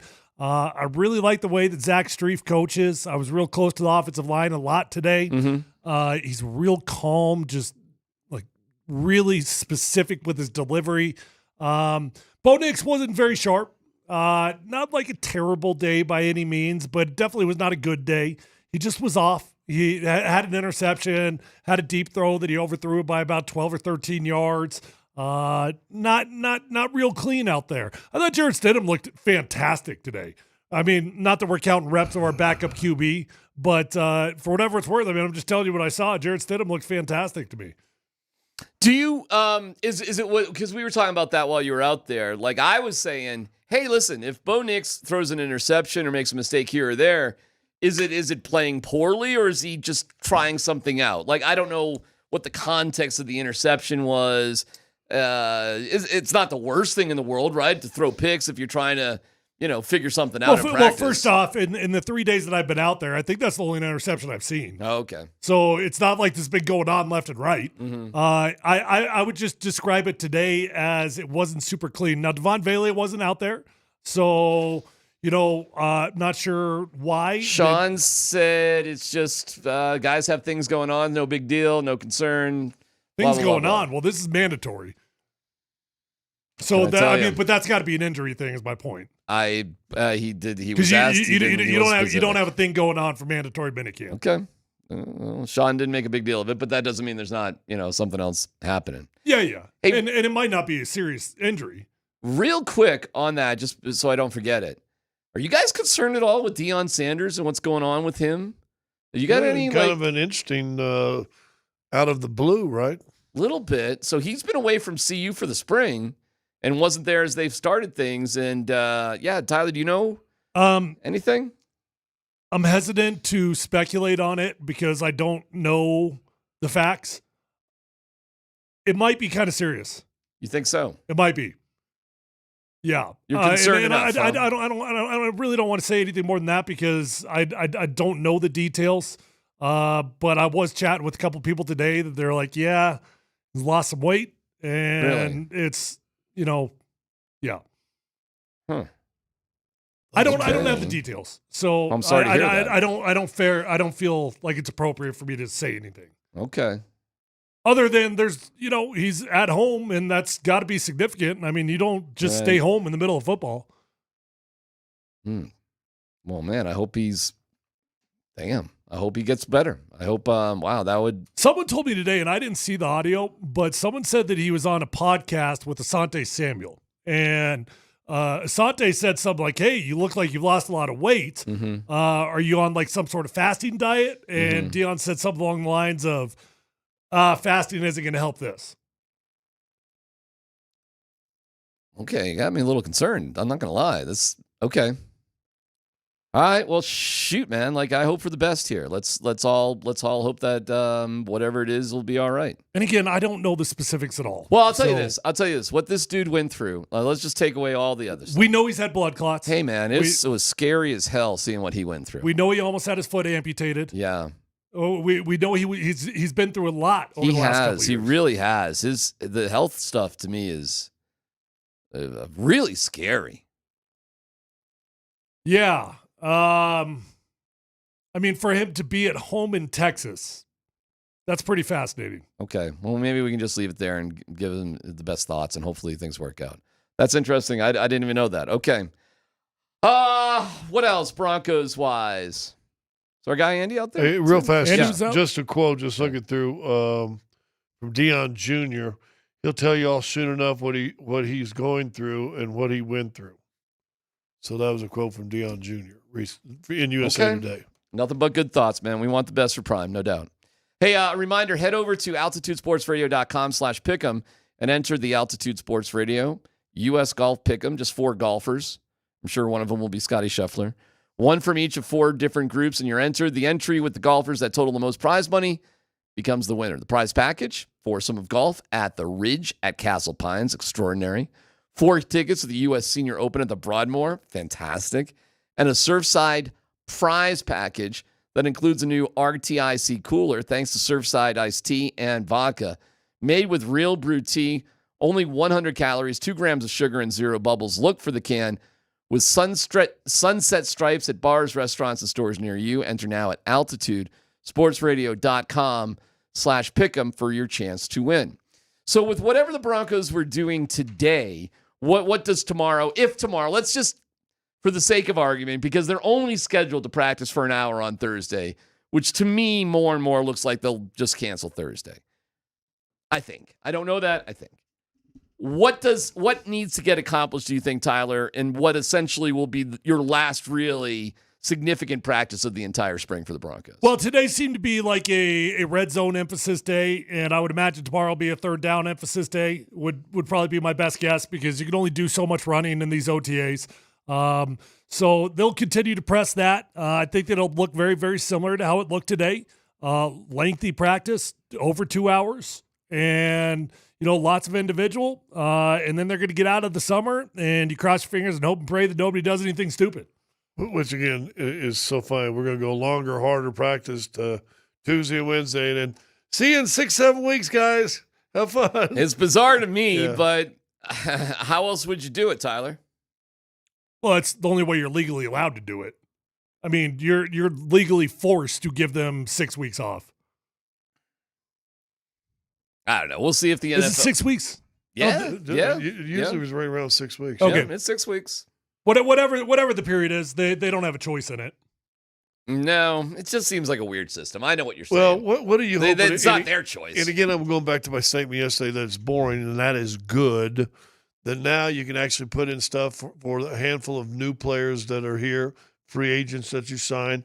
Here's our call. Get a first glimpse and semi-live action of what the calls look like. I think boring's good, Scott, but my only concern is you don't want it to be comfortable. No. I'm not. For Bo in particular, I just hope he does. I think he's got the right attitude. I think he's got the right mindset. I think that's a driven son of a gun.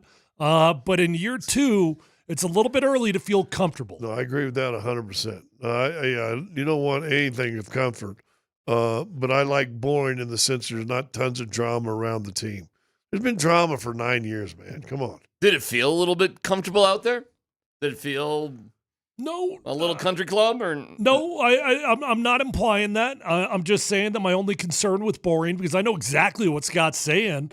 There's very few battles going on. There's no real depth chart concerns. You don't have a quarterback situation. It's weird. We haven't had this in a decade. It's KKSE FM HD1 Broomfield, Denver, Boulder. Yeah, I can't remember the last training camp. Is that me? Oh, sorry about that. I can't even remember the last training camp that was, Mr. Kreckman, come on in. That was kind of this uncompetitive at significant positions. Yep.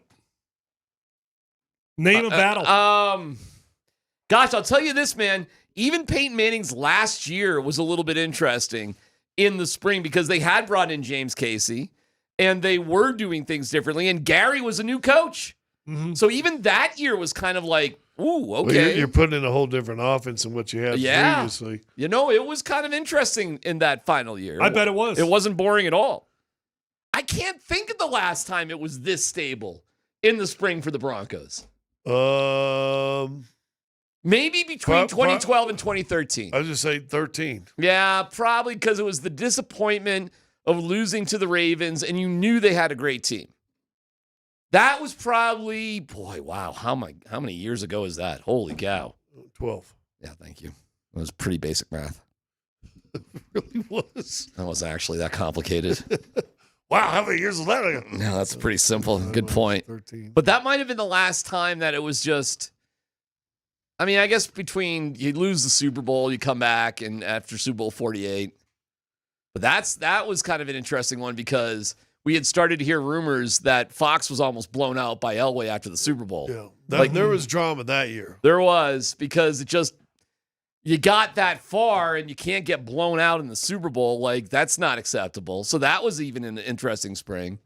And then after you lose to the Colts in Manning's last year, it was scary and all that. Never mind, dude. Running back's kind of interesting right now, right? Yeah, it's about the only one. Kind of interesting. It is. Yeah, I guess. Do you think J.K. Dobbins is a starter? No. I do. In an ideal world, I think they want R.J. Harvey to be the starter, but clearly J.K. Dobbins was brought here because they're looking at all these young guys and just being like, I don't know who I trust on third down and pass pro. Who's the guy that's going to make sure that Bo doesn't get killed? I'm assuming that's why they're making this move right now. They had a whole offseason to go get a veteran running back, and they started OTAs. We're now into minicamp. I think they got a good look at it and said, nope, we need a veteran in here. And so I think that's why they make that move. Yeah, I agree with you, and I do think that at some point R.J. Harvey is the de facto starter. Yeah, I just think J.K. Dobbins, he's got enough veteran experience that that's a good point. Coming out the gates, you probably let him roll. And he was great last September. Remember, his two best games were in September. So yeah, he's a guy with an injury history. So you bank on, all right, let's get him while he's fresh, and then maybe your offense takes off.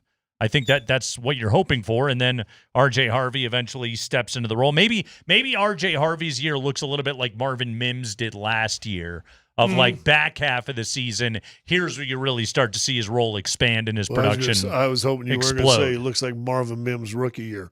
You don't want to look like that. No. Well, Harvey did you tell him about the play that made everybody cheer? Which one? The wheel route? Harvey had one where he got the little screen inside. Ah, yeah. Got the little wiggles going now, of course. The wheel was Jaleel, wasn't it? Oh, the wheel was Jaleel. That's right. Jaleel with the wheel, yes. And then you and I were front and center for the wheel to Burton. That was not quite as successful. Not quite. Overthrown a little bit. Bo got it in the window, but Michael Burton didn't exactly have the run under the ball wheels that you're looking for. Jaleel McLaughlin is he that guy that's just they're gonna try and replace him every year, and every year it's just gonna be like, this dude's so freaking fast, we just have to have him on our team? I totally agree with that. I think he's just got a skill set that is unique enough. It's gonna be very, very difficult to get rid of him. Well, let me ask you this, and he mentions it once, so the media brings it up every single time that Sean Payton has a presser. The Joker, the word, the Joker. We need to find a Joker. We need a Joker. I think in theory he's got Joker-esque capabilities, tendencies, right? Yeah. If you were to, because this is the Joker for me. He's the guy out of the backfield with that wheel route. He can run the football, but he's like McCaffrey, Christian, where you can motion him out. He can actually occupy a receiver. To me, that's the Joker. Yes. Just because the guy's got high numbers doesn't mean he's a Joker. Yes. I was telling Tyler and Nate today, I got to be honest with you, Scotty. When you tell me a guy's a tight end and you think I'd be used to this by now, I think of the more yoked up, your side, that former basketball player, bro. I can't get over it. Evan Ingram's smaller than Courtland Sutton. Yeah, he's skinny. He's a receiver. Yeah. I just was like, That's insane. Yeah. Yeah, he's got that like that length and that box out ability You know what? that you want. He literally is smaller than Cortland Sutton. Yeah, because they were not in pads today. Yeah, they you're were right. their helmet, and you and I were watching them do whatever they were catching football for some throwing drill. They were standing How about right next to Loeffler? each other. What does he look like? The 6'8" dude. The Loner? Loner, yeah. I haven't noticed. Or was he out by himself? So you couldn't see. I haven't noticed. Loner. Hey, speaking of size, I've told this story before. I know I've told Andy this. So I'm in one of the training camps when it was back in Greeley, right? And you'd go there and we'd spend all day. Back when they'd have real two-a-days, right? So you get to catch 2 practices. So I'm sitting there with our old friend Jimmy Ryan, right? Linebacker for the Denver Broncos, played in 2 or 3, I think at least 2 Super Bowls, I think, when they lost. But I'm sitting there. I got to throw that in. And so Atwater comes over to talk to us, and Steve and I knew each other because of the Arkansas thing and all that, and obviously Jim and Steve knew each other. He comes over talking, and it's the first time that I've really had a face-to-face. He's wearing a T-shirt and shorts or whatever. He walks away. I'm looking at Atwater. I'm looking at Jim Ryan. I'm looking at Atwater. I'm going, you played linebacker?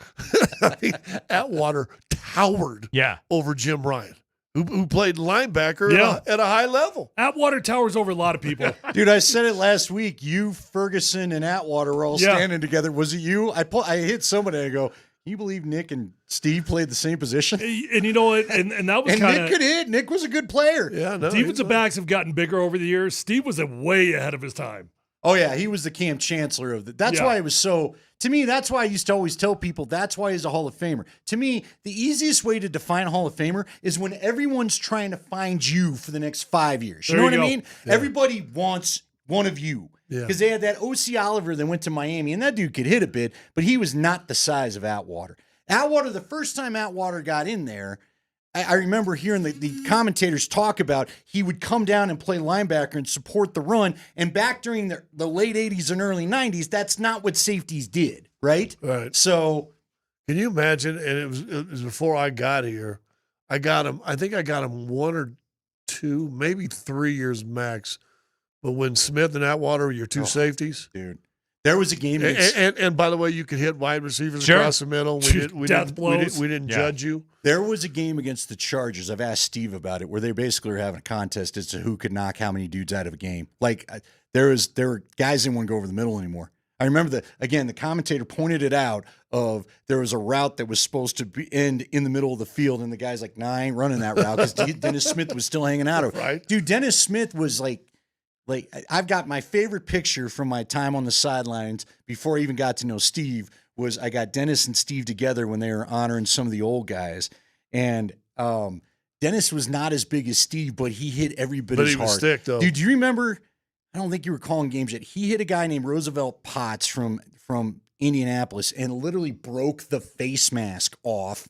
And it was swinging by like one screw. One screw, yeah. So I asked Steve about the hit, and it was funny. Probably not as funny as I think it is, but he said he went over there and he grabbed Steve and he grabbed Dennis and he's loving him up and picking him up. Yeah, you know, all the stuff you say. And Dennis is like, all right, he got me. I'm woozy, but I ain't going down. You just keep me up. Get me to the sideline. You can't let me know he got me. I'm like, dude, you broke his face mask. You win. You won. You win. I miss those days. It wasn't I good. miss those days when everybody got Yeah. Hey, so Andy's the one guy that liked the NHL game I've last got night. gladiator bloodlust, all right? It's the era we grew up in. It's, you know what's funny? Toothless Jack Lambert and all that. That night that I sat on the glass when the Avalanche played the Winnipeg Jets, the bloodlust after 5 minutes sitting there, I was just like, I want teeth on the glass.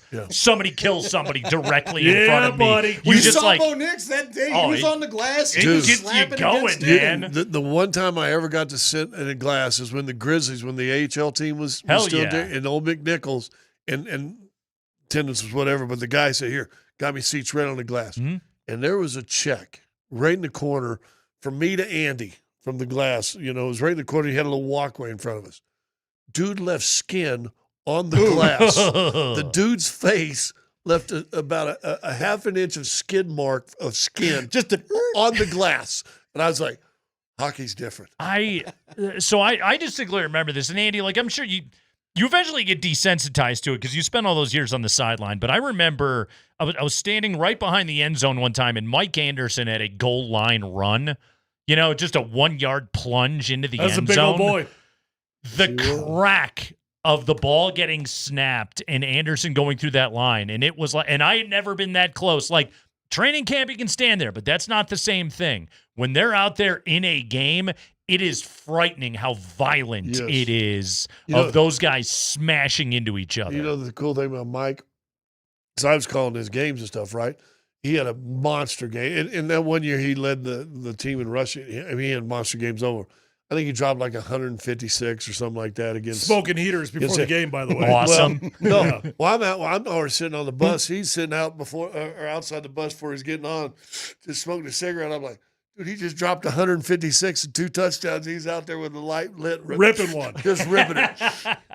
I'm like, well, he was a Marine, wasn't he? A Marine. Yep. Like for 4 They say years? it's good for your blood flow. Yeah, well, Dude, Simon Fletcher, sure. I guess, used to do that during training camp. The play I always will never forget, when I knew I could never talk myself into I could have done this, because if I could have been a pro athlete, it would have been football. I love football.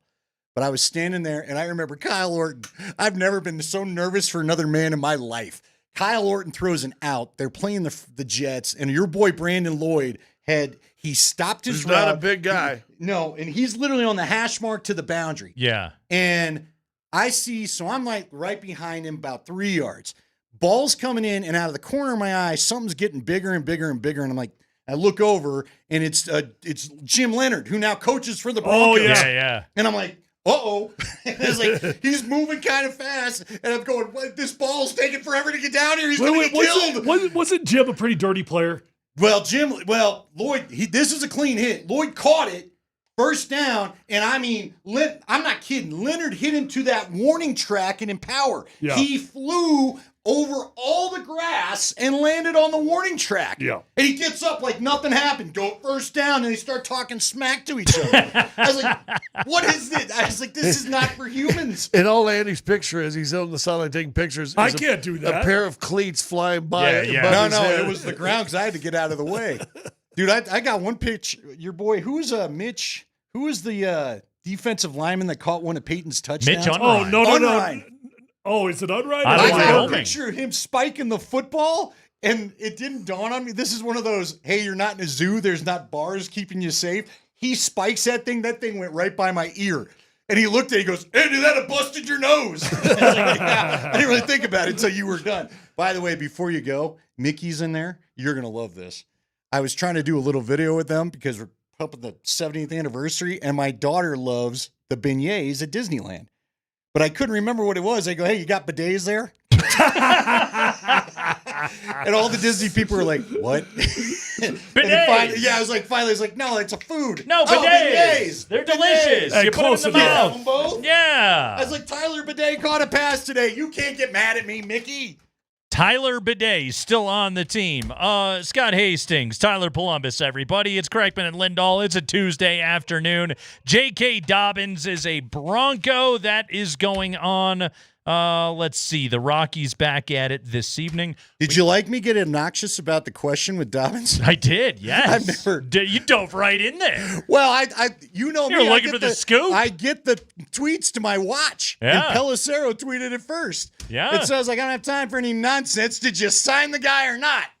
And To which he was like, we're gonna or well, something. we should. And then, like, as the press conference was going on, we were getting like more detailed information. I noticed everyone's head goes to their phones like, there it is. As to what was happening. So, yes, J.K. Dobbins is now a Bronco, former second-round pick of the Baltimore Ravens. Last year with the Chargers. Had a good year. Pretty good year. 905, average 4.6 yards per carry. The production was really good to start the season. Didn't quite finish as strong, but a good year, a good veteran back. I mean, Andy, when you look at this group of running backs, you know, it's Harvey, it's Estimate, it's Jaleel McLaughlin. You got your Tyler Bidet, your Blake Watson. I don't think Blake Watson was there today. Yeah, he came out late last week and was hurt. You and I weren't by that field, but he was in an orange jersey. So that group is like while talented, they're all NFL running backs. That's a lot of inexperience. They're also very green. Other than R.J. Harvey, who have no idea what this kid's going to look like, right? So I'm not making any judgments there. Mm-hmm. Both good or bad. It's an underwhelming group. It really is. That's fair. You know what I mean? Yeah.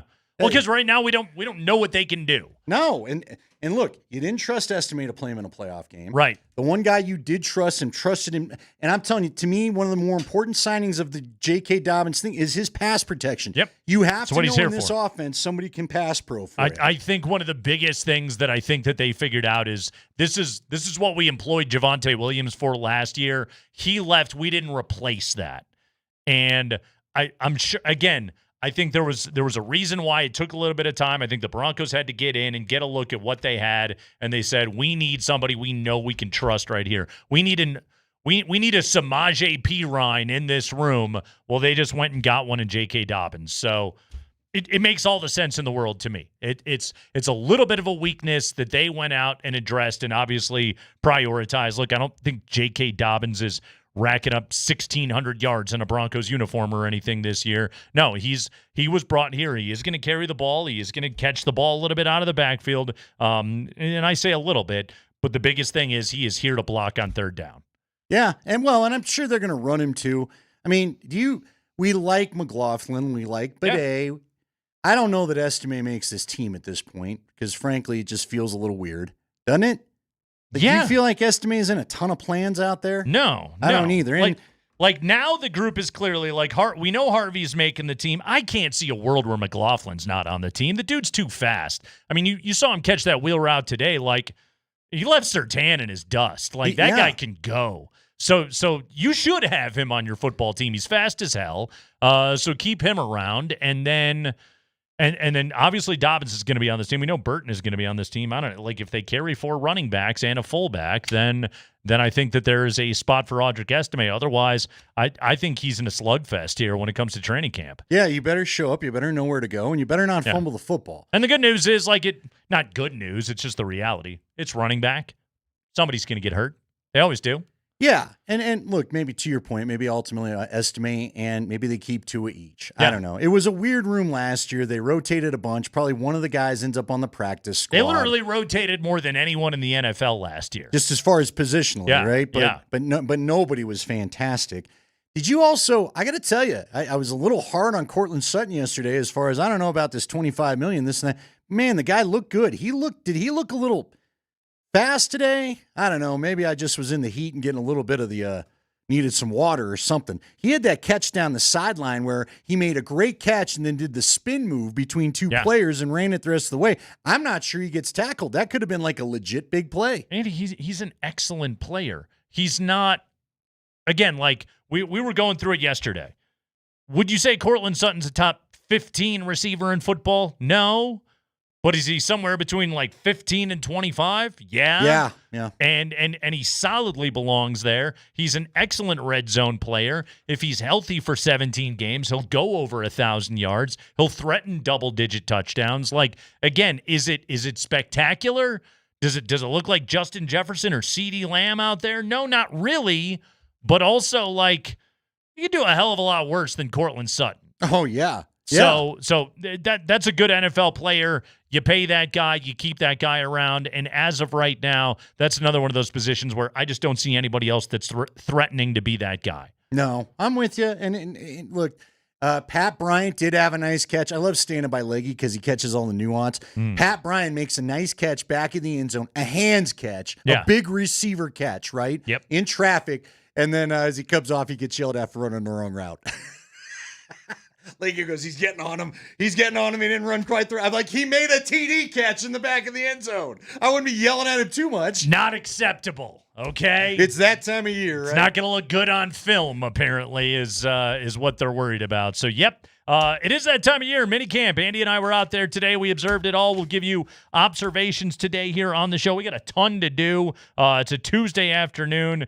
We're loaded up. We got the coach. Oh, man. Oh, the Sandman. The Sandman's coming up. Right on the other side. We'll get his observations from miniature camp today. We will do all of that. So, oh, man, we got Nuggets trade scenarios all over the place we're going to delve into today on the show. Plus, a number of ex-Rockies have spoken about the current Rockies.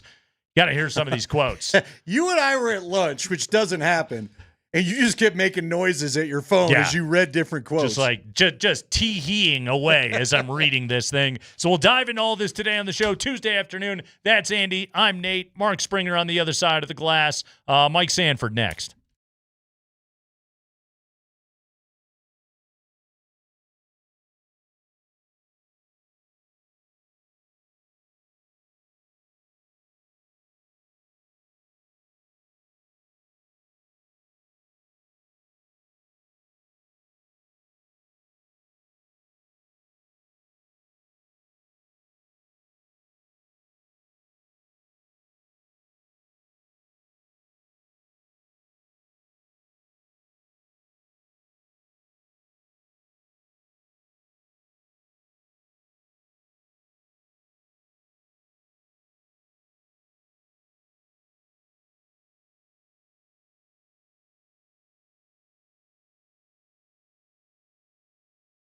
Guys, Andy Lindahl for the Rocky Mountain Men's Clinic. You think you're dealing with low testosterone, but maybe you're not sure. Here's some of the things that low testosterone can cause. Low sex drive's an easy one, but bad sleep patterns, unproductive workouts, decreased energy, brain fog. And there can be other things that kind of signal this. But if you think you're dealing with low T, there's no need to continue to deal with low T. If you want to take a quiz because it's that big a concern, well, there's an easy one right there at RockyMountainMen'sClinic.com. It's a 10-question quiz. Yes and no answers. Takes you about 2 minutes. And then if you want to find out more, obviously go talk to the folks at the Rocky Mountain Men's Clinic. If you'd like to, it's real easy to schedule that appointment. Then you get in there, you get your blood drawn, you have your results within 30 minutes. You'll talk to a Colorado licensed medical provider about those results, and you can decide what you want to do from there. The cost of the appointment is $99, but it includes that in medical consult, the T, and the PSA test. But if you sign up for testosterone treatment, then guess what? They waive the fee. You're ready to go. So if you want to get back higher energy levels and better gains in the gym, better sleep, brain fog, especially if it's maybe causing some depression, don't let that start happening. Get in touch with the folks at the Rocky Mountain Men's Clinic with 5 locations to serve you throughout Colorado, including Fort Collins and the Springs. 720-440-7900 the number, or RockyMountainMen'sClinic.com.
Sean, did you guys sign J.K. Dobbins? Yeah.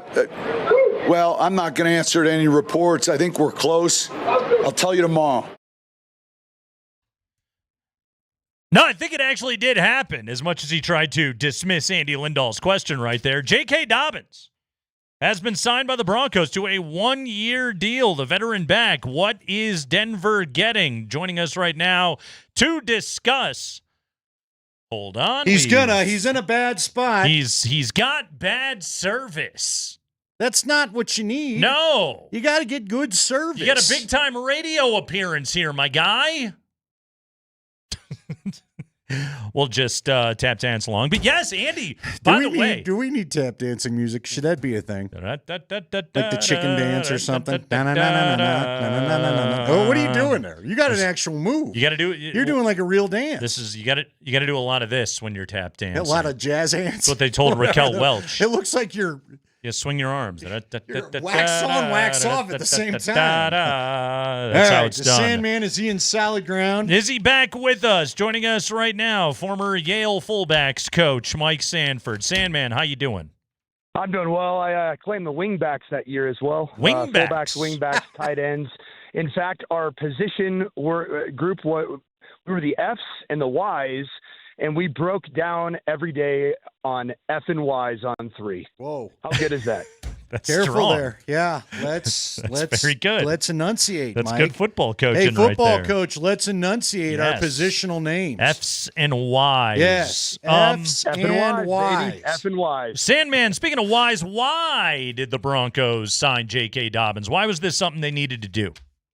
Because they don't have a protecting running back for third down, and they don't have a running back that they know for a fact is a pile mover, and that is what J.K. Dobbins is. You look at the advanced analytics of even his injury-riddled 2024 season, and he was the best running back in the National Football League running against dirty boxes, which is being deficient. So say you have 6 blockers between your 5 offensive linemen and a tight end, and there's 7 guys that are playing in that box.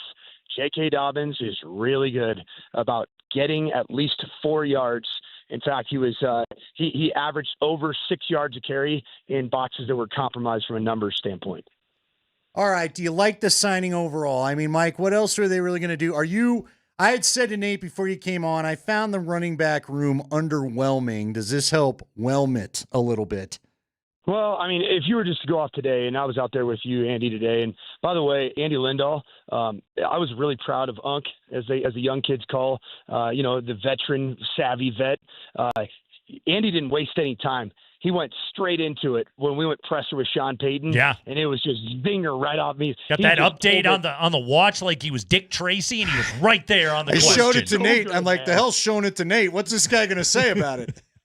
I looked back, and I was like, who is that? I'm like, oh, that's my guy, Andy Lindahl, who scoop. actually is a real journalist. This guy's like an actual bona fide journalist. I wouldn't go that I forget sometimes. He's been doing this for a lot longer than I have. I would have been mortified to do that. But anyway, the J.K. Dobbins signing, I am a humongous fan of, much more than it would have been with the Nick Chubb signing. It feels like Nick Chubb would have been, he's either an all-world bona fide bell cow back for you, or he's just out for the season. Whereas I think J.K. Dobbins is going to be a really, really good role player. Remember how Javonte Williams was playing his role well at the end of the season as a third down pass protector guy, as a 2-minute offense specialist in protection, check downs, catch the ball, but he was just giving you nothing extra, really. Like he was doing the job well, but he was never really giving you. To me, J.K. Dobbins is going to be filling in that void, that role, as you get R.J. Harvey to that position of being able to know mentally all the different pressures he needs to pick up in the National Football League. But he gives you, in my opinion, at this stage of J.K. Dobbins' career, he gives you much more oomph at the point of attack than a guy like Javonte Williams was to give you those extra ugly yards. So to boil this down, I think what you're trying to say is you don't like Chubb in dirty, compromised boxes. That's F and Y's, just man. asking a question, Coach. F and Y's. Yeah, it's just a football question. We're just repeating your words to you, Coach. Yep. Mm-hmm. Yeah. I'll tell you what, man. Yeah, more just.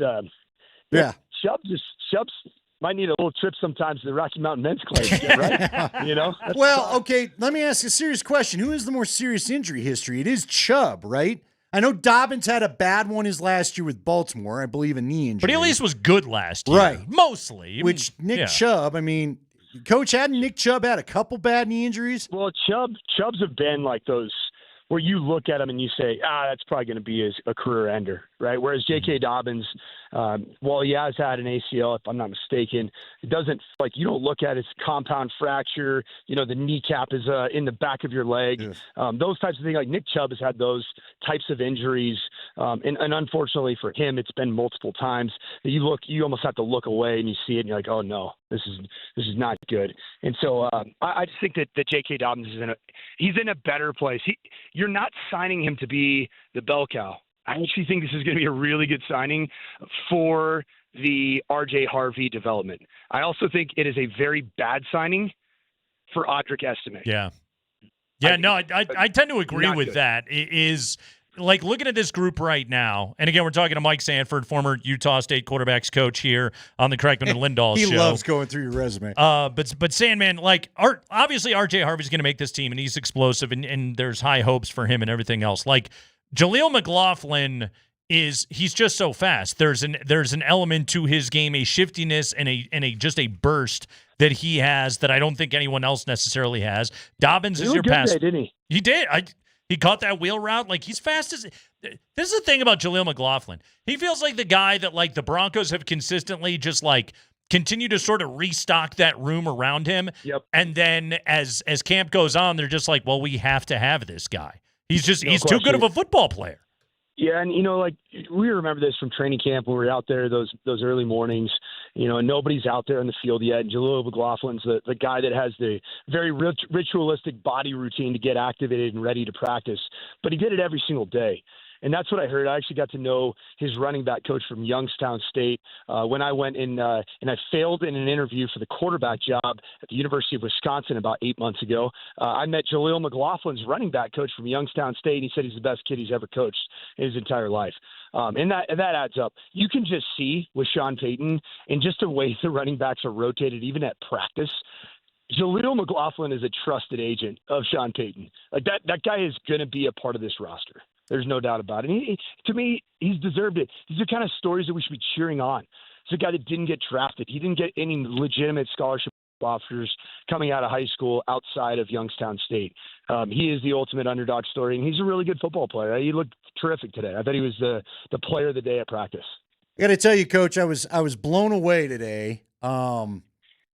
Man, we were watching the quarterbacks kind of, I don't want to say screw around. They were doing a drill, and I'm sure, at one point they were throwing over the nets and then under the crossbar. And so clearly the point was to make sure to have the right trajectory on the ball, right? But catching the ball at midfield was both Cortland Sutton and Evan Ingram, and we were just talking about it to start the show. I cannot get over it. Cortland is bigger than Evan Ingram. It's crazy to me. Everybody loves the Joker term, and that's been the hot term of the summer since the season ended last year. Is McLaughlin not more a potential Joker than Evan Ingram, or have I just not seen the full menu of options yet there? You know what I think Evan Ingram is? He's less of a Joker than a traditional tight end, right? Because he's not going to be a butt kicker at the line of scrimmage as a run blocker, right? So what does he do, guys? What does he do? He catches the ball. He's a pass-catching tight end that plays in the slot. That's not a Joker. That is a jack of clubs. I mean, that is one. He does one thing, and that's why I just don't understand this whole Joker thing with him. He's a receiving tight end. That's a one-way player. I think you're better off with tight ends like George Kittle, that are just absolute road graders and to have a desire to win their battles consistently one-on-one in the trenches as a pass protector and a run blocker. But then they can be unbelievably lethal and even more effective because linebackers don't know when they're going to chip and get out or stay in and keep blocking. What have you gotten from Pat Bryant that you watched? I noticed him today at a nice reception in the back of the end zone, but then Leggy told me I'm not quite sure he ran the right route, judging by the coach's reaction when he got back to things. But what do you think of Pat Bryant? You've already given us an audible reply there. Yeah, Yeah, I mean, he had an opportunity down the field to make a play, and it was against Damari Mathis, if I'm not mistaken. He's still around. Is that 27? Yeah. Damari Mathis. He had a chance to make a play down the field. Looked like the ball was perfect coming out of Bo's hands. Much to the shock of nobody, it was like 2 yards overthrown. So maybe the 4.6 240 at the combine meant something. I thought he's got a good body type.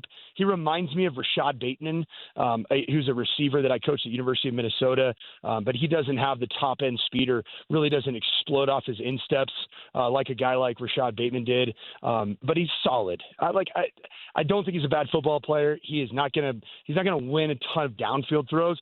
I would have loved to have seen Bo Nix or Jarrett Stidham give him more of those contested 50-50 type throws, because I think he is good in a contested catch space, as opposed to as a ball tracker running down the field and trying to be a frisbee catching dog, right? Which is what you're looking for that deep threat. And Pat Bryant's not going to be that guy, but he's got the size and physicality, I think, to win some 50-50s.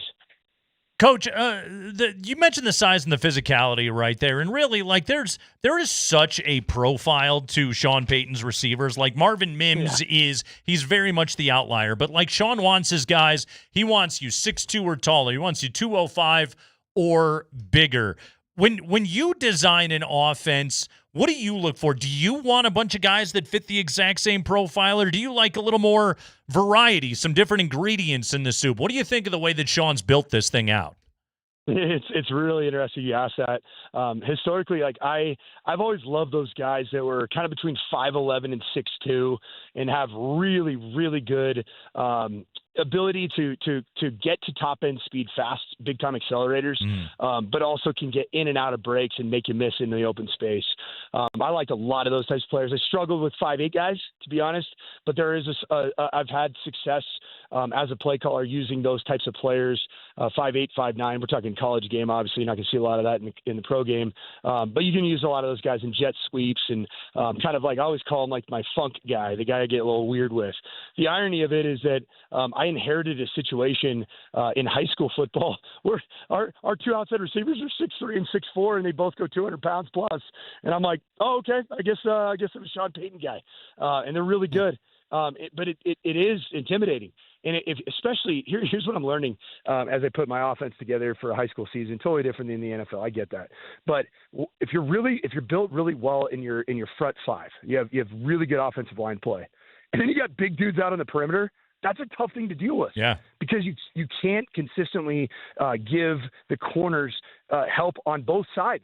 If you go 6'3" plus on either side, which is what the Broncos, I think, are going to be doing, I think that the starting 12 personnel, 21 personnel, Z and X receiver will be Cortland Sutton at X, Devon Bailey at Z. Yeah. And you can see the size right there. Those are two massive human beings, right?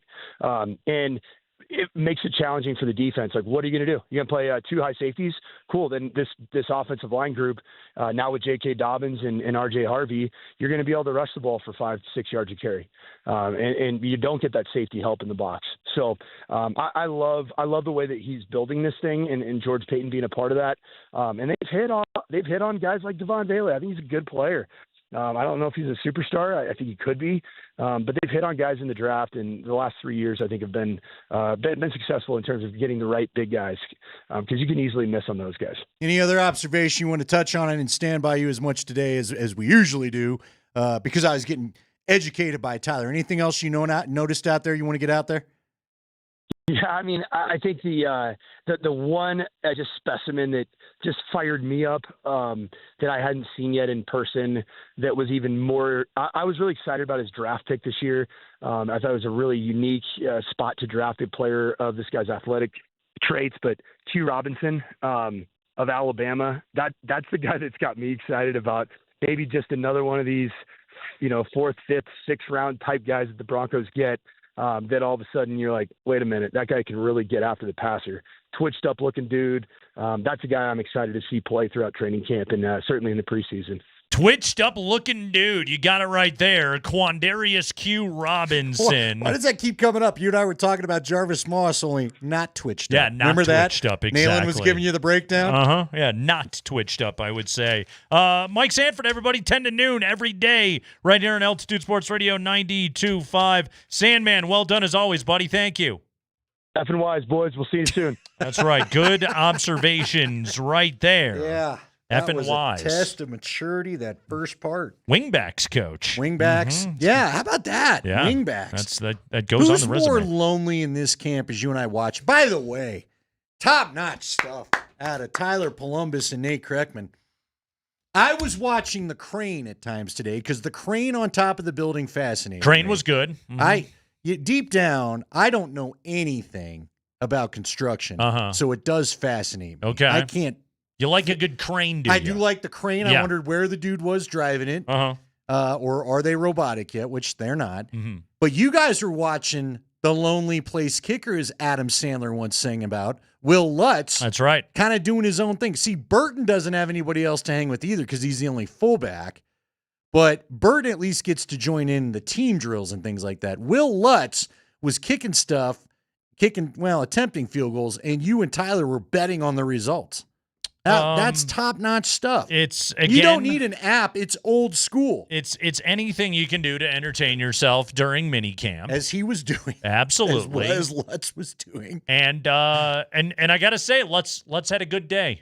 He did. Tyler was pro Lutz. I was anti Lutz, and I am currently down heading into tomorrow's action. Yeah, you couldn't even get a Starbucks cup of coffee as to what was on there, so this No. wasn't exactly high stakes. No, not really. This wasn't a scene at a casino or anything. Not but, exactly. Yes, it was when it was Lutz missed from I believe from 64. Yeah, That got you back in this. That was thing. big. I was right back in it. I Well, would you have and I been down substantially had that not gone down. We were impressed because there was some skin in the game for Lutz. Yeah. The old linemen were doing their one-on-ones literally about the 10 or 15-yard line, and had he really let one go short, If he really somebody junked was it. getting hit. Yeah, if it was really bad. Who was the kicker?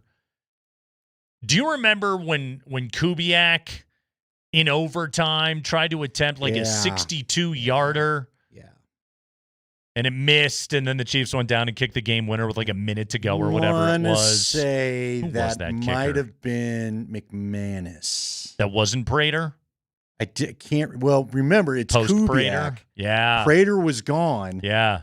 That could have been a McManimal. So I do think it was McManus. Okay. Yeah. That was that's one that I always remember of like an in particular like chunked kick. Because it was a cold night. I think Yeah. on a warm night, Brandon's got the distance. College kickers, you'll see that often. Yeah. And that's not surprising with a line up behind a college kicker, and they're like, he attempts from 48 yards or whatever. And then the dude just like, it lands at the 15, like near the benches or whatever, like off to the sideline. You don't get many of those in the NFL. No, it's wild. College is one of the places where I don't care if you're there or on TV, you really get a feel for, I ain't watching the pros.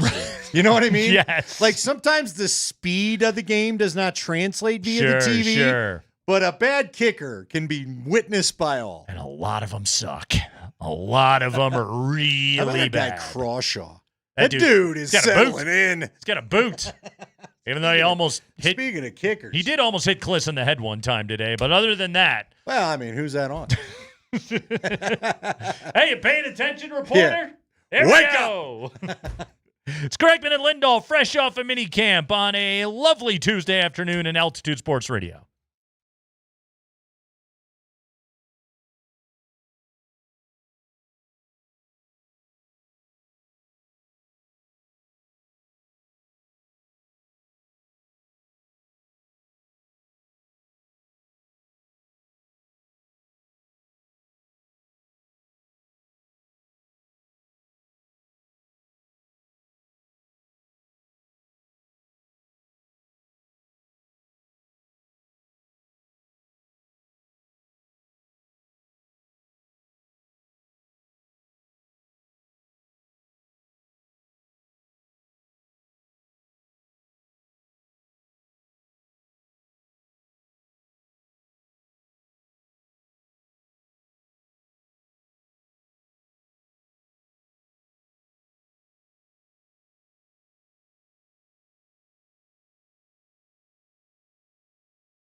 It is the Kreckman and Lindahl show. You need to head over to altitudesportsradio.com/pick'em to enter the Altitude Sports Radio U.S. Golf Pick'em. That's right. Go pick'em at the Pick'em. Just pick 4 golfers. A lot of picks in here. One from each of 4 different groups, and you are entered. The entry of the golfers that total the most prize money is our winner. Prize package perfect for every golf fan. A foursome of golf at the Ridge at Castle Pines. 4 tickets to the U.S. Senior Open at the Broadmoor, and a Surfside prize package that includes a new RTIC cooler, thanks to Surfside iced tea and vodka, made with real brewed tea, only 100 calories, 2 grams of sugar, and 0 bubbles. No bubbles whatsoever. Look for the can with sunset stripes at bars, restaurants, and stores near you. Enter now at altitudesportsradio.com/pick'em for your chance at victory. We need some of those Surfsides, right? Surfside. Need some of those out at camp. I want Surfside at camp because I don't like bubbles. Tyler was suggesting muscle relaxants to you today because you got a bad back, Was. and I was like, let's see how that show goes. When you need to know the good back narcotics, talk to a former O-lineman. They know. He just cut right to the chase. He Matter really of fact, did. but he said this isn't for pain. It just will release the tension. Yes. Which, hey, that sounds great. But then I to kept me. imagining you not being able to stay up or something, like you're totally relaxed from the waist down or something. Yeah, just slumped over in the chair. Yeah. How's it going? Yeah, exactly. Mind if I riff a second? That could be fun, though. Maybe. Just me all, I was going to say hopped up on pills, hopped down on pills. Yeah, just ultimately. Trying to do a radio show here. Mark and I would both have to have the quick digit on the dump. I was going to say, I would enjoy it. I don't know if it would be good for anybody else. Probably not good enough. We need to find out. Like something else in my life, I always enjoy it. So, yes. Mm-hmm. Well. Sean Payton today. How has Bo Nix progressed in his third down decision-making? Got to be a better third down quarterback if you're going to be elite in the NFL. Here was Sean Payton today. Well, today was our first red zone day. Sean, maybe since the start of last year. Yeah. He was outstanding. And significance of the running game across the 15, you can't understate. And so all of that, we look at in the offseason, self-scout. What do we want to add? What do we want to remove? What can we do better? And so I think his performance in that area will improve as we do as a unit. Okay.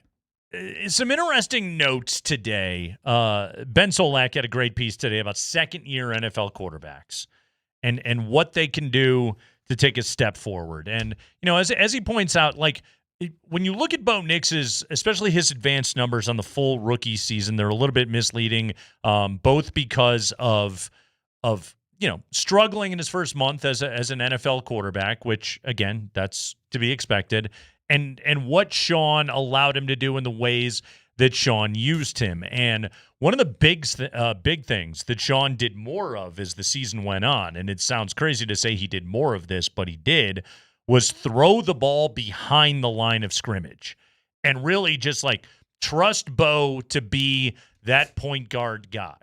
And here's some real evidence of it. Okay, time to throw. Weeks 1 through 8, 3.1 seconds. Weeks 9 through 17, 2.9 seconds. So he's getting the ball out 0.2 of a second faster, which I know that sounds like next to nothing, but if you average it out over half a season, that's significant, right? Air yards per attempt. Weeks 1 through 8, he was at 7.9. Weeks 9 through 17, 6.6. So almost a full yard drop in the average yardage per attempt. Percentage of throws behind the line of scrimmage. Weeks 1 through 8, 25%. Weeks 9 through 17, 34%.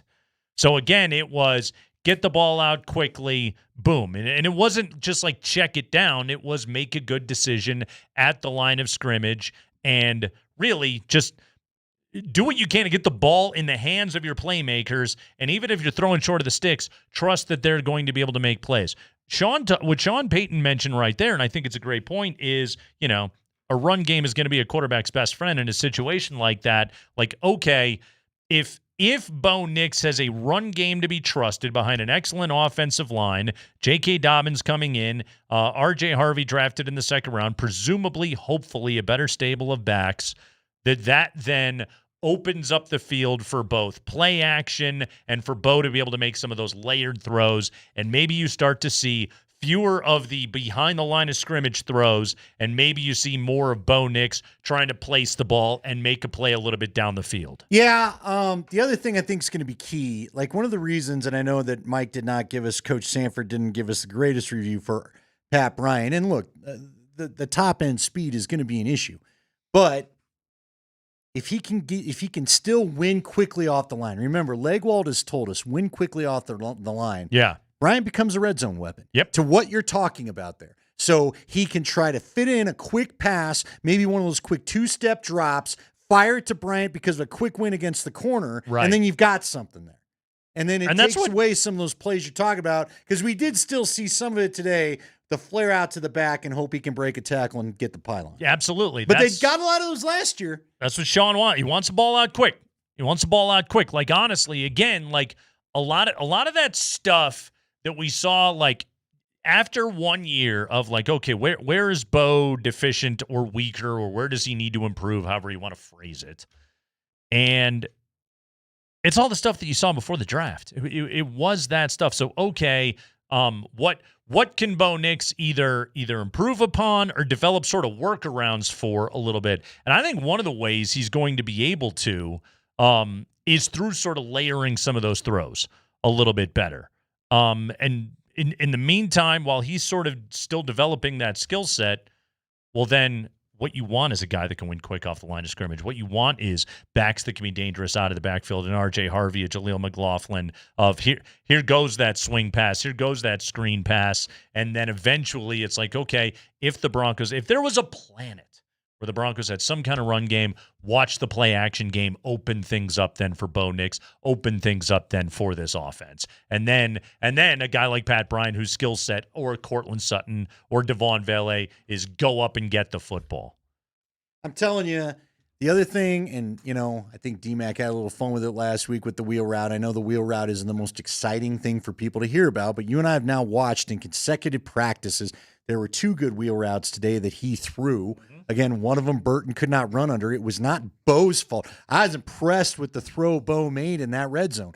He threw the ball up, and I'm not even sure it was red zone, but he dropped it right in the corner, like the 2-3 yard line. If a guy is catching it on the run, you're not stopping him from going in the end zone. When But Burton couldn't catch up to it. When he converts a big-time wheel route this year, we'll remember this day, June 10th. We'll say that's the day where they were working it out right there. Well, you've talked about Jaleel McLaughlin. If that's speed out of the backfield, that is burning defenses. And I'm telling you, Bo, I've not seen Bo throw one of those. He gets guys out of the backfield beautifully. Yep. Like, they don't break stride when he throws that. That's the kind of stuff that's going to lead to extra yardage, and that's going to make the defense adjust their coverage a little bit too. Yeah. Honestly, like, Javonte Williams, a pretty good year catching the ball out of the backfield last year. Like, a pretty good year. It just, like, what I hope R.J. Harvey can bring, my hope is he does catch it out of the backfield. Then he brings the wiggle factor we saw in the drill today, where a couple guys missed. But you want to help Bo in the offense? Again, you need the guy with the extra, what Mims did at times. What we talked about it with who was his receiver, Little Jordan Humphrey, that broke tackles. And you can't just they need to get an element to the offense that, whether it's a running back or a receiver, it goes for more than what it's blocked for or schemed up for. You know what I mean? Yep. Get a little extra out of the play. Yep. That's what's going to have to happen. J.K. Dobbins is the newest Bronco. What did you say his name was? J.K. No, you gave us the full name. I already forgot, but it was Jacarius or something like that. It was not just kidding. I can tell you that. Yeah. JK. I tell you what. I'll Google it in the break. Nice. I'll have it for you. I mean, I could do it. When we return, and we'll talk about what elements he now brings to the Broncos offense, what boxes he checks. We'll tell you all about that next on Altitude Sports Radio.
Yeah, the news came down today. The Broncos did finally sign J.K. Dobbins, the running back who was with the Chargers last year, originally drafted by the Baltimore Ravens.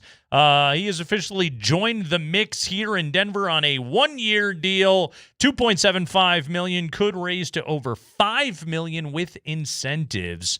And again, upon being asked by Andy Lindahl today, Sean Payton said, "We're close. I'll tell you tomorrow." So that's what we got on J.K. Dobbins. But then everybody in the media pile confirmed it. Yes. And we'll wait for comment tomorrow. Coming off a career year, last year with the Chargers, 195 carries, 905 yards, 9 tutties. Pretty good season. 32 catches out of the backfield. So, I mean, right there, J.K. Dobbins, he was a plus 200 touches guy. We're all in on touches these days. He was a plus 200 touches guy last year for Jim Harbaugh and the Chargers. So presumably, he could be that guy in Denver. Granted, the Broncos did draft R.J. Harvey in the second round. It's been a weird start and stop NFL career. His rookie season in Baltimore after being a second-round pick. He rushed for 9 touchdowns that year, 805 yards, 134 carries. That season, pretty nice rookie year. 2021 tore his ACL right at the end of the preseason, missed the entire year in 21, was on the shelf the full season. 22 comes back, was cleared for full-time starter duty just before the beginning of the season, and then got hurt again in week 6 and was placed on IR. He came back at the end of the season, but wasn't just quite the same player. Returned then for the 2023 season and promptly tore his Achilles. So this dude just could not catch any breaks. Only played 1 game in 2023. Goes to the Chargers. And again, had a good year last year. He wasn't fully without injuries. That was a part of what he had to deal with last year. Had an MCL sprain, but came back, played in the playoff game last year for the Chargers against Houston, and now has signed a 1-year deal with the Broncos. Look, Andy, J.K. Dobbins is not here to be the number 1 back. I don't think that's what his role is. I think J.K. Dobbins is here to replace Javonte Williams, to be trusted in pass pro, and to hopefully get you tough yardage and short yardage situations. Yeah, that's exactly what I would say. You just need to be able to keep those sticks moving, which has been a problem for this team in the past. So last year they just had too many 3-and-outs, and you got to cut down on that somehow if you can. And hopefully he's able to do that. Another reason why here's the ultimate thing for me. You need a good, reliable back, but you don't necessarily need to have a Saquon Barkley because Sean Payton likes calling pass plays, and I don't think that's going to change. So I don't think you need the guy. I mean, look, would you take a Saquon Barkley? I imagine, and maybe that would change some of the philosophy we've seen out of Sean.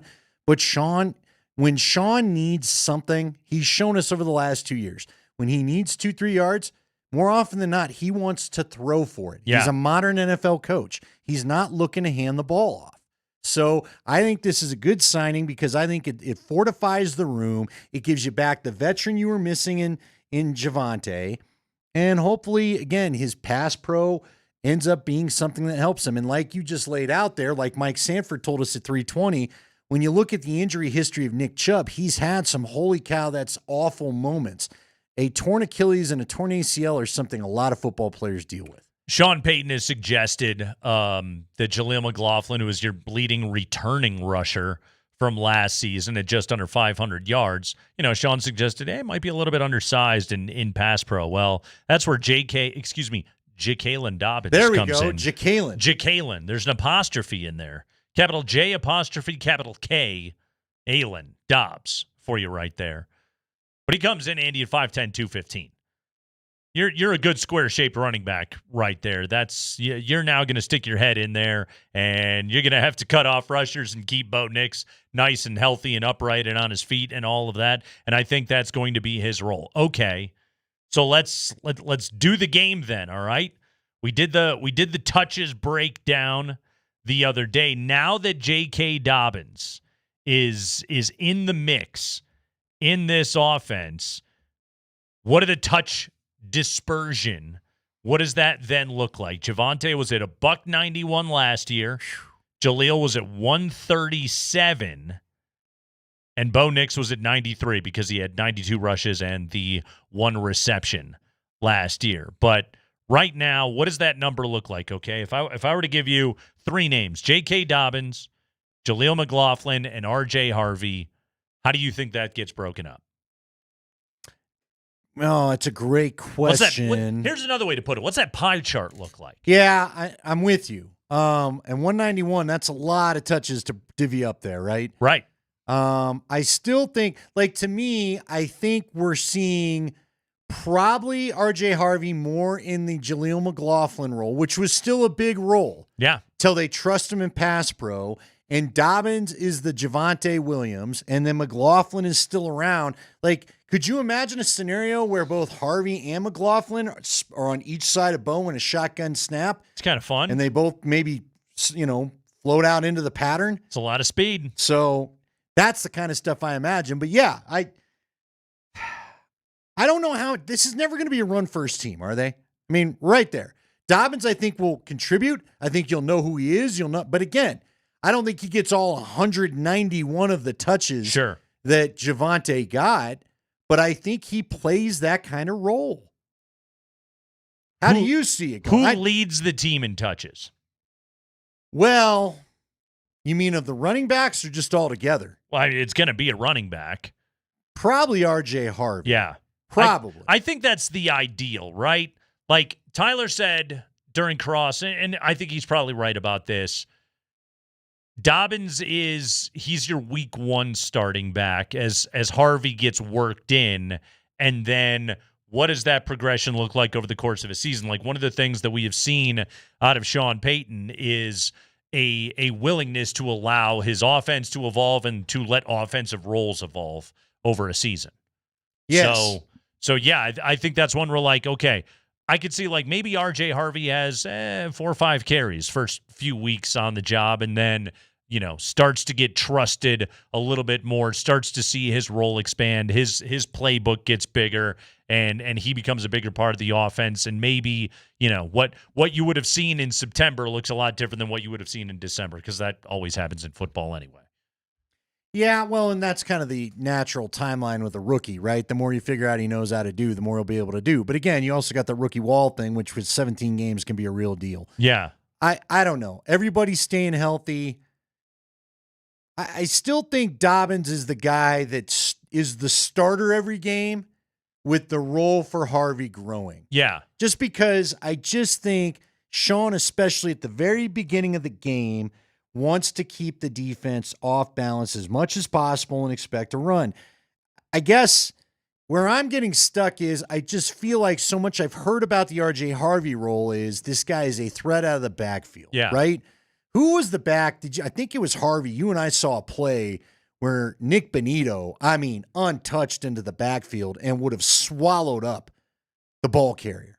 Now, does Dobbins get out of that? I don't know. But my point is, Harvey's not. Sometimes guys like Nick Benito just appear in the backfield too. Yeah, well, and they get him down. But right. It helps if you block him. There's only going to be so much you can do. They tried to pull the guard with Miners, and Miners just missed the block. Yeah. But, and look, this is the time of year they kind of know the plays, blah, blah, blah, all that kind of stuff. But I still think, I don't know, man, maybe we get out there and R.J. Harvey shows me he is just a masterful runner, and maybe the Dobbins signing is something you never needed, and oh well. But I guess there's just a part of me that feels like the early down running is going to be handled by Dobbins, because I just feel like Sean gets into these patterns, kind of like the substitution pattern of a Michael Malone. I feel like Sean gets in his head, this is what I'm doing with the guy, and he kind of sticks with it. Yeah. Do you disagree? I mean, it's not like we're seeing a lot of runs out there anyway. They're not in pads. No. You know what I mean? No. I think this is all still. One of the things I liked about last year was, and we just, we went over those Bo Nix numbers before, how different the offense looked back half of the season than it did front half of the season. And the Marvin Mims emergence is sort of the biggest piece of evidence right there. And Mims is a guy, again, what's crazy about it is you look back at it, touches. Marvin Mims, 52. He had 52 touches, 39 receptions, 13 rushing attempts. Like, we talk so much about the way that he got used out of the backfield. In the end, it was for 13 carries. 13 carries for 42 yards, okay? Like, somebody with speed like that, get the damn ball in their hands, okay? Figure out ways to get the ball into their hands. That's what needs to be done right there. I would say the same thing about McLaughlin. I think Harvey's going to be one of those guys. And in the meantime, J.K. Dobbins, hey, run between the tackles, my dude. Go smash into some guys until your knee explodes again. That's pretty much what he's being brought here to do, right? That's the job. Yeah, I like the signing. I mean, again, I would have been uncomfortable with the group they had right there, frankly, going into the offseason. I wondered when Nick Chubb signed with the Texans yesterday if anything would happen, and now it is. And so, it is what look, they have a very intriguing offense. And to your point, as you talked about how the offense evolved, I think they have a chance to evolve this even more. Yep. This is, again, something that happens when you're not putting on a largely fake QB competition. It's helpful, right? Yeah, Bo's just in there doing his thing. He's taking most of the snaps that we get to watch. Yeah. And away we go. I didn't think Nick's had his greatest day today. No, but he's trying stuff. It's also June 10th. Yeah, but again, he's like, look, was there one throw he probably wanted back, and he tried a back shoulder fade at the 50. Yeah. Didn't work out. Okay, he got picked off by Jaquan McMillan. Guess what? Peyton Manning threw plenty of picks when they were working on stuff. Jay Cutler, guys throw picks. Plummer, all of them. Well, you don't want him to be like Jay Cutler, but yes, I see what you're saying. But Jay was not.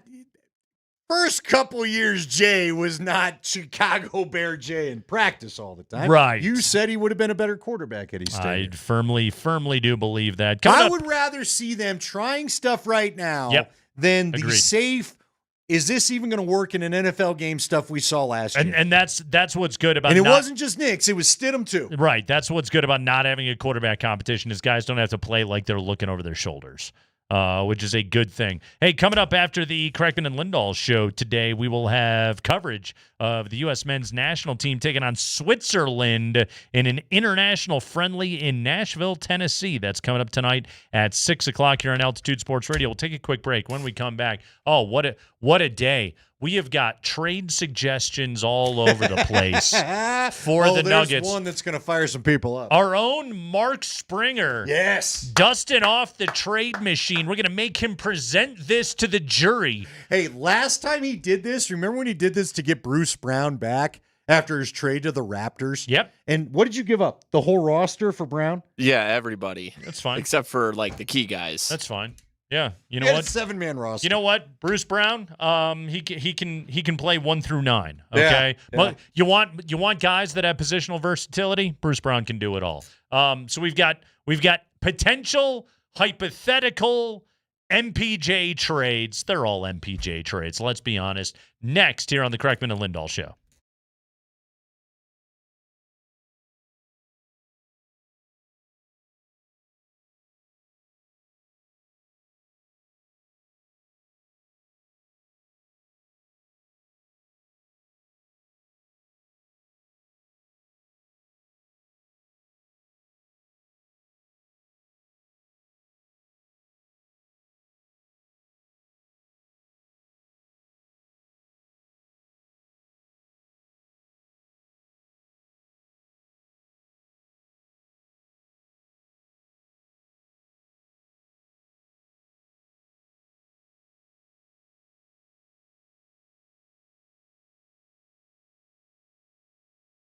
Hey, it's Nate Kreckman for Roller Auction. One of the things I love about Roller Auction, where you can sign up, by the way, to bid at roller.bid/altitude, is if you sign up there, they will send you an email every day that lets you know, hey, this is what's going on at our site. Okay, these are the auctions that you can bid on. Here's when they're going to start to close. So you don't got to go back and check constantly. They're giving you all that information directly into your email inbox every single day. And this is actually good information and not some lame promotional email that you get from every single company in the world. And right now at roller.bid, here's a fun auction. Factory return electronics, furniture, and exercise equipment, arcade games, exercise equipment, electronics, home furnishings and decor, kitchenware, luggage, musical instruments, lighting, health and beauty, and so much more. I'm looking at these pots and pan sets, some nice cookware in there.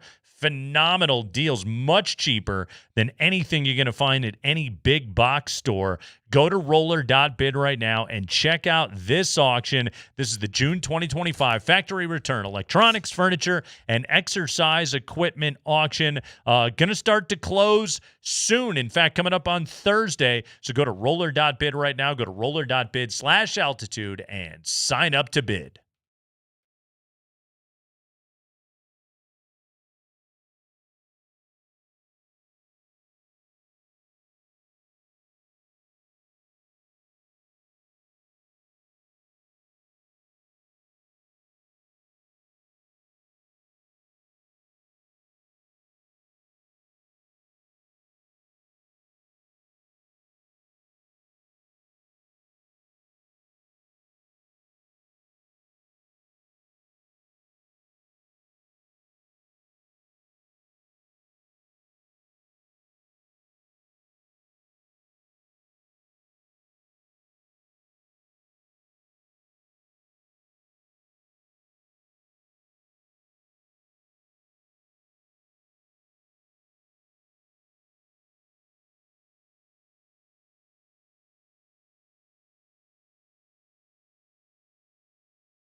Got the Rockies back in our life tonight. They will open up a 3-game set against their National League West rivals, the San Francisco Giants, this evening. First pitch, 6:40, Carson Palmquist will toe the slab tonight for the Rocks. Kyle Harrison will start tonight for San Francisco. Rockies back to 41 games under 500, matching the season's, I suppose we'll call it, low water mark, to say the least. But right now, it's time to talk trade. Oh, I love it. Okay? We got him coming from all sources, baby. This is what the NBA offseason is really all about. How do you trade Michael Porter? It wouldn't be an NBA offseason if we weren't discussing this. As much as Josh Kroenke hinted at It ain't happening. Major moves not being in the offing. Well, that's not going to stop the trade machine. Radio's got radio, baby. You don't punch names into the trade machine and have it come up with, Josh Kroenke said it's unlikely it's going to do something like that. No, man, the trade machine's here to party. That would be Cool, Carl. Josh Kroenke said you're not allowed in the trade machine. No, the trade machine rages on a Tuesday, okay? It would be kind of cool if you were playing NBA 2K and you tried to trade MPJ and the picture pops up of all Nuggets management going, New. But we're not playing that game, all right? So let's dive into this, okay? So here's the latest. Suns are making it clear Durant's going to get moved. What a all right? shock. Mm-hmm. We have got a Sam Amico update that Kevin Durant prefers the Suns trade him to the Spurs. Everybody wants to go play for the Spurs these days. Everybody wants to get that Wemby in their life. Kevin Durant is like, cool, I finally don't have to be the tallest, skinniest guy on a team. I want to go play for San Antonio. I want to have a normal body type compared to my teammates. So that's why he wants to play for San Antonio. But is there a possibility that Denver could get in on this Durant sweepstakes, which is supposedly going to go down here in the next couple of weeks? Well, our own Mark Springer, he understood the assignment. So Spring got on to the NBA trade machine today. Spring, tell us a little background before we dive into the particulars. What were you looking for? What were you trying to pull off? Well, I was also just trying to prove that they can trade Michael Porter Jr. and get something cool and fun in return. Okay. That the aprons aren't like overly restrictive. There are ways. You got to dump a lot of salary, but you can do this thing. I think more than anything, what Mark Springer said is, I'm not afraid to dream. Okay? Yeah, Exactly. you know what? Let's have fun. I'm not going to be boxed in by you and your aprons, okay? I cannot be tied down in that way. This bird you cannot change. There's no apron strings here. Yes. All right, so Spring, delve into this. How do you get Kevin Durant onto the Denver Nuggets? Well, I'm sure there's many different. You gotta get like 4 teams involved. That's what you have to do. That's what I had to do to get Bruce Brown back to the Nuggets a couple years ago. You got to get like 4 teams involved. Okay, a lot of people on Spring's trade list. A lot of teams in here. A lot of graphs. It's like I had one between just the Nuggets and Suns, and the trade machine wanted me to cut like $10,000 on each side. I couldn't do that. 10,000? Yeah, it was insane. 10,000. 10,000. That's stupid. Yeah, how do you do that? You don't. It was weird. Like the only way to do this was to get 4 teams involved. Okay. And move a bunch of salaries here, there. Okay. Elsewhere. I think it's because the Nuggets can't bring back more than one contract. What if you had included Nuggets pre- and post-game host Mark Bertinoli? Would that have covered the 10,000 if we sent him to Phoenix? Man, he's good at his job. I know. Berto's good. Quality veteran, but that's like I always say, Spring, if you're going to get something of value in return, you got to give up something good. No, but seriously, I actually do think I did see the Nuggets cannot take like more than one contract back in return. So that's why in this big trade, the only thing coming back to Denver is Kevin Durant. Okay, so the Nuggets get Durant, then what? Well, Michael Porter Jr. is going to be, save for maybe Aaron Gordon, but Porter's a little younger. Phoenix would probably covet him the most. Okay. Right? So Porter's got to go to Phoenix. Okay. And when I initially messaged you guys this morning, I said maybe something like Christian Brown, but we don't want to do that, right? We don't want to trade Christian Brown. He's good. But you threw Strother in this. Yeah, because I thought what's interesting. Strother has the good Game 6 against OKC. People noticed it. On national TV, big stage. Yep. There's upside there. I think Strother has value. Now, would we miss Julian Strother? How much would we miss Julian Strother? Depends on what he turns into. Kevin Durant makes me forget a lot of names. Yeah, everybody should know. Yeah. If NBA free agents and trade targets were The Bachelor, Nate's hand in the rose to Kevin Durant most years.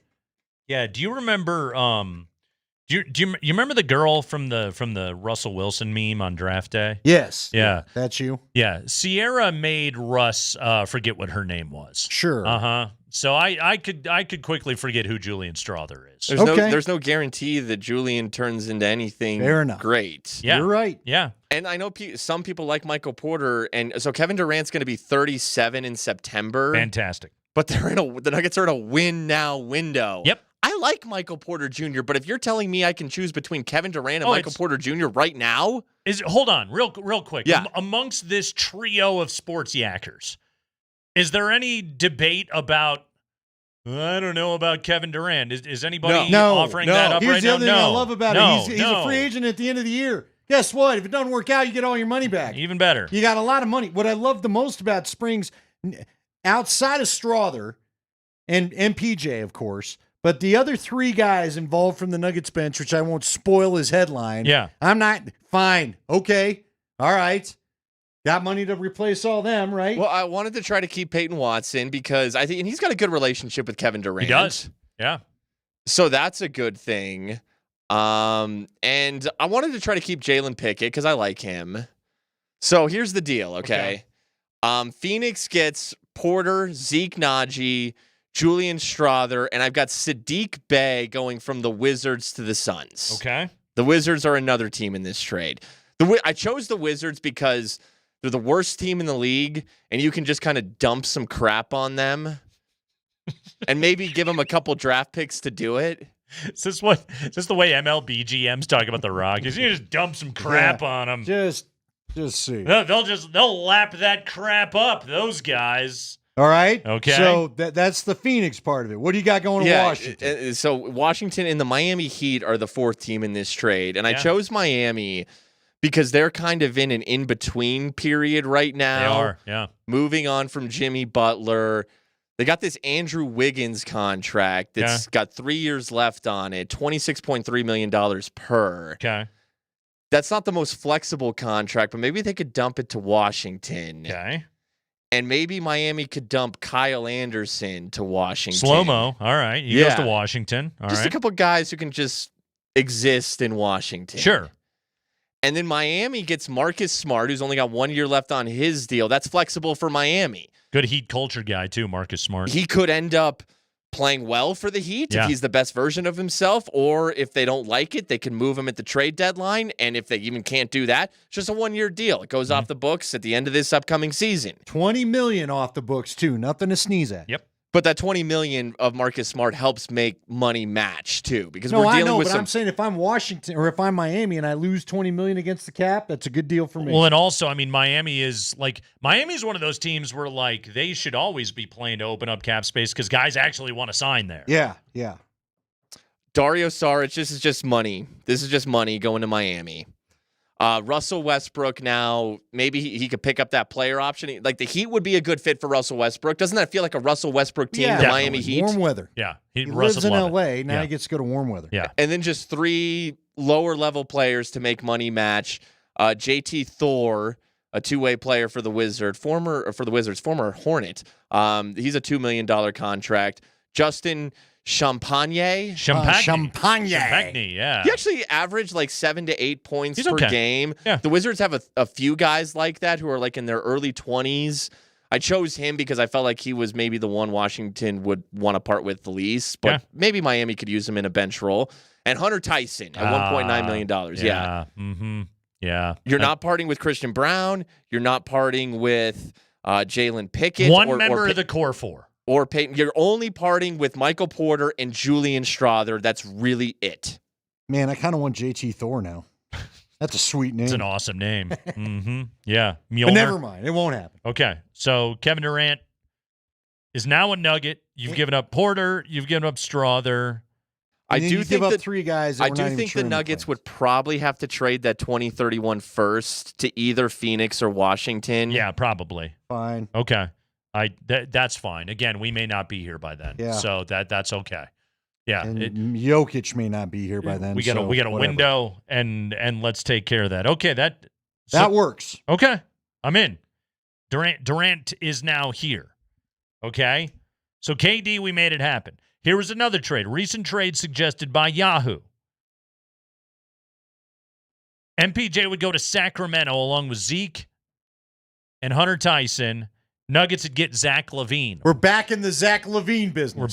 We're back revisiting the Zach LaVine world. Honestly, I don't hate it, but wasn't that like Booth? Wasn't he a Booth target? He being Zach LaVine? It was like it was discussed, and then, well, what happened was they started bandying, like this rumor got out, and then Porter just started balling. Yeah. And he played great, and it was like, oh, okay, well, you don't need to move him. And then we all thought, hey, if you're going to play like this, keep him. It was, and like we had this debate with Dan Hyatt about this, about like, well, offense isn't the problem, and really that's all LaVine is going to bring back in return. But see, this is where I push back on this is like, yes, like obviously if you look at like the net rating, the advanced numbers of Denver's offense, like they're awesome. It's always going to be awesome because of what Nikola Jokic does. Again, this is the thing that I harp on all the time. This is why a guy like Zach LaVine intrigues me in a Nuggets uniform, is because he can get buckets that are independent of the efforts of Nikola Jokic. Now, he'll be better with Jokic because every basketball player in the world is better when they play with Nikola Jokic. But there can just be what if there was just possessions where Nikola Jokic, what if he was a floor spacer? Right. What if Joker went to the corner and just scratched his butt for a minute and watched somebody else get a bucket? That wouldn't be the worst thing in the world if we want to extend the prime of Nikola Jokic. What if that dude didn't have to carry 180% of every offensive possession? Well, and you get him out of the paint. He's not getting beat up on. He's not getting blitzed by three people. Mm-hmm. Yes, that would be very cool. I'm okay with that.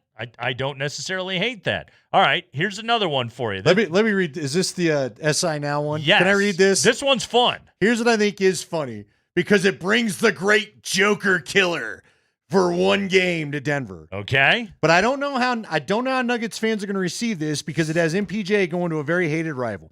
Okay. So in this case from SI Now, the Nuggets get Dalton Connect, and that's right, Rui Hachimura. The Lakers would get Nick Claxton, like the name Claxton, and the Nets get Michael Porter Jr. and that 2031 that you said. They would send it to L.A. L.A. would send it on to the Nets. In all seriousness, who would say no to that trade? Now, well, it seems to make sense. You get some shooting out of Connect. You get a versatile guy off the bench in Hachimura. You bring Thornton, Colorado's own Dalton Connect home. Yeah, and hopefully he's raining threes. You get defensive versatility in Rui. Yep. Who could also operate as a backup five if you needed him to. He would be your best bench player and better than anything you have right now, would he not? The Lakers desperately need a big.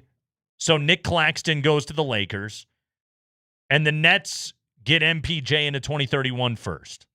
Okay. Are you okay helping the Lakers, though? Yeah, I'm fine with it. Yeah, you don't really have a choice. Yeah. That's Trades okay. make strange bedfellows. Right, exactly. And then MPJ goes off to Brooklyn, and if he does somehow find the ultimate premium form, he's at least not in your conference. Yeah.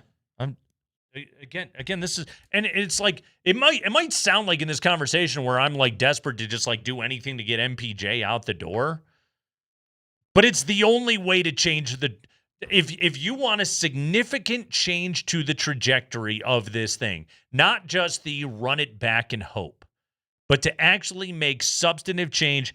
That's the guy that you got to move. And some of this is the Nuggets situation because they don't have movable contracts. They either have massive contracts, they got Zeke, and then they got tiny little contracts. That don't help you acquire anybody. Exactly. So it would require you to move Michael Porter. Now, again, do we do the thing where we step back and we go, does anybody else in the NBA want to take a risk on Michael Porter and his significant injury history? My answer is, I don't know. Yeah, but you know what I think helps that? It's a 2-year deal. Yeah. It's a 2-year deal.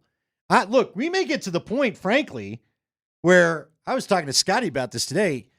Maybe you just go ahead and keep Mike, and we do have to stop this, and you wait for your 2 years of the cap relief. I don't know. And I hate to put it that way, but to your point, that's 2 long years I know, of the Joker prime. I know. You know? That's the issue with this. Yeah. We keep trying to remind people it's not that anybody's got the hots to trade some of these guys. It's just the cap is so restrictive now. You can't do anything if you don't. Right. That's all there is to it. Now, again, maybe the Nuggets just say, forget all that. We love our core 4. We push the Thunder to 7. We got a good team. Let's say the Thunder just go ahead and close out the Pacers and make it a 5-1 series after all, or a 4-1 series after all 5-game series. Yeah. Is that just going to further this thought that you just need to figure out some creative way to help the bench? Okay. Here's what about this as a bench suggestion, okay? You want to help the Nuggets bench. What if Peyton Watson walks in the door next year as a 11 to 12 point a game 41% shooter from 3? What if Julian Strawther walks through the door next year and just straight up averages 15? So you're basically what you're asking for, so people can see it in their head, is game 6 of both players. Huge step forward out of both guys. Game 6, perfect. Versus the Thunder. That's what they got. That version of those two guys that have taken big steps forward, where a second unit essentially belongs to them, where really you could look at those two players and you could say to them, we want you to develop fully formed offensive games that are not Jokic reliant. Right. Okay? And a couple of things on that. Like, if that's the challenge given to those players, that makes them vastly more valuable whenever their time in Denver is up. Because then it answers the question of, oh, this was your production, and it was actually good when you weren't on the floor with Nikola Jokic. I can project you into a different lineup or onto a different team vastly better than I could have if you just would have always played with Nikola Jokic. You know? Like, if you're... Right now, if you were an opposing GM and you're looking at Christian Brown and wondering, what is this guy on my team? Here's the answer. I don't know. Well, and I don't know. Here'd be another reason. Although I liked Spring's reasoning for keeping Brown out of his proposed trade and subbing with Strawther. Now, if you were to put Brown in because he's $4 million, you could maybe keep Tyson and Strawther, right? In theory, yeah, because of the money or whatever. But yeah, probably it's very close. Christian's just a little more expensive, just barely. But you've brought up a valid concern, I think. If David Adelman sticks with the plan as he told us in the introductory press conference that I'm not looking for the run-out offense as much, if we're going to slow the breakout offense, then you said the day of, what does that do to Christian Brown? I'm curious. How much of the scoring of his does it take away? Yeah, I'm very curious as to what that role then looks like going forward. Yeah, the answer on that one is I don't know. But right now, I know the further we have gotten away from this thing, the more, I suppose, just eager to see something big happen to this team, because I have very little faith in the run it back philosophy. Well, no, I'm with you. And look, part of me, I tell you, I ask, is it not fair? I've really gotten some interesting pushback from Scotty, whether it's been podcast or personal conversation of, which is surprising, because if anyone has talked about maybe trading an MPJ or doing whatever, it's been Scotty. Yeah. But I do feel like Scotty does feel like there could be one more run in this core. But I'm with you. I'd love to believe it. You would need a lot of things. But man, when you watch the depth of all these teams that you're dealing with, it just seems like you're hoping for a lot of luck, especially injury-wise. Like, if they could stay healthy, anything could happen. They've not been healthy fully since the championship run. And be healthy at the right time of year, and that's just, it's always tough to do, and it's tough to do when you're asking as much out of this core group as they ask, minutes-wise, role-wise, everything else. It's the Kreckman and Lindahl Show.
All right, Andy. So news out of Boulder today. An unspecified health issue has kept Deion Sanders at his home in Texas, and it is unclear when he will return to Boulder to be with the team. USA Today reported on his health, citing comments from Deion Sanders Jr. from a YouTube live stream on Sunday. Deion Jr. is currently with Deion at the Sanders estate in Canton, Texas. That's what I call my house, by the way, the Kreckman estate. And his father was feeling well, according to Deion Jr., quote, he'll tell you soon enough what he's going through, what he went through. When we get back to Boulder, I don't know. I'm waiting until my dad leaves. When he leaves, then I'll go. Until then, I'm going to be here with him. Buff Zone has reached out to CU, as did ESPN and the Associated Press and basically everybody else. The university is not commenting on the health status of Deion Sanders as of right now. He has apparently missed CU's camp for high school graduates on June 3rd, as well as a camp for high school players on June the 5th. Not attending a youth camp that CU is hosting today and tomorrow. USA Today reported that Deion canceled a speaking engagement in Florida scheduled for this past Sunday. So doesn't sound as though Deion Sanders is feeling great right now.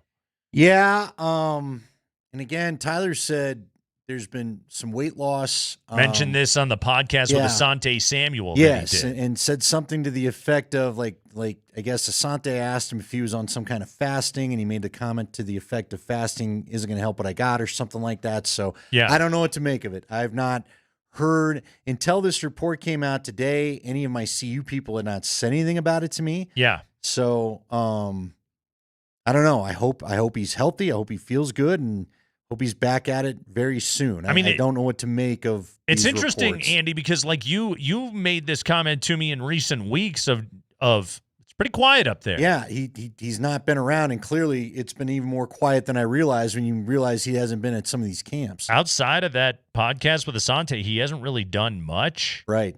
He had the surgery to fix blood clots during his first year at CU. He had the toe amputation that he had to deal with as well. So we don't know if what he's currently dealing with is related to that, if it's related to his blood clot issues or anything else like that. Clearly, down 14 pounds, and it's not as though Deion's not one of those guys that blew up after his playing days or anything else like that. He's very much in shape. Yeah, he's kept it right and tight. It's 14 pounds, you're going to notice it. I think that's why Asante Samuel brought it up. So hopefully Deion's okay. Yeah, and the fact that the university won't comment, again, I know nothing. Yeah. It just feels to me like whatever it is, they're letting him announce it in his time. Right. So right. I guess we'll just wait to see when he chooses, as his son said, chooses to share this with us. And it's like we're not asking, I don't think anyone's asking for his medical records or anything like that. No one's, I don't think, is asking CU to commit a HIPAA violation or anything like that. But, some comment on, hey, where's your head coach been? Yeah. But apparently the university is not responding to any of this right now. What impact does this have on an upcoming season? Like, I would say as long as Deion's okay and healthy and able to attend camp and all of that, be active on the recruiting trail as much as he can be. Oftentimes it's going to be via FaceTime or Zoom or whatever it may be. As of right now, like, I can't see a real tangible effect that's going to have on the upcoming football season, but that's as of June 10th. Right. If we get closer to actual summer camp, fall camp, then we'll reevaluate. Hopefully Deion's okay. Yeah. Yeah. I really do hope so. Yeah. So scary stuff. Hopefully he's going to be okay. But that's the latest on Deion Sanders, who has not been in Boulder much of this off season. Christopher Neely from the pregame show, Uncle Neely, he told DNVR he's doing good. One of the things we ended spring saying was this was the most energetic and enthusiastic Coach Prime I've been in, and that's going back to the spring COVID season. As he told Asante, he had a little setback, but nothing that that with rest he can't overcome. Okay. Well, no need to speculate. We'll find out when he tells us. Yeah, And, hope he's all right. yeah. I mean, look, anytime you hear about weight loss, I think people think of 1,000 things, but there's no need. Again, we'll see what he ultimately learn. Yep. So hopefully Dion is going to be okay. You should head over to altitudesportsradio.com/pick'em to enter the Altitude Sports Radio U.S. Golf Pick'em. You pick 4 golfers, one from each of 4 different groups, and you are entered. The entry with the golfers that total the most prize money is the winner. Prize package, this is pretty sick, guys. Perfect for every golf fan. A foursome of golf at the Ridge at Castle Pines, 4 tickets to the U.S. Senior Open at the Broadmoor, and a Surfside prize package that includes a new RTIC cooler. Arctic. I learned that because I saw a commercial this week that said it. I thought the same thing you did. RTIC, but it's actually pronounced Arctic. Not Arctic, but close. Arctic. Yes, because you know what? It keeps it cool. Like the famous McDLT. The hot stays hot and the cool stays cool. I'm Ron Burgundy. Thanks to Surfside Lemonade and Vodka. Keep those cool in your Arctic cooler. On your Arctic. Only 100 calories, 2 grams of sugar, and 0 bubbles. Arctic. Look for the can with sunset stripes at bars, restaurants, and stores near you. Enter now at altitudesportsradio.com/pick'em for your chance to win. You didn't think my TV watching habits would ever help you, but look. Look at here. Somehow, Here we are. Random Saturday entertainment paid off. This is what I got you for. Andy. Yeah, you ought to. I'm here for preseason football updates and how to turn acronyms into actual words. By the way, because I don't think we really have much to, unless you had some big plan, which I can't imagine you did. Fill the time, my friend. How is this Stanley Cup final hitting you? Like that game last night, you and I talked about it. I like a good blood feud. Sure. But towards the end of the game, what are we doing? At what point do you just throw everybody out and we call it a night? I'll be honest. I looked up, I just checked out the score, in the second period, and I saw what the score was, and I was just like, well, no hockey for me tonight. Yeah. Catch you later. That thing escalated quickly. Yeah. I left to walk a dog. It was 2-0. I came back. It was 4-1. Yep. All right. Yeah. No. And then they just couldn't quit fighting. No baseball last night. What is the deal? Is there a guy like Corey Perry in any other sport? Help us out. 303-504-0925. Corey Perry seems to guarantee you're going to get to the final, the Stanley Cup final. And also seems to guarantee, although there's a lot of hockey to be played, but he also in the past has guaranteed you ain't winning that Stanley Cup final. Well, I was going to say, like 5 or 6 teams now where he's gotten to the final. He was with Tampa when the Avs beat him. Right. Now he's with Edmonton. He's been on a bunch of teams to get to the final but not get the cup. Or he always won. He was on a lot of different teams, but he always won. I thought he had not won a cup yet. Hold on. Corey Perry has not won a cup yet? I'm gonna be relying on you for this information. I'm going to look it up. He is a one-time cup winner. When did he win? Great question. I don't know. Okay. I'm just looking at his hockey reference page. So the last few years. Oh, he was on Tampa, wasn't he?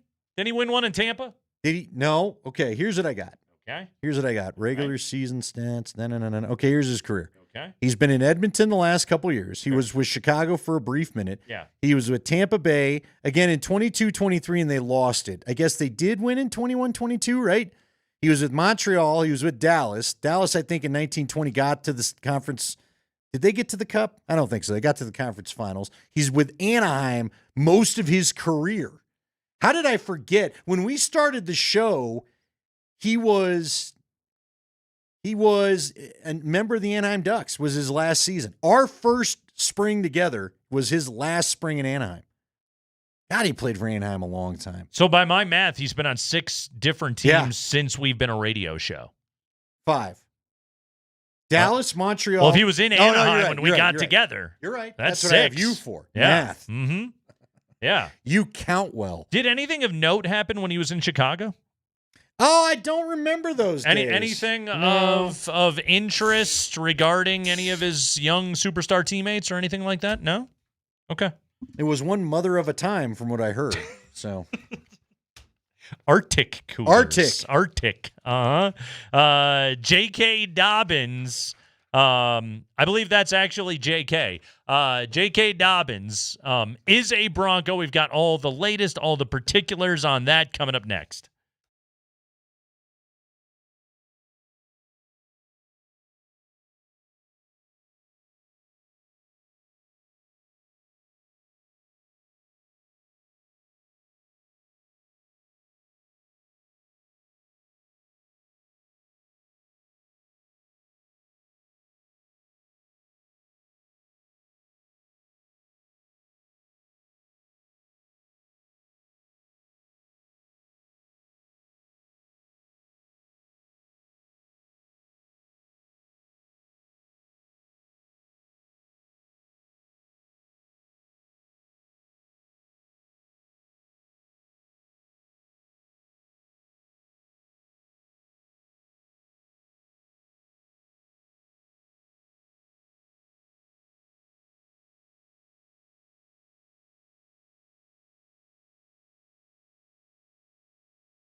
Mini camps happening all over the league.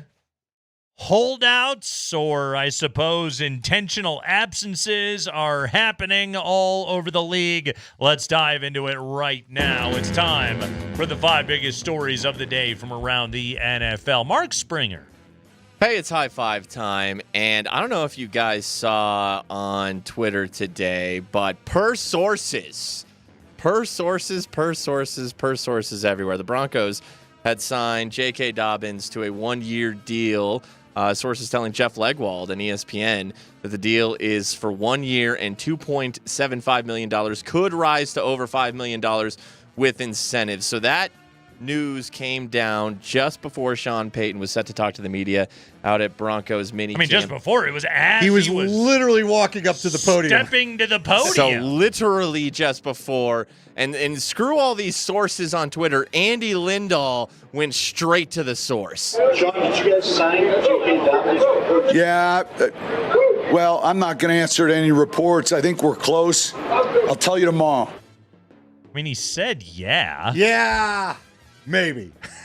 That's a weird, because like if I was to look at the transcript of that, which I have, by the way, they took the yeah out of the transcript. Really? Yeah, hold on. Play that quote for me again, Spring. Give me just the Sean Payton portion of it again. Andy, on reports that the team signed running back J.K. Dobbins. Here was Sean. Yeah.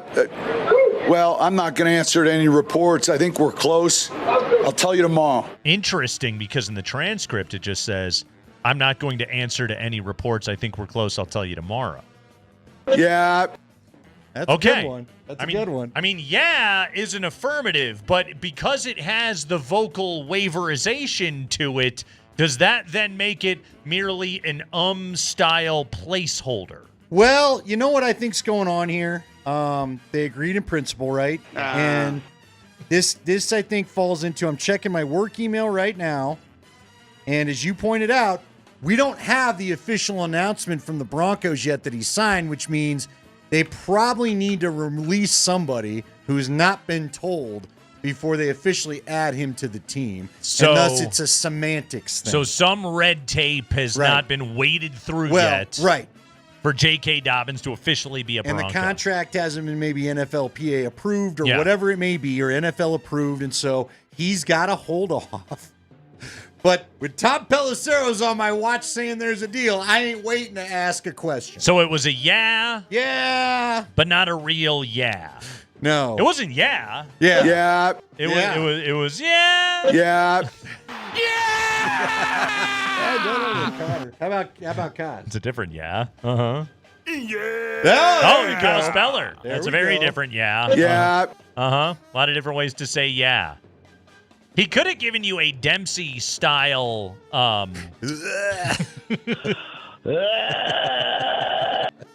That was before he answered a question. That's very different. Is that what went off in Smythe's mind when he didn't think anybody had reported it yet? And I just pop off first question?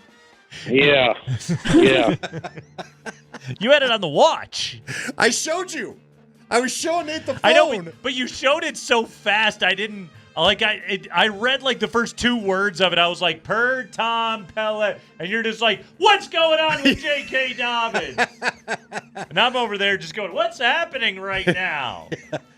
Hey, I don't ask a lot of questions, but when I do, I like to see people look at their phones because I don't think anybody had heard about it. Right to the point. Huh? Yes. Nobody had heard about it, right? You had a scoop, man. I didn't really. It wasn't my scoop. I just was the first one to see it. That means you were the guy. You broke the news to most of Denver. You might have broken the news to Sean Payton today. Sean, what do you think? Yeah. Well, no, that's clearly where George Payton, I'm sure, told Pelissero and hadn't had a chance to see Sean because practice had just ended. He wasn't watching the closed caption or the closed circuit television. Right. Closed caption, closed circuit. Well, it could be closed caption on the closed circuit. I like to watch things on closed caption. Though. It's being 44 and deaf. I'm like, what are they saying? Anyway, the NFL world agrees J.K. Dobbins is a Bronco. He is a Bronco. He's good. He's good when he's healthy. When he's healthy, that's fantastic. Is he going to be healthy for 17? Probably not. He almost never is. But if the Broncos can get 12, 13 good games out of him and hopefully have him healthy for a playoff run and a guy you can rely on in pass pro and a guy that you can get some tough yardage on third down, like that's a good signing. You're not breaking the bank. Hey. Getting the guy. You didn't have any other veterans in the room. I'm for it. Look, and there's a guy, and we put a lot into it. This sometimes it's overblown, but remember, you did not beat the Chargers last year, and this guy just got done playing for them. He did. And he played pretty well against you last year as a Charger, so doesn't hurt to have this guy in the building. Yes, Jalen Dobbins is a Bronco. Go ahead, Spring. Yeah. High five. All right, let's hear more from Sean Payton. I thought this was an interesting answer. He was asked about Nick Bonito playing in the final year of his 4-year rookie contract and expectations for Nick in a contract year, but really not so much about Sean talking about possibly extending Nick Bonito, but how he wants to utilize him this season. Nick Bonito heading into a contract here, huge year. We have a number of guys, yeah. What are you looking for from him? What level is there for him to continue to do? Listen, he's playing at a high level. We have to be careful of his snap count. If you went back and did any homework and you saw, man, he's at a pitch count that's borderline too high. And we got to be smart about that. Interesting. It is interesting. Okay, so I'll have to ask Leggy about that Friday. This is a team that has Jonathan Cooper, certainly as a solid next option. Jonah Ellis.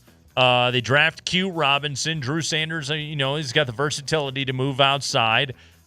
Should it require? But I thought that was an interesting answer right there out of Sean Payton. Of, if anything, I'd like to use him a little bit less this upcoming season. It is. I guess my response is why. Yeah, it would have been a good follow-up. Didn't hit me the same way when we heard it at the podium, but listening to it back. It's kind of awesome. But, you got your Dondre Tillmans, you got your Q Robinsons. Okay. But he's not the biggest player in the world either. So maybe there's something. As far as outside linebackers, what does he run, 220? Did you see any diminishing returns out of Nick Bonino at the end of last year? I didn't. But again, he looked awesome all year. Yeah, I don't know. I don't know how to break that out. I don't know what to say. Other than maybe you want to limit what you have to pay in the contract. I'm not sure. I mean, maybe it's a comment about we need to develop better depth at the position. Maybe Fair that's enough, what he's hinting at right there. I don't know. But I don't want Nick Bonito on the field any less. I want Nick Bonito on the field more. Not when he's having pass rushes like he had consecutively against Cleveland where he's a problem every snap. No. Not if he looks like he did today where there were multiple offensive plays that the Broncos had where you're just like, well, that would have been a sack. He's got the fastest first step that they've had here since Von Miller. Yeah. That he's a special outside pass rusher right now. Yeah, if anything, give me more Nick Bonito. Go ahead, Spring. High five. All right, Aaron Rodgers made his debut at Steelers minicamp today. He talked to the media. He said that he did have conversations with other organizations, but that he really likes Mike Tomlin. He was going through some personal stuff, and there wasn't really another option for him. It was either play for the Steelers or not play at all. Here is Aaron Rodgers talking about how big of a fan he is of Mike Tomlin. A big attraction was Mike Tomlin. I've gone against him over the years. The way that the conversations went between him and I, between whatever it was in March or April, and the last Sunday when I called him, was some of the coolest conversations I've had in the game. Definitely with the head coach. So he's a big reason I'm here. I believe in him and excited to play for him. Okay, so Aaron Rodgers wants to shack up, make it official, marry Mike Tomlin. One problem, he's apparently already married. We learned this today about Is that Aaron. the personal stuff he was going through? He He's got married. Yeah. Yes, he's married. He said he's got a wedding ring. He's been married now for a couple of months, and we don't know who he's married to. It's fine. Some gal named Brittany. Does she even exist? Is she a hallucination? Is Brittany an AI bot that Aaron Rodgers is married to? What if it turned out to be Britney Spears? Huh? What if it turns She's out always dancing on the What if it turns TikTok out videos Aaron on the beach Rodgers or whatever? hates Victor Wembanyama, and it's because he's married to Britney Spears? Listen. I don't think that's what it is. No. Spelled differently. According to the internet, she's Britney with an I. Well, how do you know that's not the real spelling of Britney and she just changed it for Hollywood? It's a good question. I'm putting this out there. They both hate their parents, so there's a connection. There's a true. bond. This is true. Mom and Dad, they're the worst. Am Yeah. I right? Don't need to invite either set. Let's go on another date. Who knows? But yeah, he's married and he's excited to play for Mike Tomlin. And he said it was the Steelers or nowhere. Nobody else wanted you, Aaron. So you had to go play for the Steelers if you were going to play for anybody. Did the Giants kind of want him?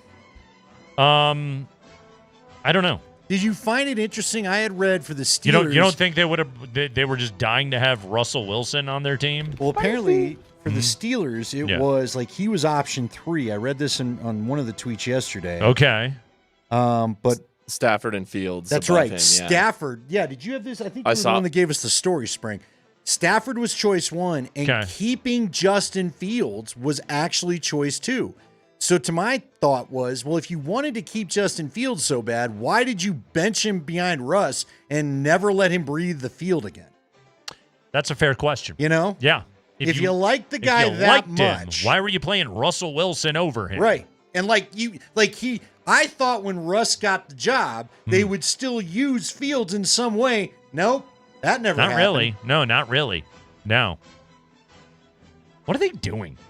What are the Steelers doing? I think deep down, part of them wanted to just try to be bad enough to actually get up close enough to pick a quarterback. And then it was now just that's like out the window. they just didn't have but Tomlin, the chutzpah or the guts to do it. Because here's the thing, Tomlin wants to. The coaches are never going to sign up for that. Want to win every game. We always throw it out there because we're in fantasy land on Sports Talk. None of our jobs, money, or income are on the line. Mm-hmm. Coaches are never going to be like, yeah, give me a bad year and then it'll all be great. Mm-hmm. They don't literally know if they'll be back after one bad year. It's a good point. It's a good point. Tomlin doesn't want to mess around with it. That's a nice paycheck. You It's don't a want to real just nice step paycheck. away from He that. hasn't had to move in how long? Yeah, he's had himself a good situation Is he right the there. longest tenured or is it He is. Harbaugh? No, it's Tomlin. Okay. Yeah. There you go. Yeah. Yeah. I believe he's the longest tenured head coach in the NFL. Yeah. Which is wild. Is that okay? With the Steelers, though, and we've talked about what their last decade has essentially been. 'Cause Unimpressive. We've seen some of it. Yes. It was the last decade of like what Shanahan did post Elway. Exactly. Like, so much is made out of like, just look at the Steelers. They never change coaches, and look at the organizational consistency that they have always had. Is that what anybody wants? Just I'll win 9-10 games a year and then lose a playoff game? Not the fans. When we do have Steeler fans chime in, not Right. all of them love Tomlin. Right. Now, I think those of us that have gone through the period the Broncos had gone through pre-Sean Payton. You don't want that. You're like, man, that sucks. Right. We take a little of your stability, but when you're in it and you're nothing more than 500 or thereabouts, that sucks too. Yeah, yeah. And it just seems as though you're spinning your wheels almost. And it's like, okay, when does this get so stale that you decide to move on from something? I mean, essentially, isn't that kind of what Josh Kroenke decided on Michael Malone of just like, you know what, this has all been really, really good, but I think there's got to be another level and we need to change something in order to be able to get to that place. Okay? It doesn't always work out. Okay? Well, didn't it really happen with Carl too? Yeah, kind of. And then they took a huge step backwards because they hired Brian Shaw. But then eventually, it all got better. They got Jokic and everything turned out okay. Broncos hired McDaniels and eventually found Manning. Let's get some more NFL news. Go ahead, Spring. High five. All right, out at Cleveland Browns camp, Shadur Sanders is the one Browns quarterback who is not getting first-team reps. Flacco, Pickett, and Gabriel are. Shadur is not. He is exclusively getting second-team reps. He was asked today how he's handling being in the back of the line for reps for the first time in his football career. I'm managing it real well. Yeah. Overall, it's a mentality. It's mental. It's a lot of people in certain situations in their own life, you know, that may not be at the forefront, that maybe had that at one point in time, but you got to know it's going to be bright days eventually. Whenever the time comes. So you just always got to be prepared. Yeah, it's really all he can do. I mean, he fell to the 5th round. He got drafted by one of the weirdest franchises in the NFL. They've got 5 quarterbacks on their team right now. He's not even the highest drafted quarterback that's on their team right now at the moment. Like, People are freaking out for him, at least in the Twitter world, whatever that's worth. Not always the real world. But are they afraid he's going to get cut? No, you know how it is. I don't know what to read into it. I will say this. Where I stand on Shedeur Sanders is I think a lot of teams talk themselves out of a good quarterback because of the other stuff. Sure. But I do think he's a good quarterback. I do too. And I think he'll be just fine for Cleveland. Now will he ever be a superstar? I'm not there. No, I don't think so. Mm-hmm. But I think he'll be a guy that could start for you and lead a team and all that kind of stuff. But he does have to buckle down. Frankly, he's got to talk less, and it sounds like he's doing a little bit there, and just go win the job. It's going to be hard to get to that place. I know. He's in the back of a line right now. But you see these tweets of great stuff out of camp, and you're just like, we just watched a camp in full today. Right. It is set up for highlights. We're not playing real football right now. No. So everybody calm down. Yeah. Whether it's a defensive player or an offensive play. I've seen Sam Ehlinger throw good passes. Yeah, in the and last I've also week. seen a bunch of, some of the deep DBs are break. Yeah, they know what the play is. Yeah, exactly. They're starting to figure it out. So we won't freak out about anything. Go ahead. Spring. And finally, Stephon Diggs is finally out at Patriots minicamp, and he talked to the media today for the first time since he was filmed in the area of a pink substance that appeared to be drugs on a boat with Cardi B. You sound like a high school health class teacher, right? Drugs! Very disappointed. Drugs! In you, Stephon. Here's Stephon. Here's his opening comments. What he had to say. Obviously, I want to be as candid with you guys as possible. I kind of have a thing where talk about my personal life with people I don't know personally. I'm pretty sure everybody here, men and women, are great people, but you know what I'm saying? I kind of keep my personal life personal. I had a conversation with Grapes, obviously. I'm going to echo everything that he said. He told me, hoping everybody making good decisions, you know what I'm saying? And I had a conversation with people in the building as well. So, okay. I get what he's trying to say. Sure. Here would be my retort to Stephon Diggs. The moment you, extremely famous public figure Stephon Diggs, then have that filmed and put on the internet, it's no longer personal. It is now public domain. All right? Everybody saw it. And so you're going to get questions about it because you're a superstar athlete. Your coach has already been asked about it. It has now left the realm of personal. Okay? If it was just merely rumored and then somebody was asking about him, you could shut it all down. But it was filmed and put on the internet.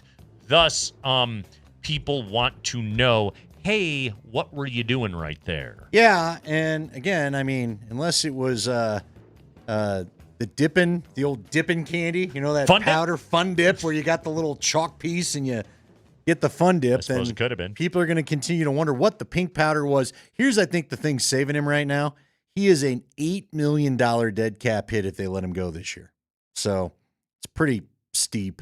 You want him on your team. Well, you do. Also, I'm not going to pretend for 1 second that he is the only NFL player that spends his offseason on a boat with lovely women doing drugs, okay? I'm not going to pretend that for 1 second because I bet a lot of them do that. But hopefully they made the decision to not film it and put it on the internet. By the way, wrong line. $16.6 million dead cap. I think they're just throwing that out. Again, if I'm the Patriots, I want Stephon Diggs on my team. But see, everybody keeps talking about the culture. What kind of culture is variable really going to? Bill Belichick would never put up with this, and yada, What's the yada, culture yada. of somebody to catch passes Yeah, from Drake there's May? culture, and then there's the reality of giving your young quarterback a reliable target. It's called, I don't want Kendrick Bourne to be my number one receiver this year. Yeah. Yeah. That to me is a pretty good culture that you want to go for. Speaking of cultures, there's a ball club in town. Doesn't have a good culture. Oh, we're going to get into this. Rough culture. Yeah. And apparently some of the guys that used to play here, they've noticed. Not that good of a culture. We'll take a break. When we come back, some ex-Rockies have given their opinion on the current state of the Rockies. You want to hear what Nolan Arenado, what DJ LeMahieu, and even Troy Tulowitzki have to say about what's going on right now with the Rocks. So keep it here.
Rocks open up a 3-game set against Los Gigantes tonight over there at Coors Field. 6:40 is your first pitch tonight. Rocks back to 12-53. 41 games under 500, 12-53 after getting swept by the Mets. 3 more on the homestand before they head off to Atlanta this weekend. They suck. Really, really, really bad. So naturally, Andy, they've become a source of fascination for people all over Major League Baseball. And they're getting a lot of attention right now because of how historically bad they are. Interesting piece today in The Athletic. They sent out a number of their assorted reporters around the country to say, why don't you go talk to some former Rockies that were there when the team was actually good and find out what they think of the whole thing. And there's some great quotes in here. Let's start with the guy whose trade in some ways kind of set off this era of futility, that being Nolan Arenado. Nolan Arenado, who was traded for 5 guys, none of whom are on the active roster right now. El Gambarino is currently injured. The hell even happened to Eleris Montero? I don't even know where he went. Anyway, none of these guys are here. No. You moved a potential future Hall of Fame third baseman, and you got basically nothing. And you gave the Cardinals $50 million. So all because that guy, Nolan Arenado, said, don't let it degrade to what it's become. Yeah. Kind of feels like a rebuild around here. And it's all it's been since he left. The problem is they haven't built. Right. It's been no build in all of there. So here you go. Here's a quote from Nolan Arenado. The only way you get out of this, in my opinion, is you have to really start over. Trade guys that have value and deal with the restart. But I don't know if that's what Monfort wants to do. That's not really what they like to do. It's almost as though Nolan's been paying attention to what has happened around these parts. Yeah, and honestly, what you and I talked about it, I'm not trying to be a jerk. There's not a lot of value on this roster anymore.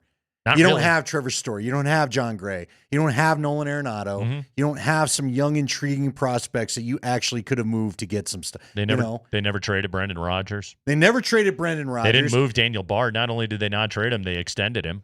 And only for him to get hurt a year later. Now he's trying to make a comeback, and they didn't even show up to the tryout for that to happen. And Marquez and Freeland are not what they were when you could have got value for them a number of years ago. Trevor Story, who is hurt right now in Boston. Here's the quote from Trev. He said, you want to see them do well, and it's tough to see how it's going right now. Yeah, it's hard. Don't necessarily want to speak on anything further than that. Close quote. Who is this again? Trevor Story. Good for him. Yeah. For taking a little bit of the high road. But Yeah, he didn't really want to talk about it too much. Well, and remember when you know how weird that was? I will never forget, because I was doing the Rocky stuff across the street. And I remember when Brendan Rodgers was all the rage and they drafted him, and up pops Trevor Story. Like, I think they drafted Rodgers, and a year later, there's Story, and he's awesome. And he was great. And I'm kind of like, wait a minute, why did we take the high school shortstop? They had to move Rodgers over to second base for a while, and he turned into a nice defensive second baseman. DJ LeMahieu talking about the fact that there's a lack of maybe some data-driven planning going on with the Rockies. He said, I think they're a little behind for sure. That doesn't necessarily translate to wins and losses. It's not like I'm going to point to that and say that's the reason. But I think joining the Yankees, it was like, wow, they're really, really on top of things here. That was like one of the biggest surprises, close quote. Yeah, DJ LeMahieu got to be like, oh, this is what a modern baseball operation looks like in 2019. Yeah. By the way, Dick Monfort, he wants to put a cap on how much organizations can spend on that stuff. Yeah, I've heard, you hear over and over, you and I have heard it through the grapevine of how many players are shocked how little they were offered for development until they get to another club, the way DJ's talking about with the Yankees. Mm-hmm. And then we also see it, the Dodgers have had a few ex-Rockies that have rounded into shape as well because of what they do to help develop players off the field, if you will. Tyler Anderson, now of the Angels, 2011 first-round pick, pointed out the lack of draft success the club has had of late, since 2016. The Rockies have made 12 first-round selections. The collective worth of that group, minus 0.8 wins above replacement, according to Baseball Reference. Tyler Anderson saying, quote, they didn't get superstars like they got with Trevor or Tulo or Arenado or Blackman. Yeah, that's very, very true. Also talking about the whiff on Chris Bryant, kind of similar to what the Angels did with Anthony Rendon. Quote, you spend a lot of money on a player and guys get hurt and it happens and it sucks, but it kind of handcuffs you. You hate to see that for any player to have that. And for an organization, that's tough too. So that's a shame. One more quote from Nolan before we get to biggie? The biggie. Nolan saying, quote, talking about the NL West, they have a lot of good teams over there, a lot of good teams that spend. I know this is Major League Baseball and nobody really feels bad, but I do have a soft spot for people there because I know them. But at the end of the day, if you're not adapting, you get left behind, close quote. That to me is almost like, and this continues to be one of my rants that I've consistently gone on, is they did get left behind. They chose not to try. They didn't make the moves that needed to be made when the time was there to strike. They opted out of it, and they've been left behind. That's where the Rockies are at right now. One more quote here. But you chose to be left behind. They did. This is all. This wasn't something that happened because the Rockies are a small or mid-market club. The Rockies got left behind because they chose not to do it. They didn't make trades with players when they were at the peak of their value. And a perfect example of it right now is Ryan McMahon, who is still here, is having a rough offensive season, and you could try to move McMahon at the deadline, sure, but what if you would have done that 3 years ago? You know, like what if you would have tried to move at the peak of his value and you could have actually gotten something in return? You could have gotten multiple pieces in return that would be developing and coming up to the big club right now. Well, and I also would like to point out, once upon a time, they did spend money. They had Larry Walker. They had Todd Helton. They had Mike Hampton. Maybe they spent money on Chris Bryant. Yeah. I can't say they don't spend. But they used to at least be smarter about it, and they broke it up amongst a few players. Right. Here's the last quote. This is directly from the piece in The Athletic. As the team has continued to spiral, The Athletic spoke with several prominent former Rockies about the state of the team. Several players conveyed their pity for the current situation and their lingering affection for the franchise. Here's a parenthetical. The latter sentiment was not universal. Reached via text message, Troy Tulowitzki responded with a one-sentence answer, quote, I don't comment on that organization, close quote. Wouldn't even say him by name. The ultimate, I hate you. I won't even say your name. I don't comment on that organization. You remember his retirement letter, right? Yeah, I asked you about it. We were sitting at lunch, and I was like, what did he say in his retirement? He thanked the fans of Colorado, Toronto, and New York. He specifically thanked the Yankees organization and Brian Cashman by name, and that was it. There was no thank you to Dick Monfort. Yep. Thank you to Dan O'Dowd. Thank you to the Colorado organization, to the people with the Rockies. None of that stuff. This was the guy that got blindsided by a trade, had a screaming match with Jeff Bridich, left this place, and has decided he's going to hate it forever. Yeah, and the thing about it is, see, what I find so interesting about all these comments together, nobody wants to come out and blast the organization. I don't think there's like a deep, now maybe Tulo's the exception, but I think for most guys, there's not some deep-rooted hate. Although I don't think Nolan's necessarily thrilled with Dick Monfort. I think there's a lot of, like, honestly, especially the Nolan quotes, but Tyler Anderson is like about it. Like, I think there's kind of a sense of just like, well, yeah, we saw it going here. Yeah, that's why we all got out. We voiced opinions on it. In the case of Nolan Arenado, it resulted in an absolutely disastrous trade. But, like, I don't think it's a huge ton of shock from the people around baseball because they saw the way that this thing was all heading. Yeah, and I agree with that too. But the other thing I think is interesting is we just talk about this organization as a whole. Now, I guess Todd and Larry were at the game the other night, but remember, Dante stopped by to be a hitting coach, and he got out of here pretty quick.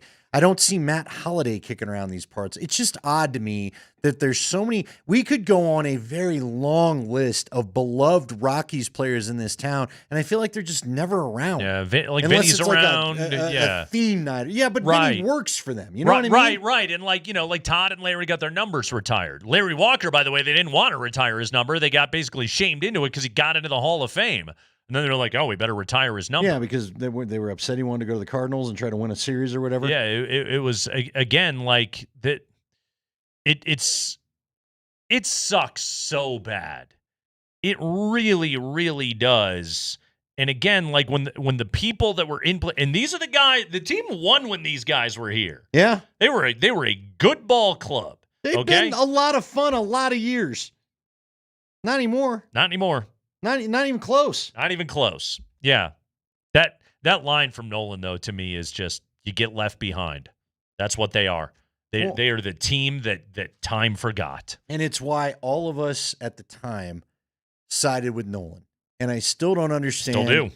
I realize there's a lot of people that are a team before the player, and the fans that will always just root for the team before the player because it's going to be here and the player probably won't. But all Nolan said, it still blows my mind of all these 25 years in radio. A guy simply asked, don't become irrelevant. Let's compete. That's why I signed here. And he gets shipped out of town. I committed to this. Yeah. I committed to this. And that was a year they made no moves at the deadline. Mm-hmm. You and I were begging. Who was the Toronto pitcher I kept telling you about that I thought would work here? Jeff Hoffman? No. He ended up going to the Mets. It doesn't matter. Just countless deals they could have made. Like you brought up, Daniel Bard, not moving a closer, not even a reliever, a closer. Folks, I'm not even a hardcore baseball guy, and there's just certain things. You're looking for an offensive defenseman in hockey at the deadline. You like some 3-and-D in basketball, and a closer or relief pitching at the deadline. You've got the lucky ticket to make a good deal, and they did nothing with him. If Jake Bird is on this team beyond the deadline, nothing's changing. And that's just it. That's just it. I say that, and you know what? He probably will be. Yeah. Why should we expect anything to be done different? It's so funny because I clicked on ESPN's power rankings today, and I had to screenshot it and put it online today. But I clicked on ESPN's power rankings today, and they're asking the question, the little blurb after every ranking is, what does this team need to do before the deadline? You want to know what ESPN started their paragraph with? 3 words, get a clue. Wow. I read the 0% chance at the playoffs and a 0% chance at the championship. Uh-huh. I didn't see the get a clue. Get a clue is what they wrote. Uh-huh. Which they do. Figure it out. Hey, we got a little bit of we got a little saucy Sean Payton on June 10th. Sean. Let's listen. Saucy, snippy, whatever the word may be. Sean Payton was a little entertaining a couple of times today at the podium. You'll want to hear that when we return, including those of you that are trying to figure out a depth chart right now. Sean Payton, a warning, says you are the problem. That's coming up next. I have 2 middle fingers.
We were just marveling at Aaron Judge's home run tonight in Kansas City. Listed estimated distance, 469 feet. Very nice. 117.9 miles per hour off the bat by Aaron Judge tonight there in KC in the first inning. They have like a Hall of Fame out in left field at Kauffman Stadium, Andy. Yeah. I think it went over that thing. Oh, I couldn't. I'm looking in the little screen. And I'm like, all right, where is this ball? Demolish that thing. You keep waiting for it to, come out of the sky and land somewhere. That didn't happen. 24th of the year already, by the way. 24th of the season, Aaron Judge. Nice job. Okay, Broncos minicamp today. No Devon Vele, by the way, although Sean Payton says all good. He did not seem worried about it at all and made some reference to these guys have events we're aware of. John Franklin Myers was in attendance. I looked for him. Just did some individual work off to the Did side. you know PJ Locke's not been there? I was unaware of that. I asked Leggy, I go, I don't think I see number 6 today. And Leggy's like, I don't think he's been here. I believe he was working off to the side. Okay. Doing some of the individual you know what? stuff. I did see that, yeah. He was amongst that crew over there. So PJ Locke is working his way back from something as of right now. All right, let's hear from Sean Payton today. Again, it's June 10th. Media's got questions. Sean doesn't necessarily like all the questions. Sean Payton was asked today, could this be the best defense he has ever had? Here we go. Sean Payton, how do you feel about that question? Could this be the best defense you've ever had? As a head coach, I know you're more of an offensive guy, but looking at the defense, as a head coach, could this be maybe the best defense? We'll see. We'll see. We're sitting here in June and talking about the best, and we have a chance to be a real good defense, and time will tell. Lucky enough, I've been a part of some really good defenses, but we just got to keep improving, and really, all of this is in preparation for training camp. No best talk in June. You got that, Not Andy? right now. Yeah, he's not having it. He doesn't need these guys feeling themselves at this time of year. In fairness to the answer, though, too, man, they've not been in pads. You know what I mean? Do you remember when minicamp used to, you're probably, this is just the old man, minicamp used to be helmets and pads. That's why they called it minicamp. Like they played actual football. Yes. I remember Sylvester Williams wanting to fight half the offensive line one year. During minicamp? During minicamp. Okay. Because they were actually playing contact football out there in the sun. Nobody was happy. Sitting here in June talking about the best. Sean ain't The having best. it. Yeah. You're the best around. Okay, what about this one? Reporter attempted to ask Sean Payton about running back snaps, the divvying up of running back snaps. Watching the rotation. This is also the portion of the press conference that by now everybody knows the J.K. Dobbins thing is going down. So here we go. A reporter charting things out during minicamp. Let's see how this question goes over with Sean Payton. We've talked a little about Audric. For the other guys in the room, Jaleel, today. Don't start counting. Just in general. No, don't start counting. I've heard you guys counting, and it's like, don't count, because half you'll be wrong. Let's just see what they do. What are you looking for? I'm looking forward to see how they play. And they're going to get opportunities. I said it earlier, much earlier. I said, look, Audric's going to get opportunities.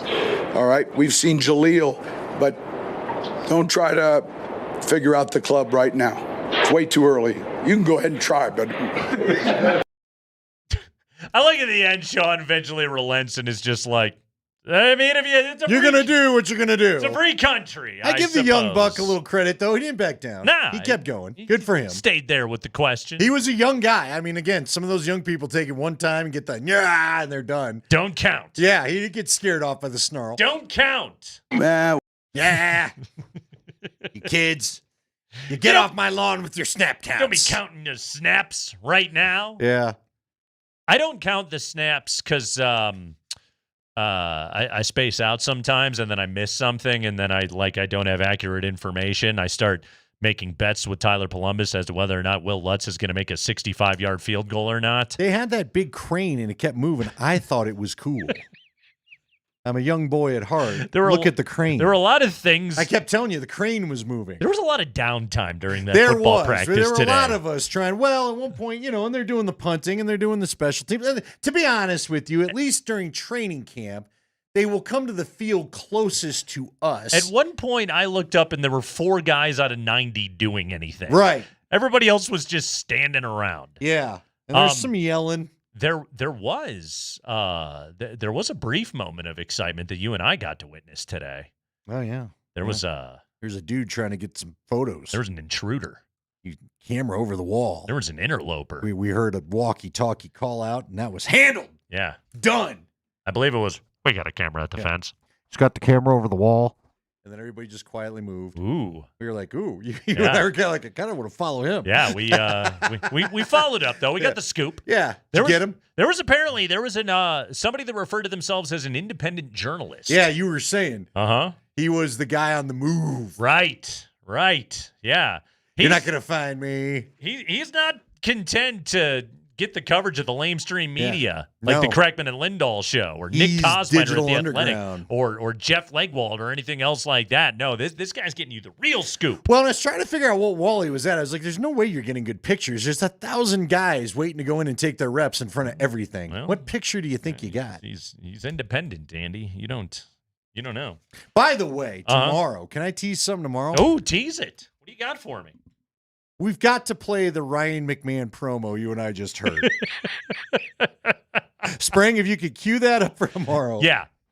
We're going to need... Because first off, it sounds like every read from an athlete who's just trying to be the good soldier and do what you're asking. And secondly... It's got some serious royal treatment vibes. It also feels like, bro, do I need to send people your way? Blake, if there's a problem. Ryan McMahon is hosting a party at Coors Field, Andy. I don't know that he is. And it's or merely wanted to help out a kid in the social media department. Sure. Oh, you can literally see him reading it. It's great. Yeah. His eyes are moving. Yes. So we'll have that audio for you tomorrow. We liked Ryan and Brendan Rodgers were 2 of our fun interviews. We like both of them. Yes. And now should have traded. I don't both even want of to them. ask him to come on. What do we ask him? How bad does this suck? What would, like, if we had a Rockies player on the team right now, what would we ask him? I don't know. Losing, Nothing, huh? How is it? What could they say? What possibly could they say? Those reporters that walk in that place every day? No, I know. Thomas Harding, Patrick Saunders, tip o' the cap. Extracting anything out of that. Fun. We'll react to Rockies Giants tomorrow. Coming up next, soccer. U.S. men's national team. They take on the Swiss. It's a friendly. Tonight. We're all just being friendly. In Tennessee.